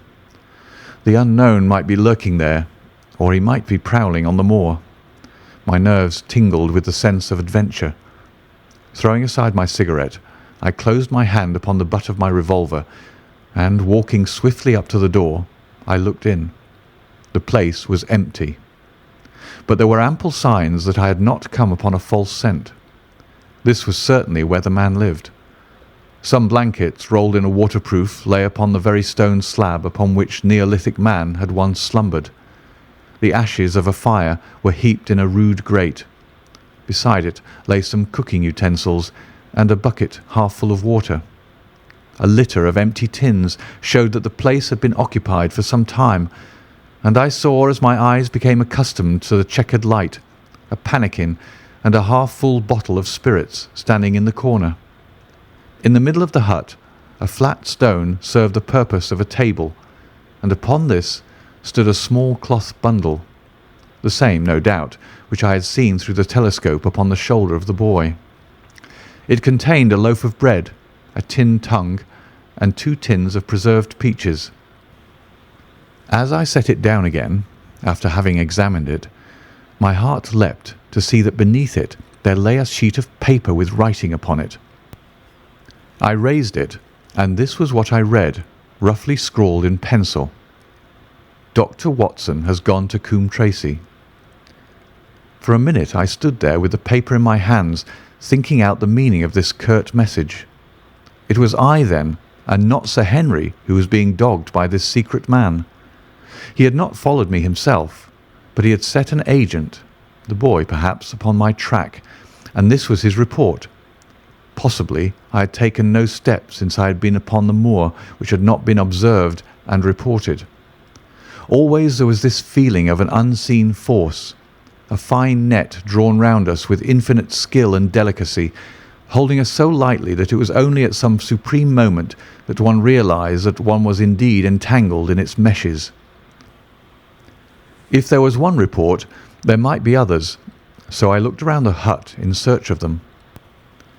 There was no trace, however, of anything of the kind, nor could I discover any sign which might indicate the character or intentions of the man who lived in this singular place, save that he must be of Spartan habits and cared little for the comforts of life. When I thought of the heavy rains and looked at the gaping roof, I understood how strong and immutable must be the purpose which had kept him in that inhospitable abode. Was he our malignant enemy, or was he by chance our guardian angel? I swore that I would not leave the hut until I knew. Outside the sun was sinking low and the west was blazing with scarlet and gold. Its reflection was shot back in ruddy patches by the distant pools which lay amid the great Grimpen Mire. There were the 2 towers of Baskerville Hall, and there a distant blur of smoke which marked the village of Grimpen. Between the two, behind the hill, was the house of the Stapletons. All was sweet and mellow and peaceful in the golden evening light, and yet, as I looked at them, my soul shared none of the peace of nature, but quivered at the vagueness and the terror of that interview which every instant was bringing nearer. With tingling nerves, but a fixed purpose, I sat in the dark recess of the hut and waited with sombre patience for the coming of its tenant. And then at last I heard him. Far away came the sharp clink of a boot striking upon a stone, then another, and yet another, coming nearer and nearer. I shrank back into the darkest corner and cocked the pistol in my pocket, determined not to discover myself until I had an opportunity of seeing something of the stranger. There was a long pause which showed that he had stopped. Then once more the footsteps approached, and a shadow fell across the opening of the hut. "It is a lovely evening, my dear Watson," said a well-known voice. "I really think that you will be more comfortable outside than in." End of chapter 11.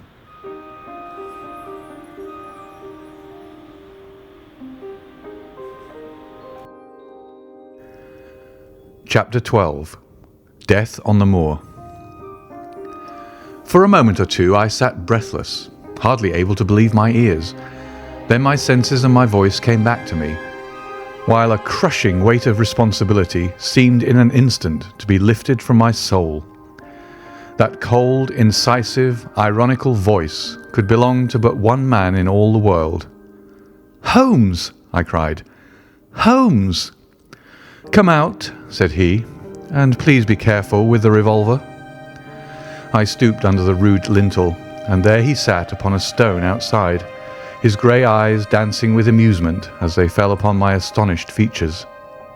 He was thin and worn, but clear and alert, his keen face bronzed by the sun and roughened by the wind.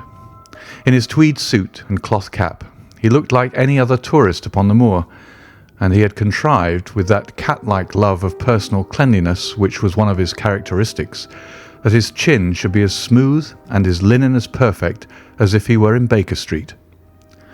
"I never was more glad to see anyone in my life," said I, as I wrung him by the hand. "Or more astonished, eh?" "Well, I must confess to it." "The surprise was not all on one side, I assure you. I had no idea that you had found my occasional retreat, still less that you were inside it, until I was within 20 paces of the door." "My footprint, I presume?" "No, Watson. I fear that I could not undertake to recognize your footprint amid all the footprints of the world. If you seriously desire to deceive me, you must change your tobacconist, for when I see the stub of a cigarette marked Bradley, Oxford Street, I know that my friend Watson is in the neighbourhood. You will see it there beside the path. You threw it down, no doubt, at that supreme moment when you charged into the empty hut." "Exactly.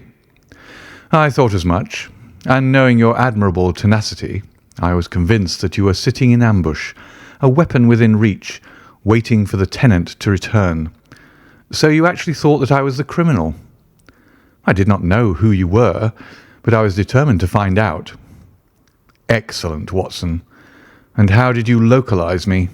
You saw me, perhaps, on the night of the convict hunt, when I was so imprudent as to allow the moon to rise behind me." "Yes, I saw you then." "And have no doubt searched all the huts until you came to this one?" "No, your boy has been observed, and that gave me a guide where to look." "The old gentleman with the telescope, no doubt." "I could not make it out when first I saw the light flashing upon the lens." He rose and peeped into the hut. "Ha! I see that Cartwright has brought up some supplies. What's this paper? So you've been to Coombe Tracey, have you?" "Yes." "To see Mrs. Laura Lyons?" "Exactly." "Well done. Our researches have evidently been running on parallel lines, and when we unite our results, I expect we shall have a fairly full knowledge of the case." "Well, I'm glad from my heart that you are here, for indeed the responsibility and the mystery were both becoming too much for my nerves. But how in the name of wonder did you come here, and what have you been doing? I thought that you were in Baker Street, working out that case of blackmailing."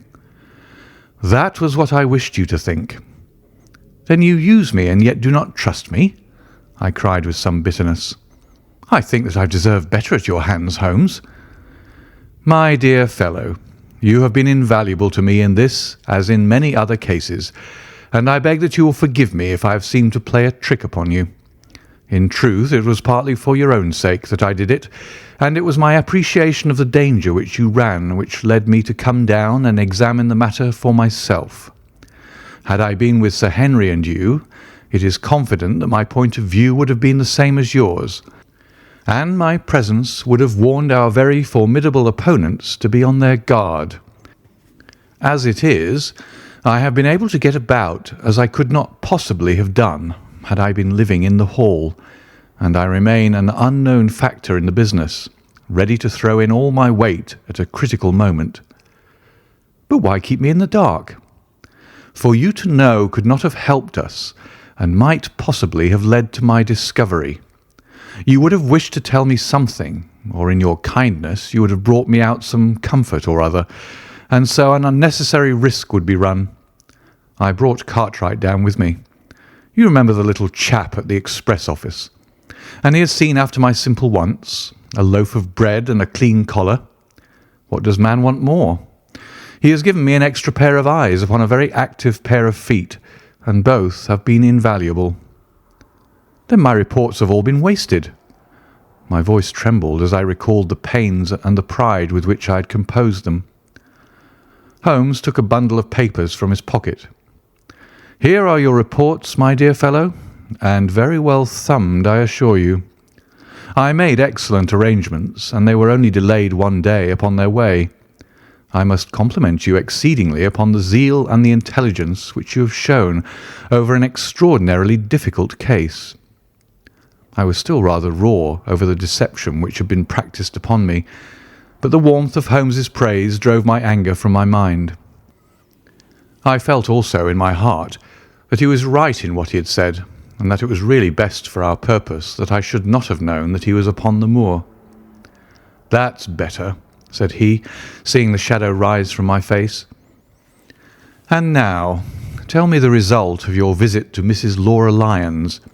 It was not difficult for me to guess that it was to see her that you had gone, for I am already aware that she is the one person in Coombe Tracey who might be of service to us in the matter. In fact, if you had not gone today, it is exceedingly probable that I should have gone tomorrow." The sun had set and dusk was settling over the moor. The air had turned chill, and we withdrew into the hut for warmth. There, sitting together in the twilight, I told Holmes of my conversation with the lady. So interested was he that I had to repeat some of it twice before he was satisfied. "This is most important," said he when I had concluded. "It fills up a gap which I had been unable to bridge in this most complex affair. You are aware, perhaps, that a close intimacy exists between this lady and the man Stapleton." "I did not know of a close intimacy." "There can be no doubt about the matter. They meet, they write, there is a complete understanding between them. Now, this puts a very powerful weapon into our hands. If I could only use it to detach his wife." "His wife?" "I am giving you some information now in return for all that you have given me. The lady who has passed here as Miss Stapleton is in reality his wife." "Good heavens, Holmes! Are you sure of what you say? How could he have permitted Sir Henry to fall in love with her?" "Sir Henry's falling in love could do no harm to anyone except Sir Henry. He took particular care that Sir Henry did not make love to her, as you have yourself observed. I repeat that the lady is his wife and not his sister." "But why this elaborate deception?" "Because he foresaw that she would be very much more useful to him in the character of a free woman." All my unspoken instincts, my vague suspicions, suddenly took shape and centred upon the naturalist. In that impassive, colourless man, with his straw hat and his butterfly net, I seemed to see something terrible, a creature of infinite patience and craft, with a smiling face and a murderous heart. "It is he, then, who is our enemy. It is he who dogged us in London." "So I read the riddle." "And the warning, it must have come from her." "Exactly." The shape of some monstrous villainy, half seen, half guessed, loomed through the darkness which had girt me so long. "But are you sure of this, Holmes? How do you know that the woman is his wife?" "Because he so far forgot himself as to tell you a true piece of autobiography upon the occasion when he first met you, and I dare say he has many a time regretted it since. He was once a schoolmaster in the north of England. Now there is no one more easy to trace than a schoolmaster. There are scholastic agencies by which one may identify any man who has been in the profession. A little investigation showed me that a school had come to grief under atrocious circumstances, and that the man who had owned it, the name was different, had disappeared with his wife. The descriptions agreed. When I learned that the missing man was devoted to entomology, the identification was complete." The darkness was rising, but much was still hidden by the shadows. "If this woman is in truth his wife, where does Mrs. Laura Lyons come in?" I asked. "That is one of the points upon which your own researches have shed a light. Your interview with the lady has cleared the situation very much. I did not know about a projected divorce between herself and her husband.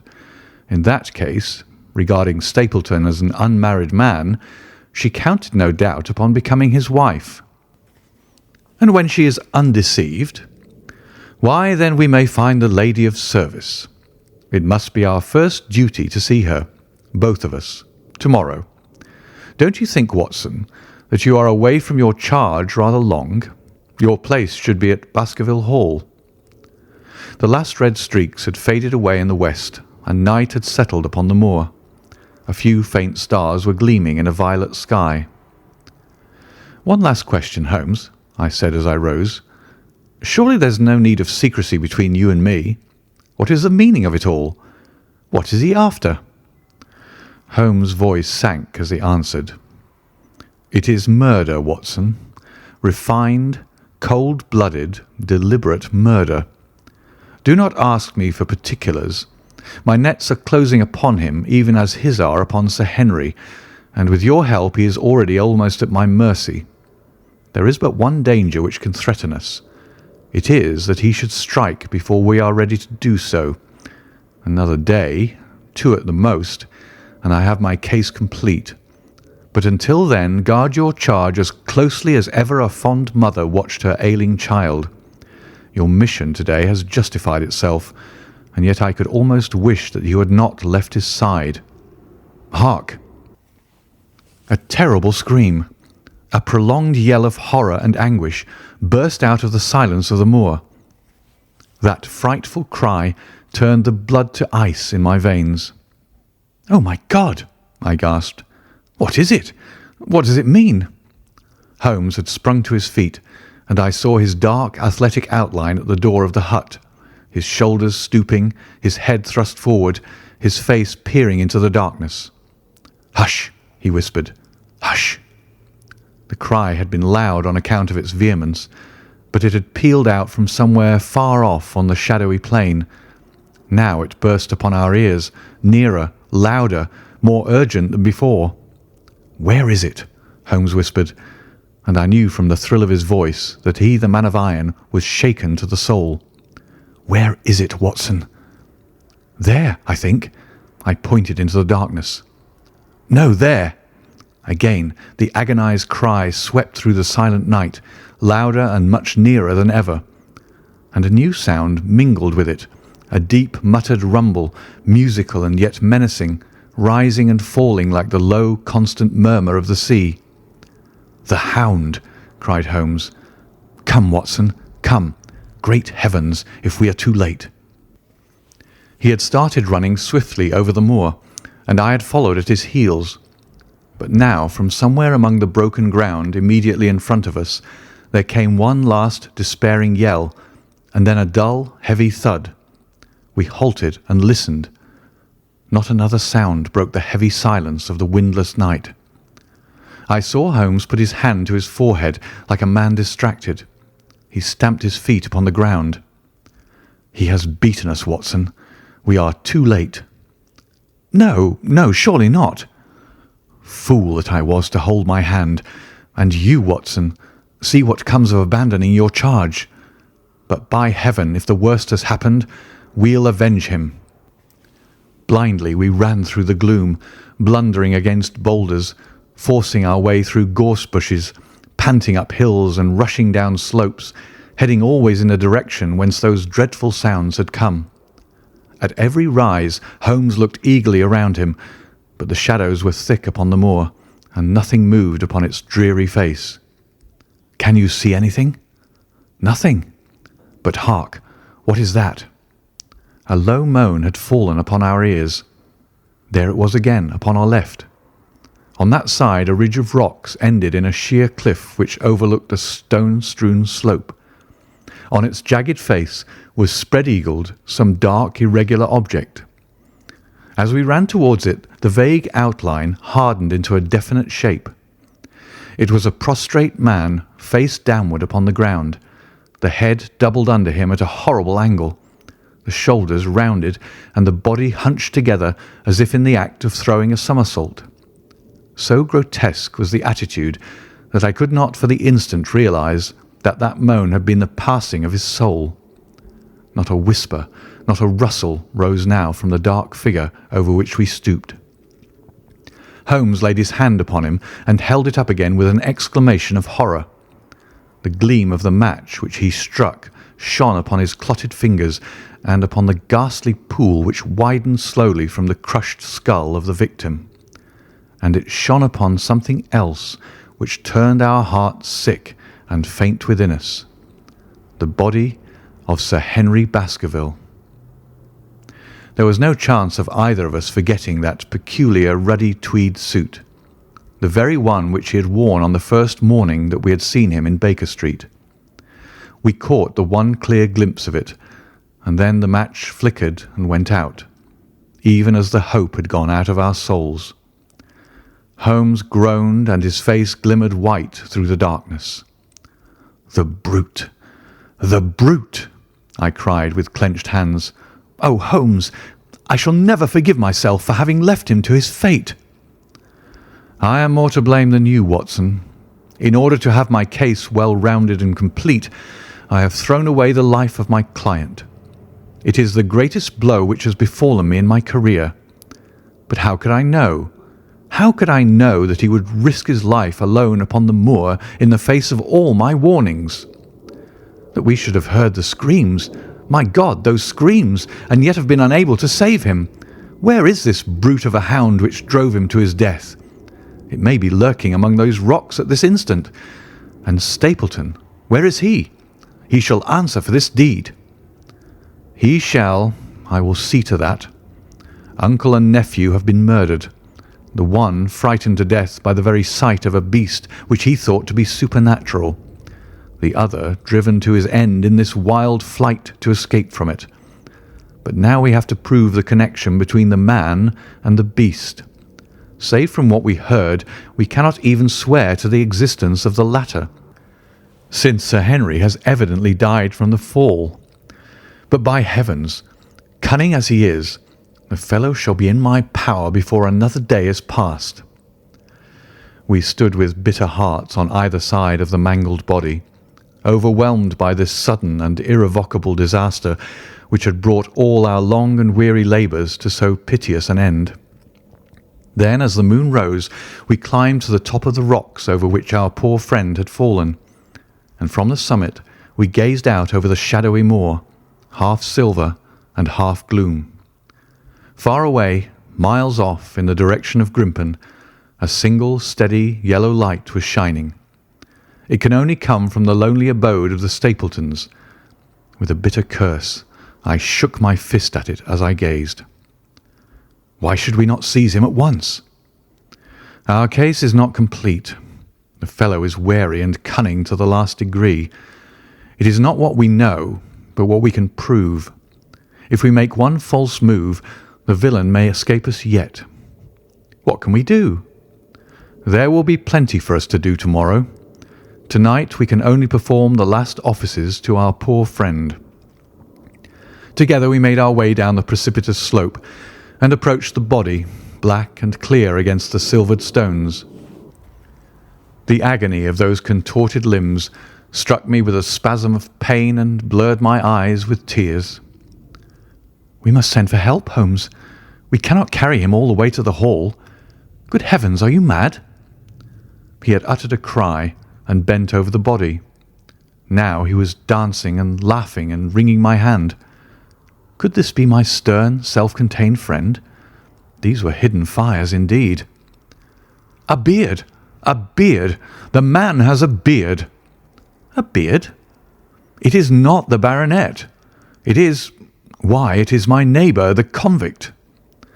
With feverish haste we had turned the body over, and that dripping beard was pointing up to the cold, clear moon. There could be no doubt about the beetling forehead, the sunken animal eyes. It was indeed the same face which had glared upon me in the light of the candle from over the rock, the face of Selden, the criminal. Then, in an instant, it was all clear to me. I remembered how the baronet had told me that he had handed his old wardrobe to Barrymore. Barrymore had passed it on in order to help Selden in his escape. Boots, shirt, cap— it was all Sir Henry's.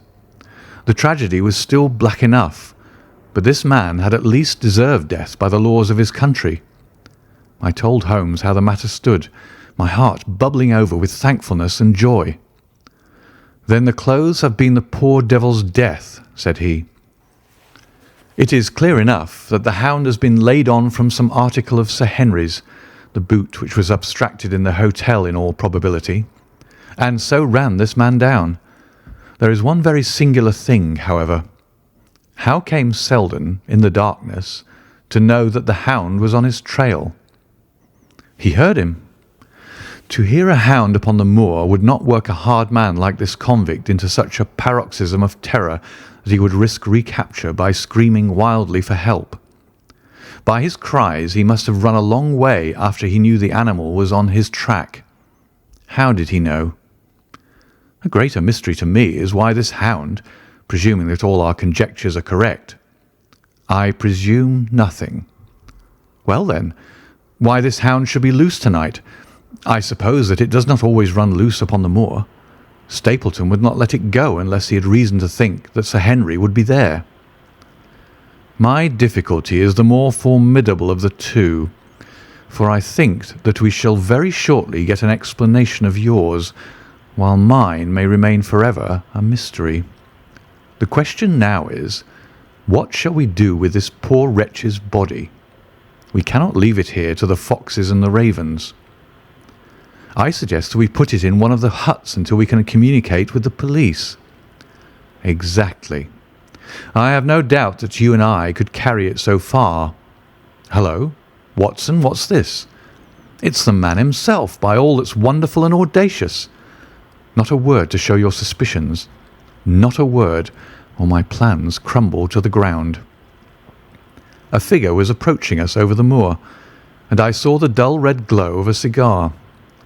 The moon shone upon him, and I could distinguish the dapper shape and jaunty walk of the naturalist. He stopped when he saw us, and then came on again. "Why, Dr. Watson, that's not you, is it? You are the last man that I should have expected to see out on the moor at this time of night. But dear me, what's this? Somebody hurt? Don't tell me that it is our friend Sir Henry." He hurried past me and stooped over the dead man. I heard a sharp intake of his breath, and the cigar fell from his fingers.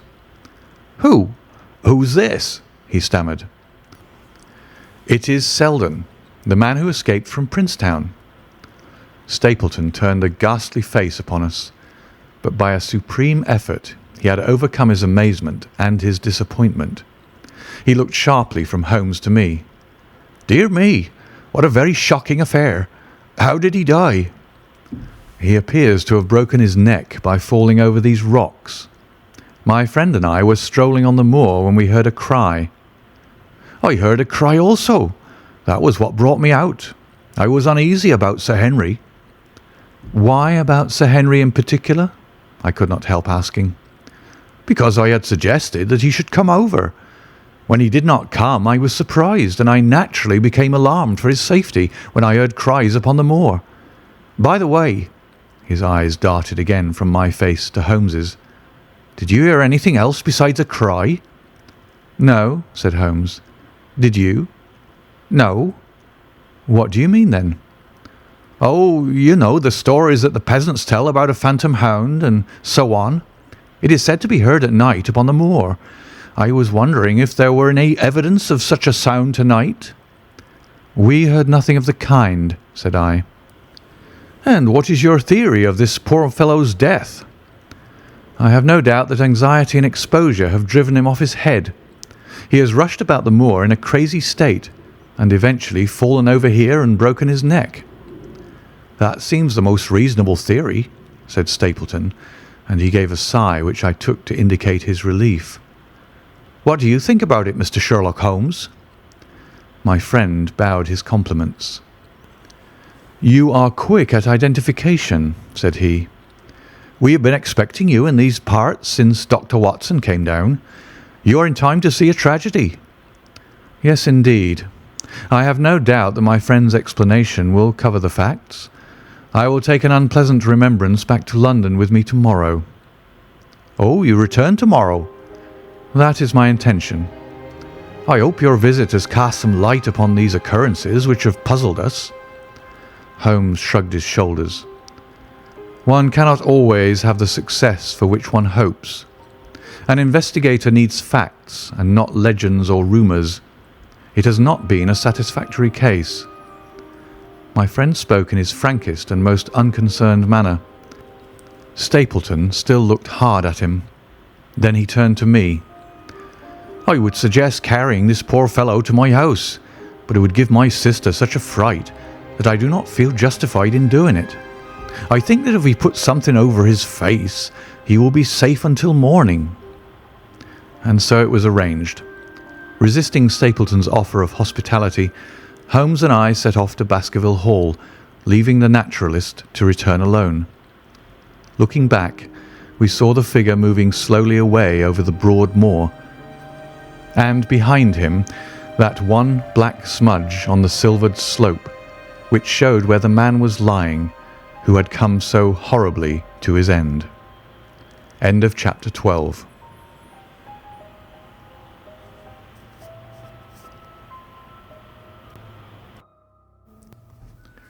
Chapter 13. Fixing the Nets. "We're at close grips at last," said Holmes as we walked together across the moor. "What a nerve the fellow has! How he pulled himself together in the face of what must have been a paralysing shock when he found that the wrong man had fallen a victim to his plot. I told you in London, Watson, and I tell you now again, that we have never had a foeman more worthy of our steel. I'm sorry that he's seen you. And so was I at first, but there was no getting out of it. What effect do you think it will have upon his plans now that he knows you're here? It may cause him to be more cautious, or it may drive him to desperate measures at once. Like most clever criminals, he may be too confident in his own cleverness and imagine that he has completely deceived us. Why should we not arrest him at once? My dear Watson, you were born to be a man of action. Your instinct is always to do something energetic. But supposing, for argument's sake, that we had him arrested tonight, what on earth the better off should we be for that? We could prove nothing against him. There's the devilish cunning of it. If he were acting through a human agent, we could get some evidence, but if we were to drag this great dog to the light of day, it would not help us in putting a rope around the neck of its master. Surely we have a case. Not a shadow of a one, only surmise and conjecture. We should be laughed out of court if we came with such a story and such evidence. There is Sir Charles's death.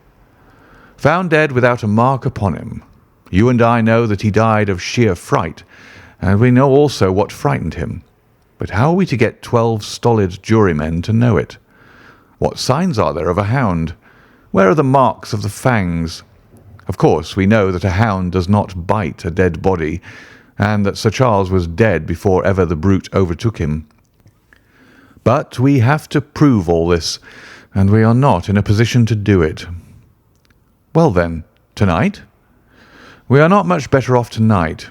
Again, there was no direct connection between the hound and the man's death. We never saw the hound. We heard it, but we could not prove that it was running upon this man's trail. There is a complete absence of motive.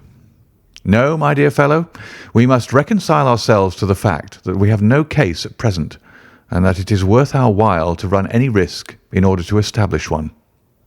And how do you propose to do so?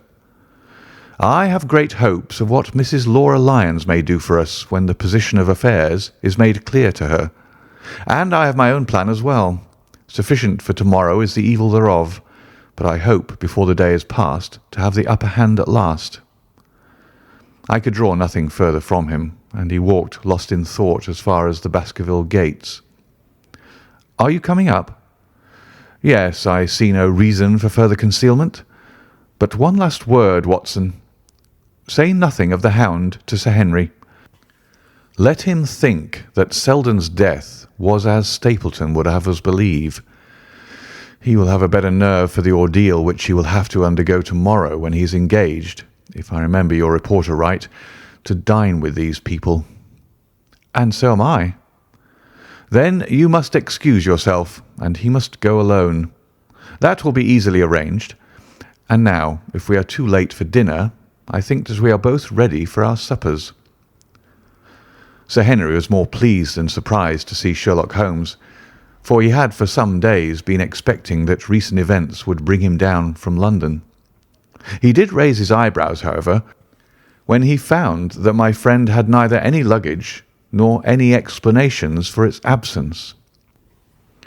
Between us, we soon supplied his wants, and then over a belated supper we explained to the baronet as much of our experience as it seemed desirable that he should know. But first, I had the unpleasant duty of breaking the news to Barrymore and his wife. To him it may have been an unmitigated relief, but she wept bitterly in her apron. To all the world he was the man of violence, half animal and half demon, but to her he has always remained the little wilful boy of her own girlhood, the child who had clung to her hand. Evil indeed is the man who has not one woman to mourn him. "I've been moping in the house all day since Watson went off in the morning," said the baronet. "I guess I should have some credit, for I have kept my promise. If I hadn't sworn not to go about alone, I might have had a more lively evening, for I had a message from Stapleton asking me over there." "I have no doubt that you would have had a more lively evening," said Holmes dryly. "By the way, I don't suppose you appreciate that we have been mourning over you as having broken your neck." Sir Henry opened his eyes. "How was that?" "This poor wretch was dressed in your clothes. I fear your servant who gave them to him may get into trouble with the police." "That is unlikely. There was no mark on any of them, as far as I know." "That's lucky for him. In fact, it's lucky for all of you, since you are all on the wrong side of the law in this matter. I am not sure that as a conscientious detective, my first duty is not to arrest the whole household. Watson's reports are most incriminating documents." "But how about the case?" asked the baronet. "Have you made anything out of the tangle? I don't know that Watson and I are much the wiser since we came down." "I think that I shall be in a position to make the situation rather more clear to you before long. It has been an exceedingly difficult and most complicated business. There are several points upon which we still want light, but it is coming all the same." "We've had one experience, as Watson has no doubt told you. We heard the hound on the moor, so I can swear that it is not all empty superstition. I had something to do with dogs when I was out west, and I know one when I hear one. If you can muzzle that one and put him on a chain, I'll be ready to swear you are the greatest detective of all time." "I think I will muzzle him and chain him all right if you will give me your help." "Whatever you tell me to do, I will do." "Very good.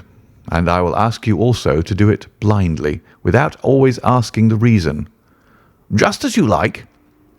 "If you will do this, I think the chances are that our little problem will soon be solved.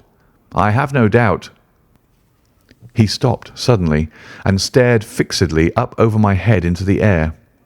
The lamp beat upon his face, and so intent was it, and so still, that it might have been that of a clear-cut classical statue, a personification of alertness and expectation. "What is it?" we both cried. I could see, as he looked down, that he was repressing some internal emotion. His features were still composed, but his eyes shone with amused exultation. "Excuse the admiration of a connoisseur," said he, as he waved his hand towards the line of portraits which covered the opposite wall. "Watson won't allow that I know anything of art, but that is mere jealousy because our views upon the subject differ. Now, these are a really very fine series of portraits." "Well, I am glad to hear you say so," said Sir Henry, glancing with some surprise at my friend. "I don't pretend to know much about these things, and I'd be a better judge of a horse or a steer than of a picture. I didn't know that you found time for such things." "I know what is good when I see it, and I see it now. That's a Nella, I'll swear. That lady in the blue silk over yonder, and the stout gentleman with the wig ought to be a Reynolds. They are all family portraits, I presume." "Every one." "Do you know the names?" "Barrymore has been coaching me in them, and I think I can say my lessons fairly well." "Who is the gentleman with the telescope?" "That is Rear Admiral Baskerville, who served under Rodney in the West Indies. The man with the blue coat and the roll of paper is Sir William Baskerville, who was the chairman of committees of the House of Commons under Pitt." "And this cavalier opposite to me, the one with the black velvet and the lace?" "Ah, you have a right to know about him. That is the cause of all the mischief, the wicked Hugo, who started the Hound of the Baskervilles. We're not likely to forget him." I gazed with interest and some surprise upon the portrait. "Dear me," said Holmes, "he seems a quiet, meek-mannered man enough, but I dare say that there was a lurking devil in his eyes. I had pictured him as a more robust and ruffianly person." "There's no doubt about the authenticity, for the name and the date, 1647, are on the back of the canvas." Holmes said little more, but the picture of the old roisterer seemed to have a fascination for him, and his eyes were continually fixed upon it during supper. It was not until later, when Sir Henry had gone to his room, that I was able to follow the trend of his thoughts. He led me back into the banqueting hall, his bedroom candle in his hand, and he held it up against the time-stained portrait on the wall. "Do you see anything there?"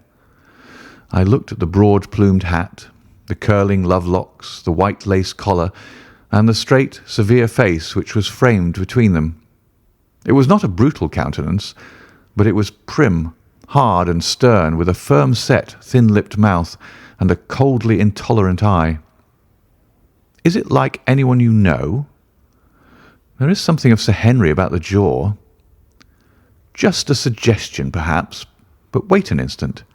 He stood upon a chair, and holding up the light in his left hand, he curved his right arm over the broad hat and round the long ringlets.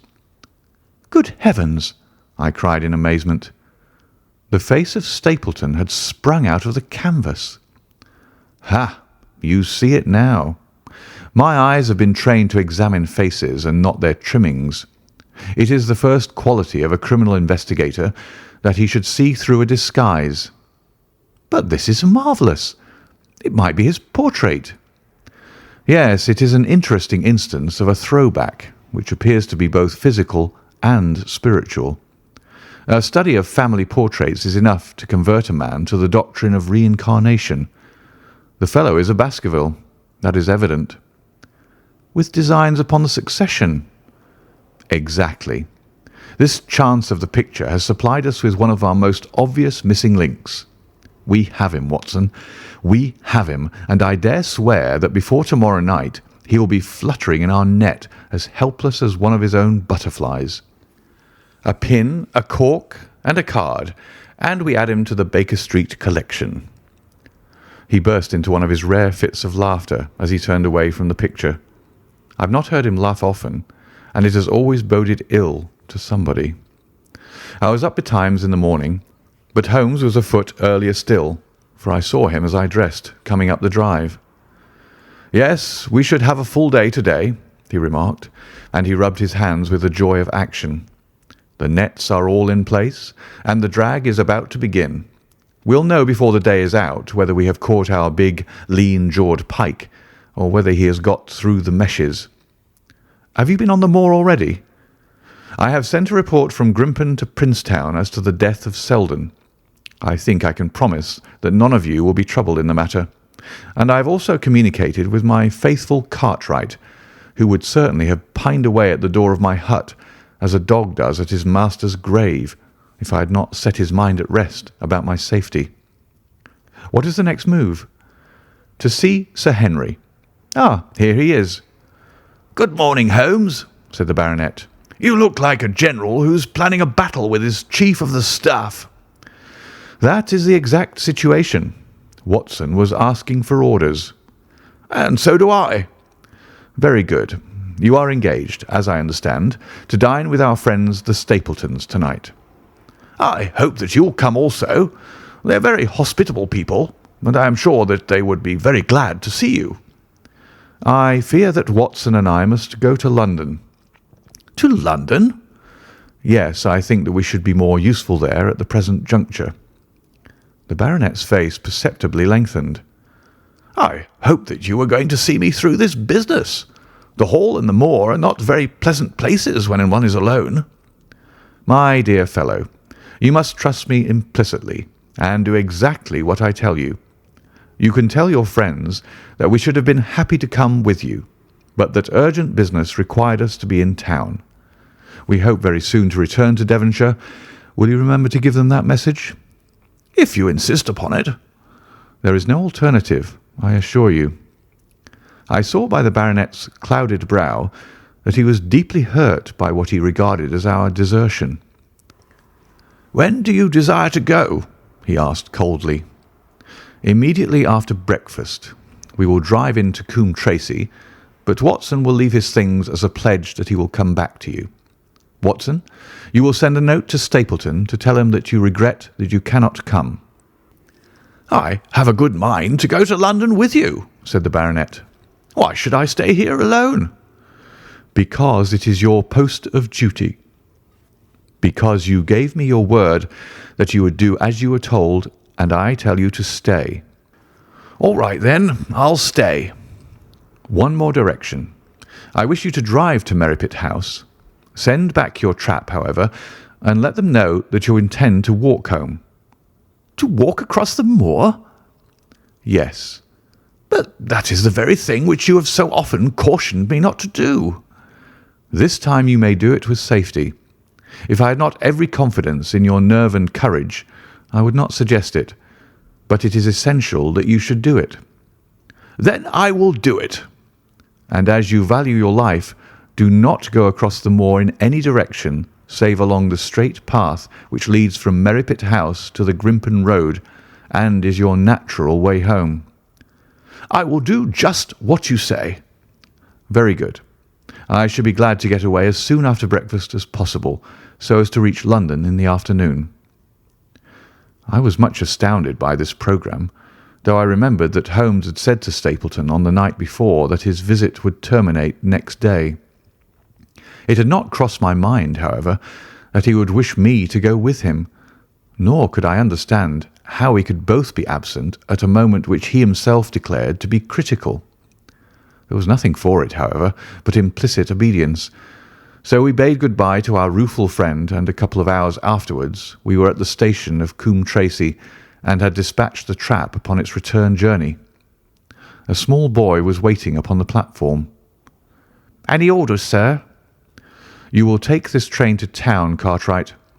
The moment you arrive you will send a wire to Sir Henry Baskerville in my name to say that if he finds the pocket-book which I have dropped he is to send it by registered post to Baker Street."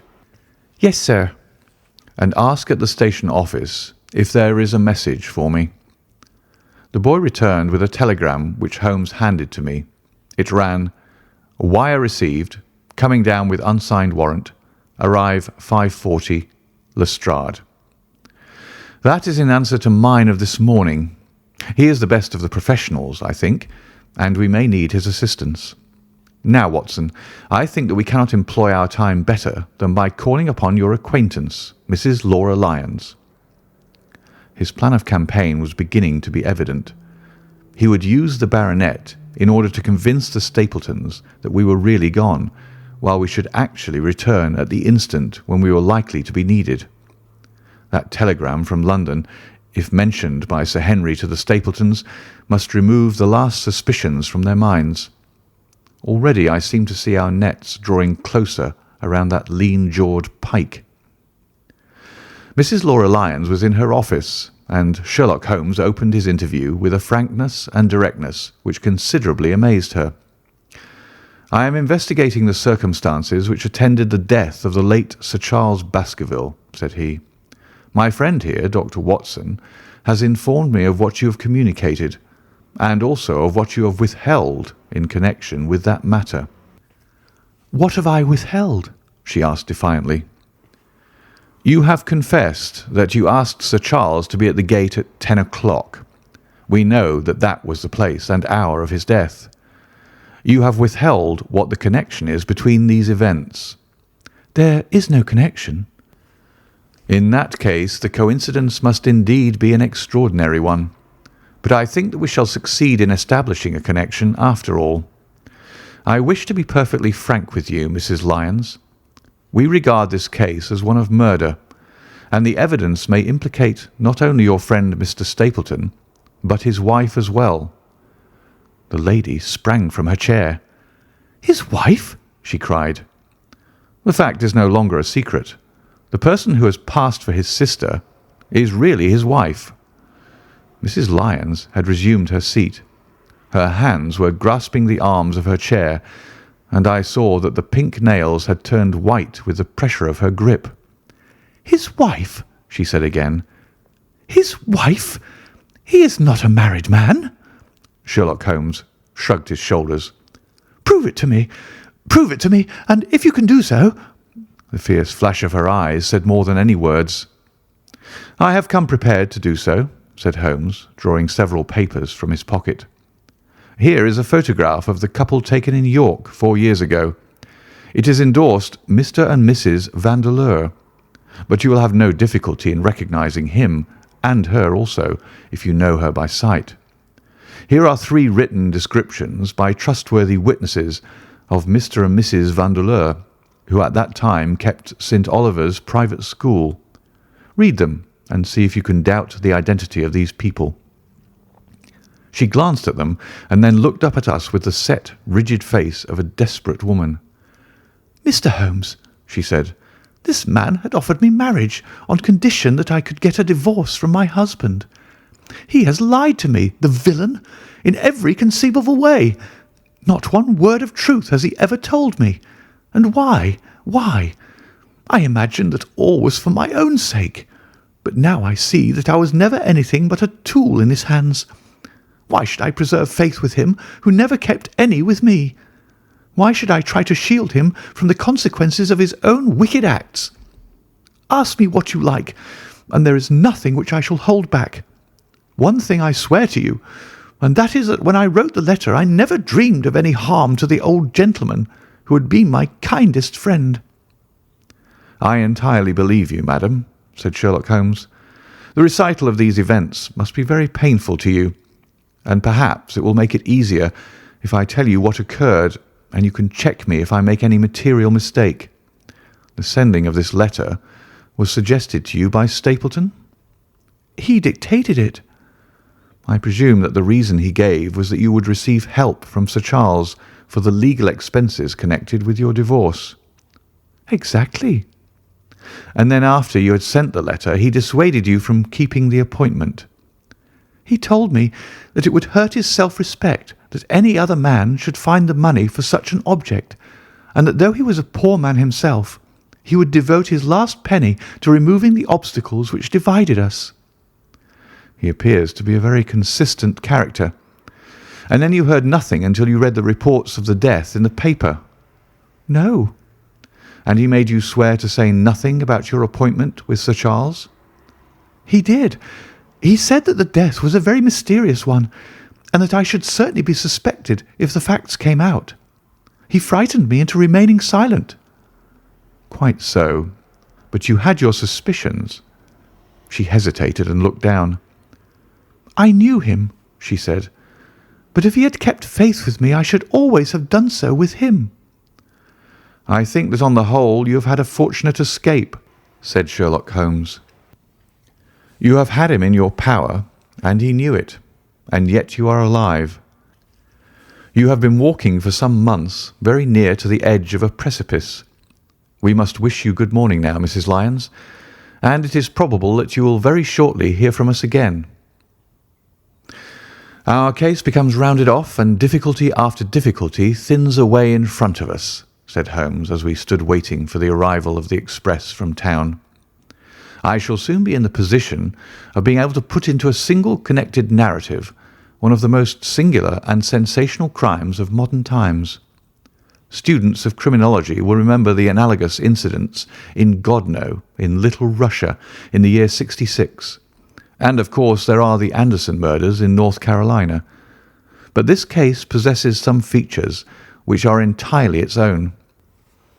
Even now we have no clear case against this very wily man, but I shall be very much surprised if it is not clear enough before we go to bed this night." The London Express came roaring into the station, and a small, wiry bulldog of a man had sprung from a first-class carriage. We all three shook hands, and I saw at once from the reverential way in which Lestrade gazed at my companion that he had learned a good deal since the days when they had first worked together. I could well remember the scorn which the theories of the reasoner used then to excite in the practical man. "Anything good?" he asked. "The biggest thing for years," said Holmes. "We have 2 hours before we need think of starting. I think we might employ it in getting some dinner, and then, Lestrade, we will take the London fog out of your throat by giving you a breath of the pure night air of Dartmoor. Never been there? Ah, well, I don't suppose you will forget your first visit." End of chapter 13.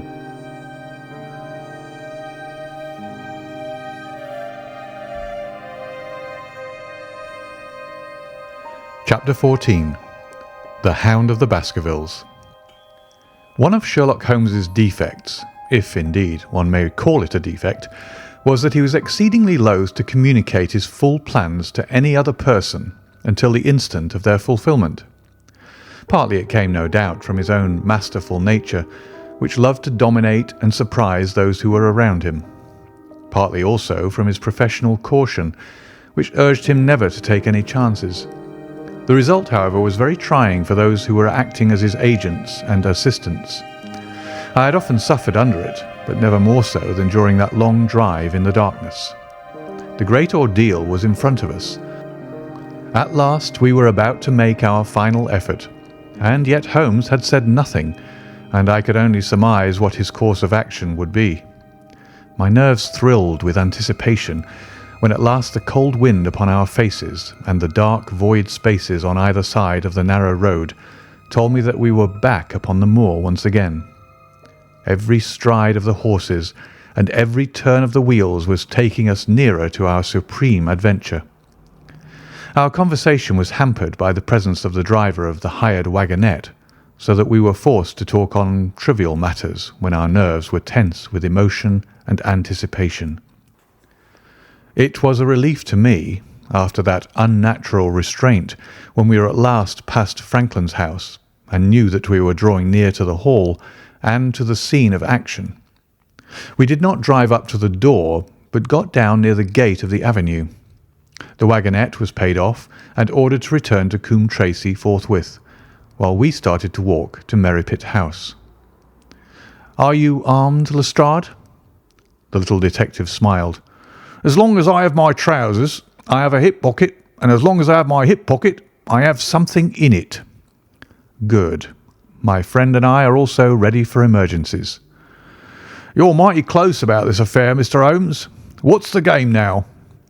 "A waiting game." "My word, it does not seem a very cheerful place," said the detective with a shiver, glancing round him at the gloomy slopes of the hill and at the huge lake of fog which lay over the Grimpen Mire.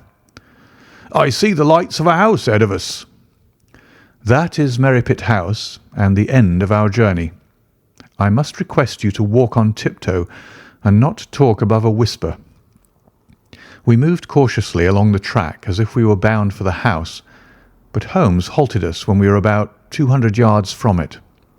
"This will do," said he. "These rocks upon the right make an admirable screen." "We're to wait here?" "Yes, we shall make our little ambush here. Get into this hollow, Lestrade. You have been inside the house, have you not, Watson? Can you tell the position of the rooms? What are those latticed windows at this end?" "I think they are the kitchen windows." "And the one beyond, which shines so brightly?" "That is certainly the dining room." "The blinds are up. You know the lie of the land best. Creep forward quietly and see what they are doing. But for heaven's sake, don't let them know that they are watched." I tiptoed down the path and stooped behind the low wall which surrounded the stunted orchard. Creeping in its shadow, I reached a point whence I could look straight through the uncurtained window. There were only two men in the room, Sir Henry and Stapleton. They sat with their profiles toward me on either side of the round table. Both of them were smoking cigars, and coffee and wine were in front of them. Stapleton was talking with animation, but the baronet looked pale and distrait. Perhaps the thought of that lonely walk across the ill-omened moor was weighing heavily upon his mind. As I watched them, Stapleton rose and left the room, while Sir Henry filled his glass again and leaned back in his chair, puffing at his cigar. I heard the creak of a door and the crisp sound of boots upon the gravel. The steps passed along the path on the other side of the wall under which I crouched. Looking over, I saw the naturalist pause at the door of an outhouse in the corner of the orchard. A key turned in a lock, and as he passed in there was a curious scuffling noise from within. He was only a minute or so inside, and then I heard the key turn once more, and he passed me and re-entered the house. I saw him rejoin his guest, and I crept quietly back to where my companions were waiting to tell them what I had seen. "You say, Watson, that the lady is not there?" Holmes asked when I had finished my report. "No." "Where can she be, since there is no light in any other room except the kitchen?" "I cannot think where she is." "I have said that over the great Grimpen Mire there hung a dense white fog. It was drifting slowly in our direction and banked itself up like a wall on that side of us, low but thick and well defined. The moon shone on it, and it looked like a great shimmering ice field, with the heads of the distant tors as rocks borne upon its surface. Holmes's face was turned towards it, and he muttered impatiently as he watched its sluggish drift. "It's moving towards us, Watson." "Is that serious?" "Very serious indeed. The one thing upon earth which could have disarranged my plans. He can't be very long now. It is already 10 o'clock. Our success, and even his life, may depend upon his coming out before the fog is over the path." The night was clear and fine above us. The stars shone cold and bright, while a half-moon bathed the whole scene in a soft, uncertain light. Before us lay the dark bulk of the house, its serrated roof and bristling chimneys hard outlined against the silver-spangled sky. Broad bars of golden light from the lower windows stretched across the orchard and the moor. One of them was suddenly shut off. The servants had left the kitchen. There only remained the lamp in the dining room, where the two men, the murderous host and the unconscious guest, still chatted over their cigars. Every minute that white woolly plain which covered one half of the moor was drifting closer and closer to the house. Already the first thin wisps of it were curling across the golden square of the lighted window. The farther wall of the orchard was already invisible, and the trees were standing out of a swirl of a white vapour. As we watched it, The fog wreaths came crawling round both corners of the house and rolled slowly into one dense bank on which the upper floor and the roof floated like a strange ship upon a shadowy sea. Holmes struck his hand passionately upon the rock in front of us and stamped his feet in his impatience. "If he isn't out in a quarter of an hour, the path will be covered. In half an hour we won't be able to see our hands in front of us." "Shall we move further back upon high ground?" "Yes, I think it would be as well." So, as the fog bank flowed onward, we fell back before it until we were half a mile from the house. And still that dense white sea, with the moon silvering its upper edge, swept slowly and inexorably on. "We are going too far," said Holmes. "We dare not take the chance of his being overtaken before he can reach us. At all costs we must hold our ground where we are." He dropped on his knees and clapped his ear to the ground. "Thank God! I think that I hear him coming." A sound of quick steps broke the silence of the moor. Crouching among the stones, we stared intently at the silver-tipped bank in front of us. The steps grew louder, and through the fog as through a curtain there stepped the man whom we were awaiting. He looked around him in surprise as he emerged into the clear starlit night. Then he came swiftly along the path, passed close to where we lay, and went on up the long slope behind us. As he walked, he glanced continually over either shoulder, like a man who is ill at ease. "Hist!" cried Holmes, and I heard the sharp click of a cocking pistol. "Look out! It's coming!" There was a thin, crisp, continuous patter from somewhere in the heart of that crawling bank. The cloud was within 50 yards of where we lay, and we glared at it, all three uncertain what horror was about to break from the heart of it. I was at Holmes's elbow, and I glanced for an instant at his face. It was pale and exultant, his eyes shining brightly in the moonlight. But suddenly they started forward in a rigid, fixed stare, and his lips parted in amazement. At the same instant Lestrade gave a yell of terror and threw himself face downward upon the ground. I sprang to my feet, my inert hand grasping my pistol, my mind paralysed by the dreadful shape which had sprung out upon us from the shadows of the fog. A hound it was, an enormous, coal-black hound, but not such a hound as mortal eyes have ever seen. Fire burst from its open mouth. Its eyes glowed with a smouldering glare. Its muzzle and hackles and dewlap were outlined in flickering flame. Never in the delirious dream of a disordered brain could anything more savage, more appalling, more hellish be conceived than that dark form and savage face which broke upon us out of the wall of fog. With long bounds, the huge black creature was leaping down the track, following hard upon the footsteps of our friend. So paralysed were we by the apparition that we allowed him to pass before we had recovered our nerve. Then Holmes and I both fired together, and the creature gave a hideous howl which showed that one at least had hit him. He did not pause, however, but bounded onward. Far away on the path we saw Sir Henry looking back, his face white in the moonlight, his hands raised in horror, glaring helplessly at the frightful thing which was hunting him down. But that cry of pain from the hound had blown all our fears to the winds. If he was vulnerable, he was mortal, and if we could wound him, we could kill him. Never have I seen a man run as Holmes ran that night. I am reckoned fleet of foot, but he outpaced me as much as I outpaced the little professional. In front of us, as we flew up the track, we heard scream after scream from Sir Henry and the deep roar of the hound. I was in time to see the beast spring upon its victim, hurl him to the ground, and worry at his throat. But the next instant Holmes had emptied 5 barrels of his revolver into the creature's flank.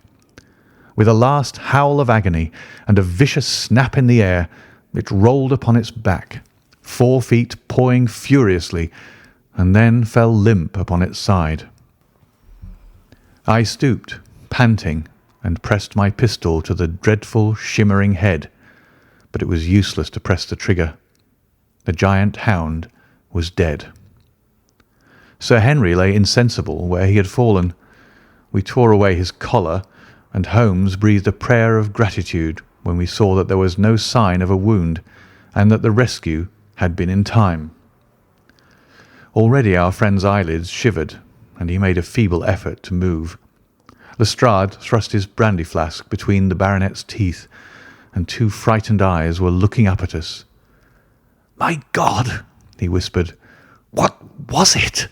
What in heaven's name was it?" "It's dead, whatever it is," said Holmes. "We've laid the family ghost once and forever." In mere size and strength it was a terrible creature which was lying stretched before us. It was not a pure bloodhound, and it was not a pure mastiff, but it appeared to be a combination of the two, gaunt, savage, and as large as a small lioness. Even now, in the stillness of death, the huge jaws seemed to be dripping with a bluish flame, and the small, deep-set, cruel eyes were ringed with fire. I placed my hand upon the glowing muzzle, and as I held them up, my own fingers smouldered and gleamed in the darkness. "Phosphorus," I said. "A cunning preparation of it," said Holmes, sniffing at the dead animal. "There is no smell which might have interfered with his power of scent. We owe you a deep apology, Sir Henry, for having exposed you to this fright. I was prepared for a hound, but not for such a creature as this, and the fog gave us little time to receive him." "You have saved my life." "Having first endangered it. Are you strong enough to stand?" "Give me another mouthful of that brandy, and I shall be ready for anything. So, now, if you will help me up, what do you propose to do?" "To leave you here. You are not fit for further adventures tonight. If you will wait, one or other of us will go back with you to the hall." He tried to stagger to his feet, but he was still ghastly pale and trembling in every limb. We helped him to a rock where he sat shivering with his face buried in his hands. "We must leave you now," said Holmes. "The rest of our work must be done, and every moment is of importance. We have our case, and now we only want our man. It's 1,000 to 1 against our finding him at the house," he continued as we retraced our steps swiftly down the path. "Those shots must have told him that the game was up. We were some distance off, and this fog may have deadened them. He followed the hound to call him off, of that you may be certain. No, he's gone by this time, but we'll search the house and make sure." The front door was open, so we rushed in and hurried from room to room, to the amazement of a doddering old manservant who met us in the passage. There was no light save in the dining room, but Holmes caught up the lamp and left no corner of the house unexplored. No sign could we see of the man whom we were chasing. On the upper floor, however, one of the bedroom doors was locked. "There's someone in here," cried Lestrade. "I can hear movement. Open this door." A faint moaning and rustling came from within. Holmes struck the door just over the lock with the flat of his foot, and it flew open. Pistol in hand, we all three rushed into the room. But there was no sign within it of that desperate and defiant villain whom we expected to see. Instead, we were faced by an object so strange and so unexpected that we stood for a moment staring at it in amazement.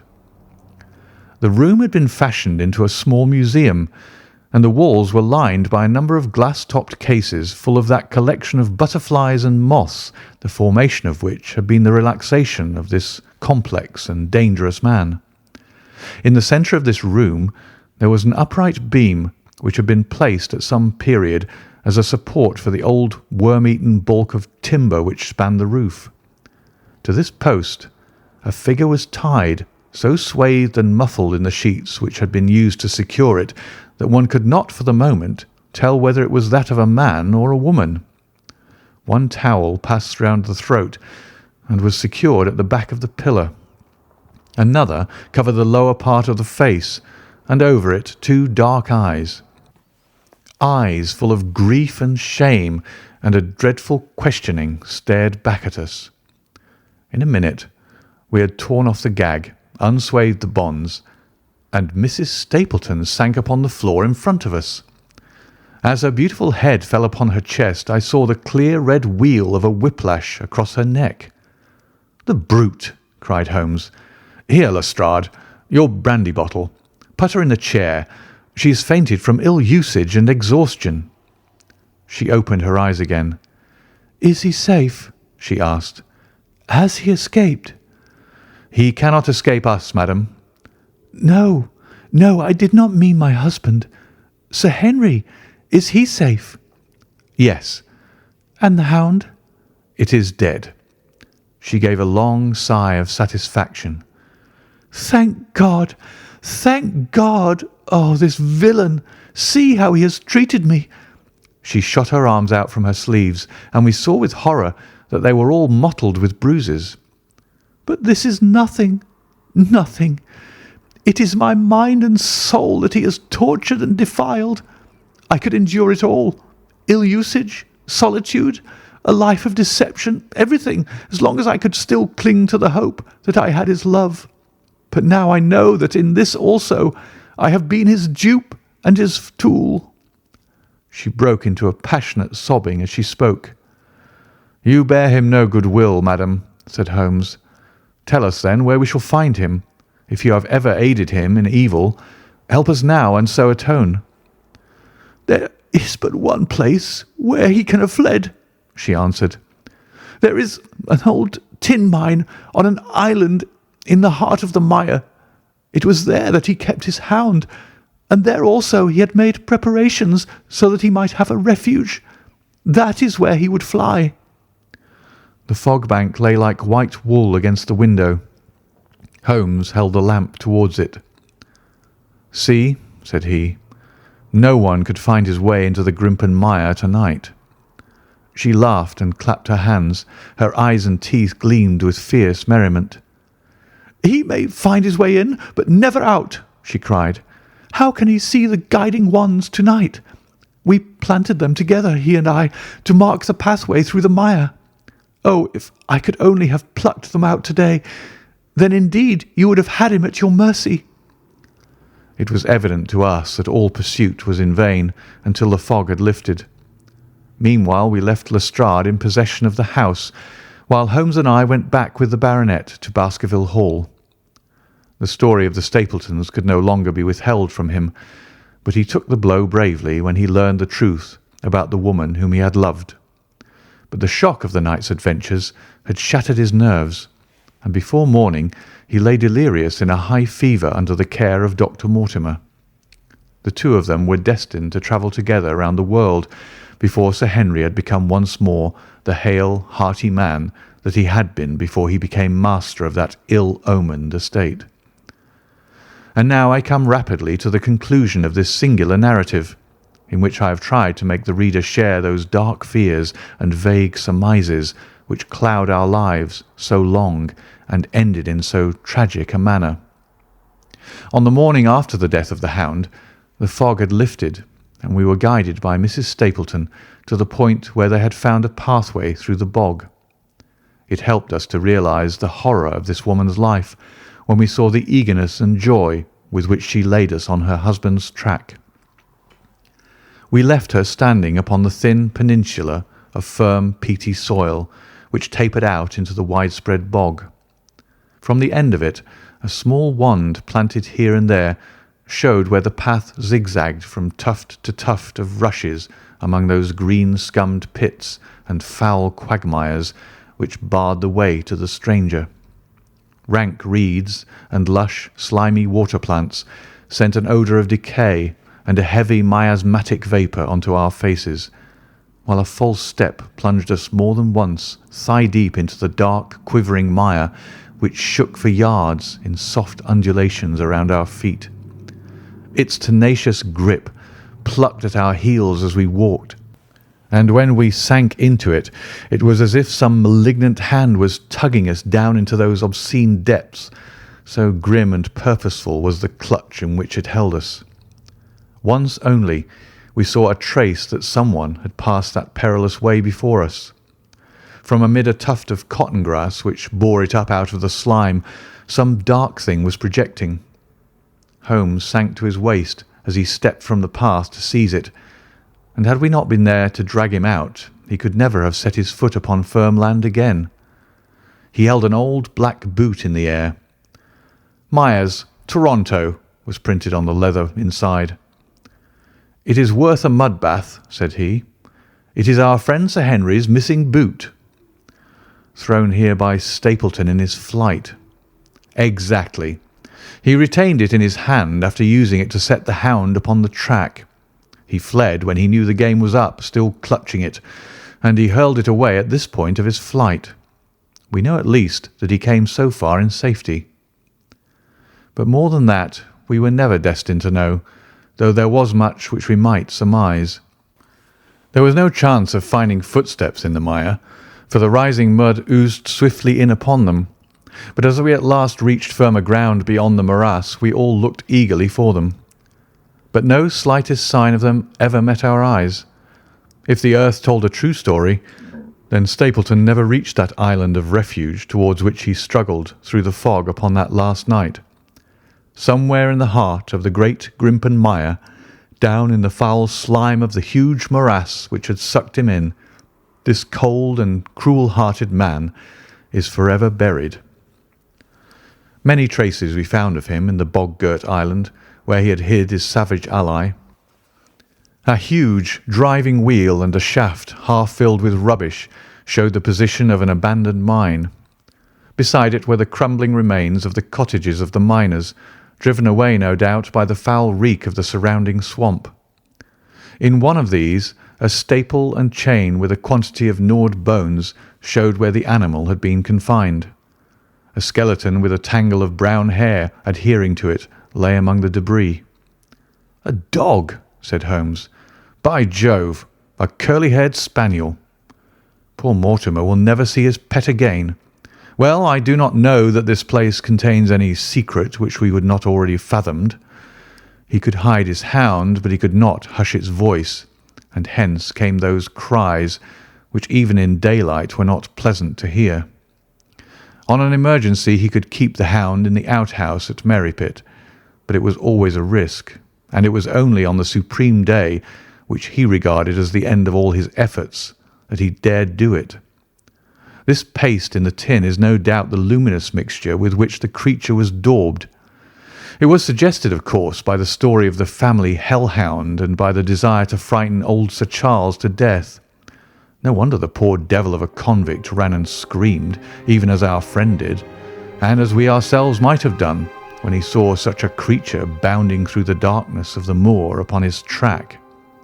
It was a cunning device, for apart from the chance of driving your victim to his death, what peasant would venture to inquire too closely into such a creature should he get a sight of it, as many have done upon the moor? I said it in London, Watson, and I say it again now, that never yet have we helped to hunt down a more dangerous man than he who is lying yonder. He swept his long arm towards the huge, mottled expanse of green splotched bog, which stretched away until it merged into the russet slopes of the moor. End of chapter 14.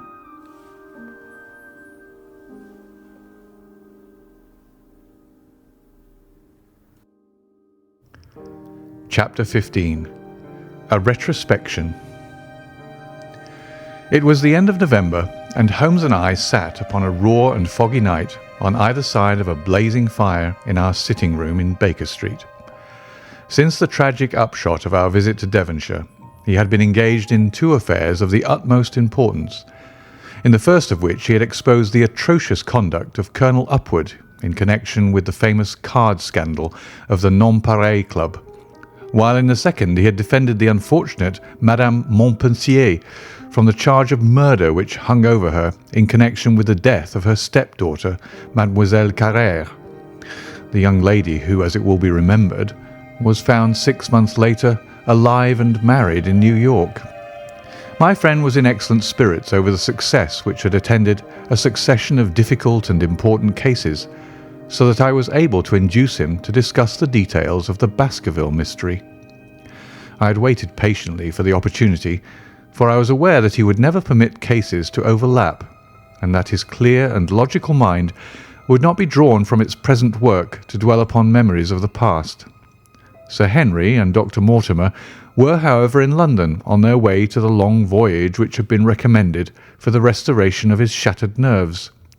They had called upon us that very afternoon, so that it was natural that the subject should come up for discussion.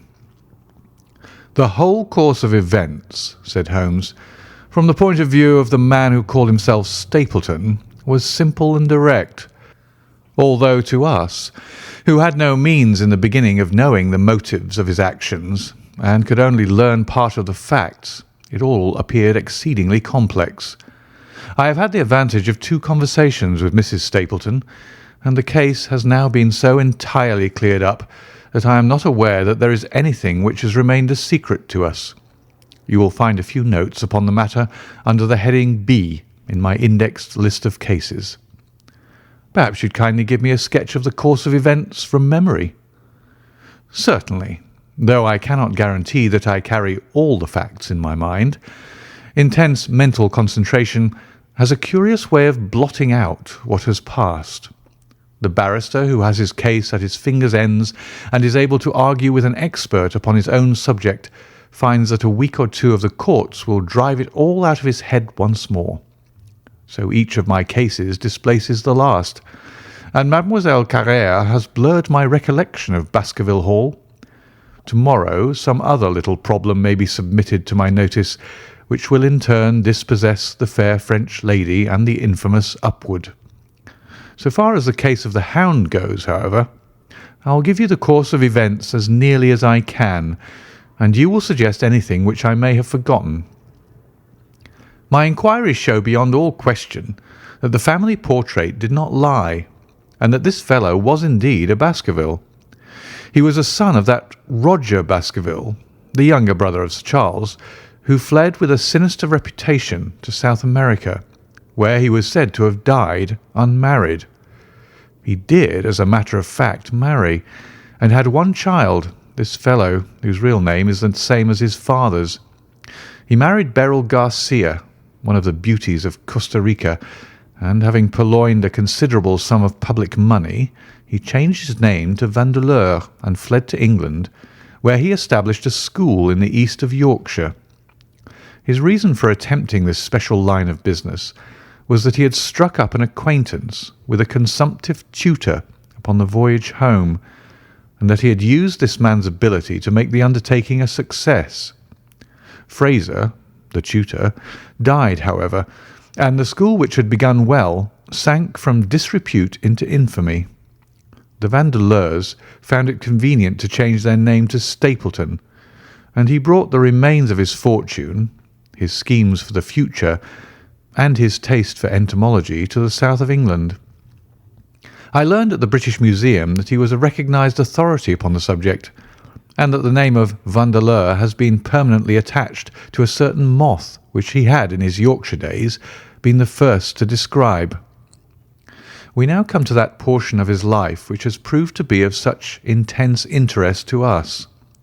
The fellow had evidently made inquiry, and found that only 2 lives intervened between him and a valuable estate. When he went to Devonshire, his plans were, I believe, exceedingly hazy, but that he meant mischief from the first is evident from the way in which he took his wife with him in the character of his sister. The idea of using her as a decoy was clearly already in his mind, though he may not have been certain how the details of his plot were to be arranged. He meant in the end to have the estate, and he was ready to use any tool or run any risk for that end. His first act was to establish himself as near to his ancestral home as he could, and his second was to cultivate a friendship with Sir Charles Baskerville and with the neighbours. The baronet himself told him about the family hound, and so prepared the way for his own death.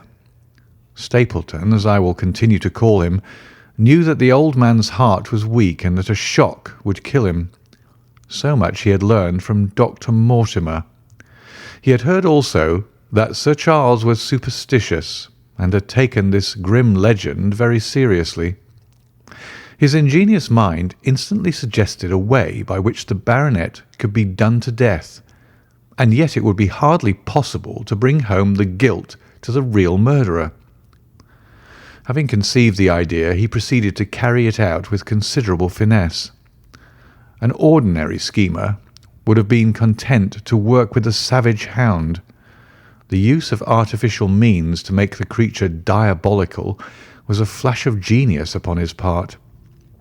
The dog he brought in London from Ross and Mangles, the dealers in Fulham Road.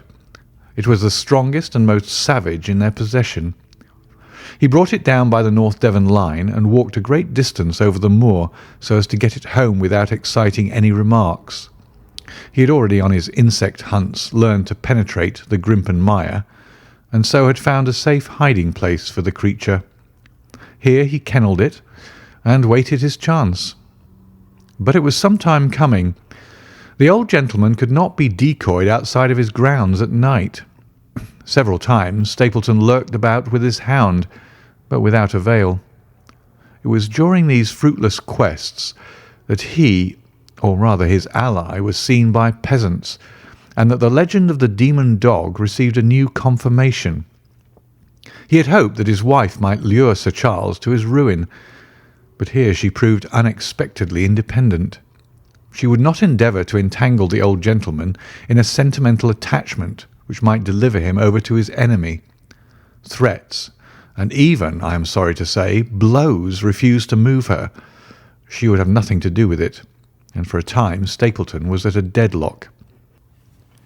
He found a way out of his difficulties through the chance that Sir Charles, who had conceived a friendship for him, made him the minister of his charity in the case of this unfortunate woman, Mrs. Laura Lyons.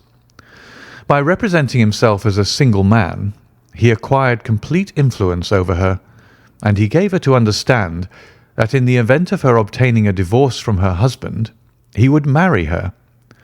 His plans were suddenly brought to a head by his knowledge that Sir Charles was about to leave the Hall on the advice of Dr. Mortimer, with whose opinion he himself pretended to coincide.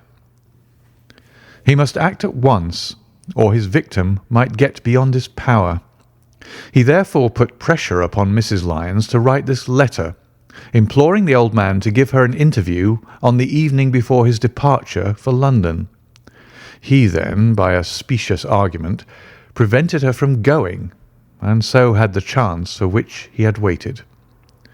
Driving back in the evening from Coombe Tracey, he was in time to get his hound, to treat it with his infernal paint, and to bring the beast round to the gate at which he had reason to expect that he would find the old gentleman waiting. The dog, incited by his master, sprang over the wicket gate and pursued the unfortunate baronet, who fled screaming down the yew alley. In that gloomy tunnel it must indeed have been a dreadful sight to see that huge black creature, with its flaming jaws and blazing eyes, bounding after its victim. He fell dead at the end of the alley from heart disease and terror. The hound had kept upon the grassy border while the baronet had run down the path, so that no track but the man's was visible. On seeing him lying still, the creature had probably approached to sniff at him, but finding him dead, had turned away again. It was then that it left the print which was actually observed by Dr. Mortimer. The hound was called off and hurried away to its lair in the Grimpen Mire, and a mystery was left which puzzled the authorities, alarmed the countryside, and finally brought the case within the scope of our observation. So much for the death of Sir Charles Baskerville. You perceive the devilish cunning of it, for really it would be almost impossible to make a case against the real murderer. His only accomplice was one who could never give him away, and the grotesque, inconceivable nature of the device only served to make it more effective. Both of the women concerned in the case, Mrs. Stapleton and Mrs. Laura Lyons, were left with a strong suspicion against Stapleton. Mrs. Stapleton knew that he had designs upon the old man, and also of the existence of the hound. Mrs. Lyons knew neither of these things, but had been impressed by the death occurring at the time of an uncancelled appointment which was only known to him. However, both of them were under his influence, and he had nothing to fear from them. The first half of his task was successfully accomplished, but the more difficult still remained. It is possible that Stapleton did not know of the existence of an heir in Canada. In any case, he would very soon learn it from his friend Dr. Mortimer, and he was told by the latter all details about the arrival of Henry Baskerville. Stapleton's first idea was that this young stranger from Canada might possibly be done to death in London without coming down to Devonshire at all. He distrusted his wife ever since she had refused to help him in laying a trap for the old man, and he dared not leave her long out of his sight for fear he should lose his influence over her. It was for this reason that he took her to London with him. They lodged, I find, at the Mexborough Private Hotel in Craven Street, which was actually one of those called upon by my agent in search of evidence. Here he kept his wife, imprisoned in her room while he disguised in a beard, followed Dr. Mortimer to Baker Street, and afterwards to the station and to the Northumberland Hotel. His wife had some inkling of his plans, but she had such a fear of her husband, a fear founded upon brutal ill-treatment, that she dare not write to warn the man whom she knew to be in danger. If the letter should fall into Stapleton's hands, her own life would not be safe. Eventually, as we know, she adopted the expedient of cutting out the words which would form the message and addressing the letter in a disguised hand. It reached the baronet and gave him the first warning of his danger. It was very essential for Stapleton to get some article of Sir Henry's attire, so that in case he was driven to use the dog, he might always have the means of setting him upon his track. With characteristic promptness and audacity, he set about this at once, and we cannot doubt that the boots or chambermaid of the hotel was well bribed to help him in his design. By chance, however, the first boot which was procured for him was a new one, and therefore useless for his purpose. He then had it returned and obtained another, a most instructive incident, since it proved conclusively to my mind that we were dealing with a real hound, as no other supposition could explain this anxiety to obtain an old boot, and this indifference to a new one. The more outré and grotesque an incident is, the more carefully it deserves to be examined, and the very point which appears to complicate a case is, when duly considered and scientifically handled, the one which is most likely to elucidate it. Then we had the visit from our friends next morning, shadowed always by Stapleton in the cab. From his knowledge of our rooms and of my appearance, as well as from his general conduct, I am inclined to think that Stapleton's career of crime has been by no means limited to this single Baskerville affair. It is suggestive that during the last 3 years there have been 4 considerable burglaries in the West Country, for none of which was any criminal ever arrested. The last of these, at Folkestone Court in May, was remarkable for the cold-blooded pistoling of the page, who surprised the masked and solitary burglar. I cannot doubt that Stapleton recruited his waning resources in this fashion, and that for years he had been a desperate and dangerous man. We had an example of his readiness of resource that morning when he got away from us so successfully, and also of his audacity in sending back my own name to me through the cabman. From that moment he understood that I had taken over the case in London, and that therefore there was no chance for him there. He returned to Dartmoor and awaited the arrival of the baronet. "One moment," said I. "You have no doubt described the sequence of events correctly, but there's one point which you have left unexplained. What became of the hound when its master was in London?" "I have given some attention to this matter, and it is undoubtedly of importance. There can be no question that Stapleton had a confidant, though it is unlikely that he ever placed himself in his power by sharing all his plans with him. There was an old manservant at Merripit House whose name was Anthony.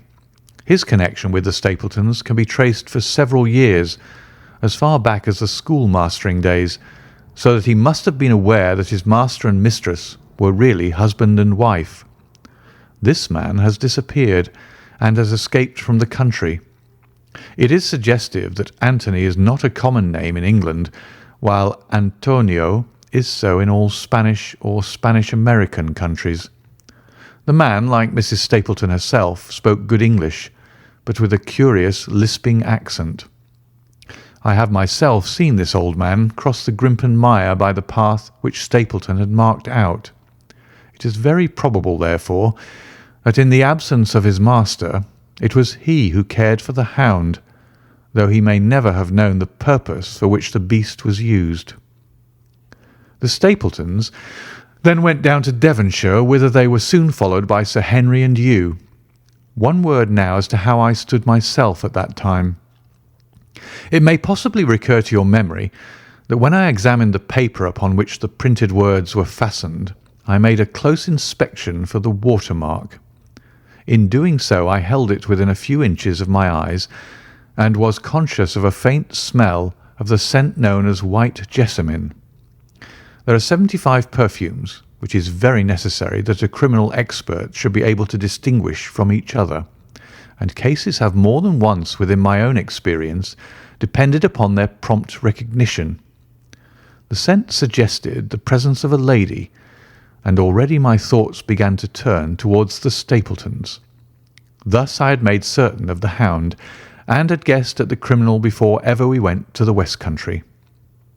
It was my game to watch Stapleton. It was evident, however, that I could not do this if I were with you, since he would be keenly on his guard. I deceived everybody, therefore, yourself included, and I came down secretly when I was supposed to be in London. My hardships were not so great as you imagined, though such trifling details must never interfere with the investigation of a case.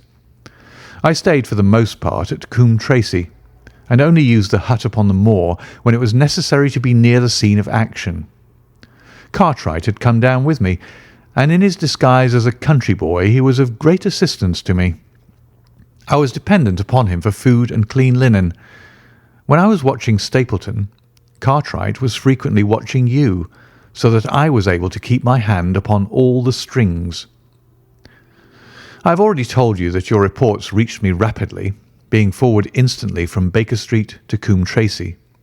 They were of great service to me, and especially that one incidentally truthful piece of biography of Stapleton's.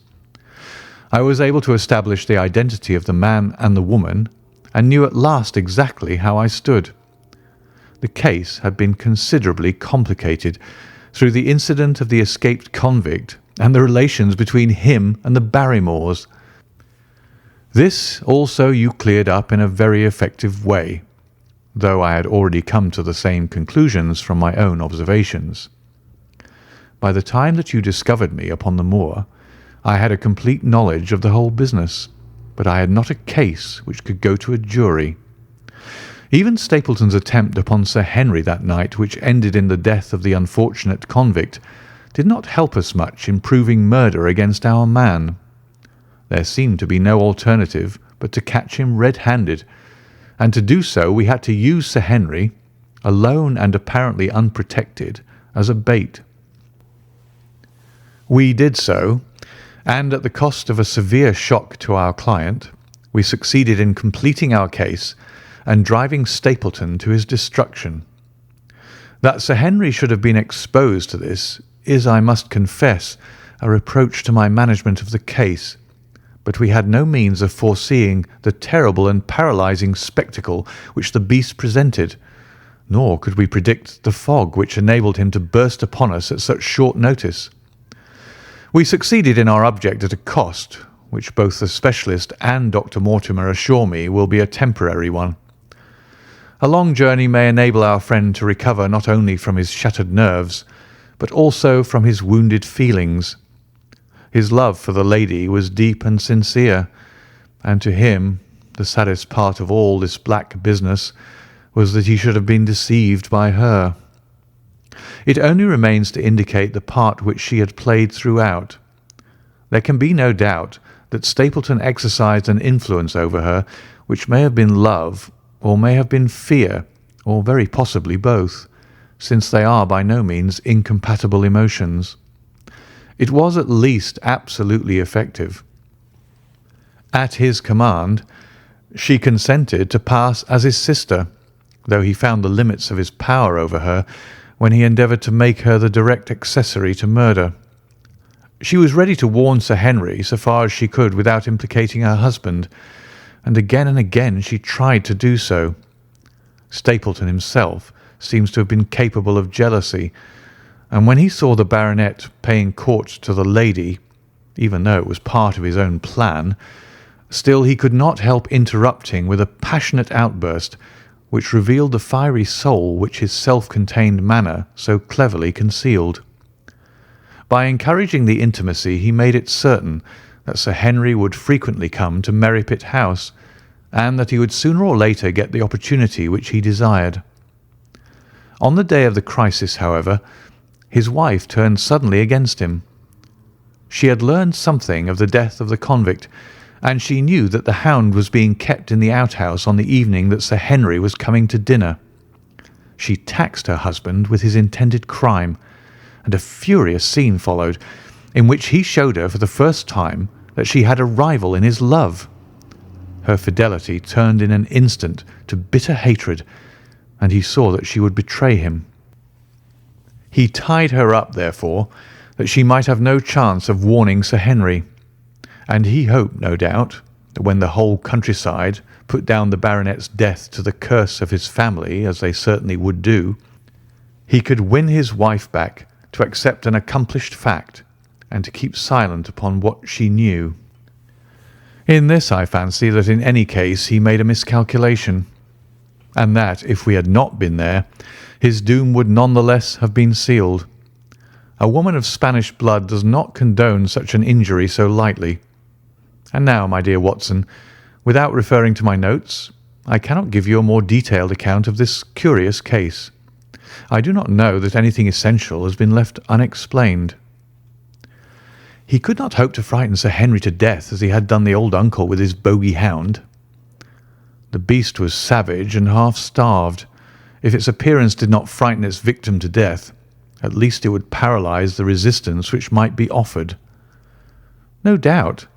There only remains one difficulty. If Stapleton came into the succession, how could he explain the fact that he, the heir, had been living unannounced under another name so close to the property? How could he claim it without causing suspicion and inquiry? It is a formidable difficulty, and I fear that you ask too much when you expect me to solve it. The past and the present are within the field of my inquiry, but what a man may do in the future is a hard question to answer. Mrs. Stapleton has heard her husband discuss the problem on several occasions. There were 3 possible courses.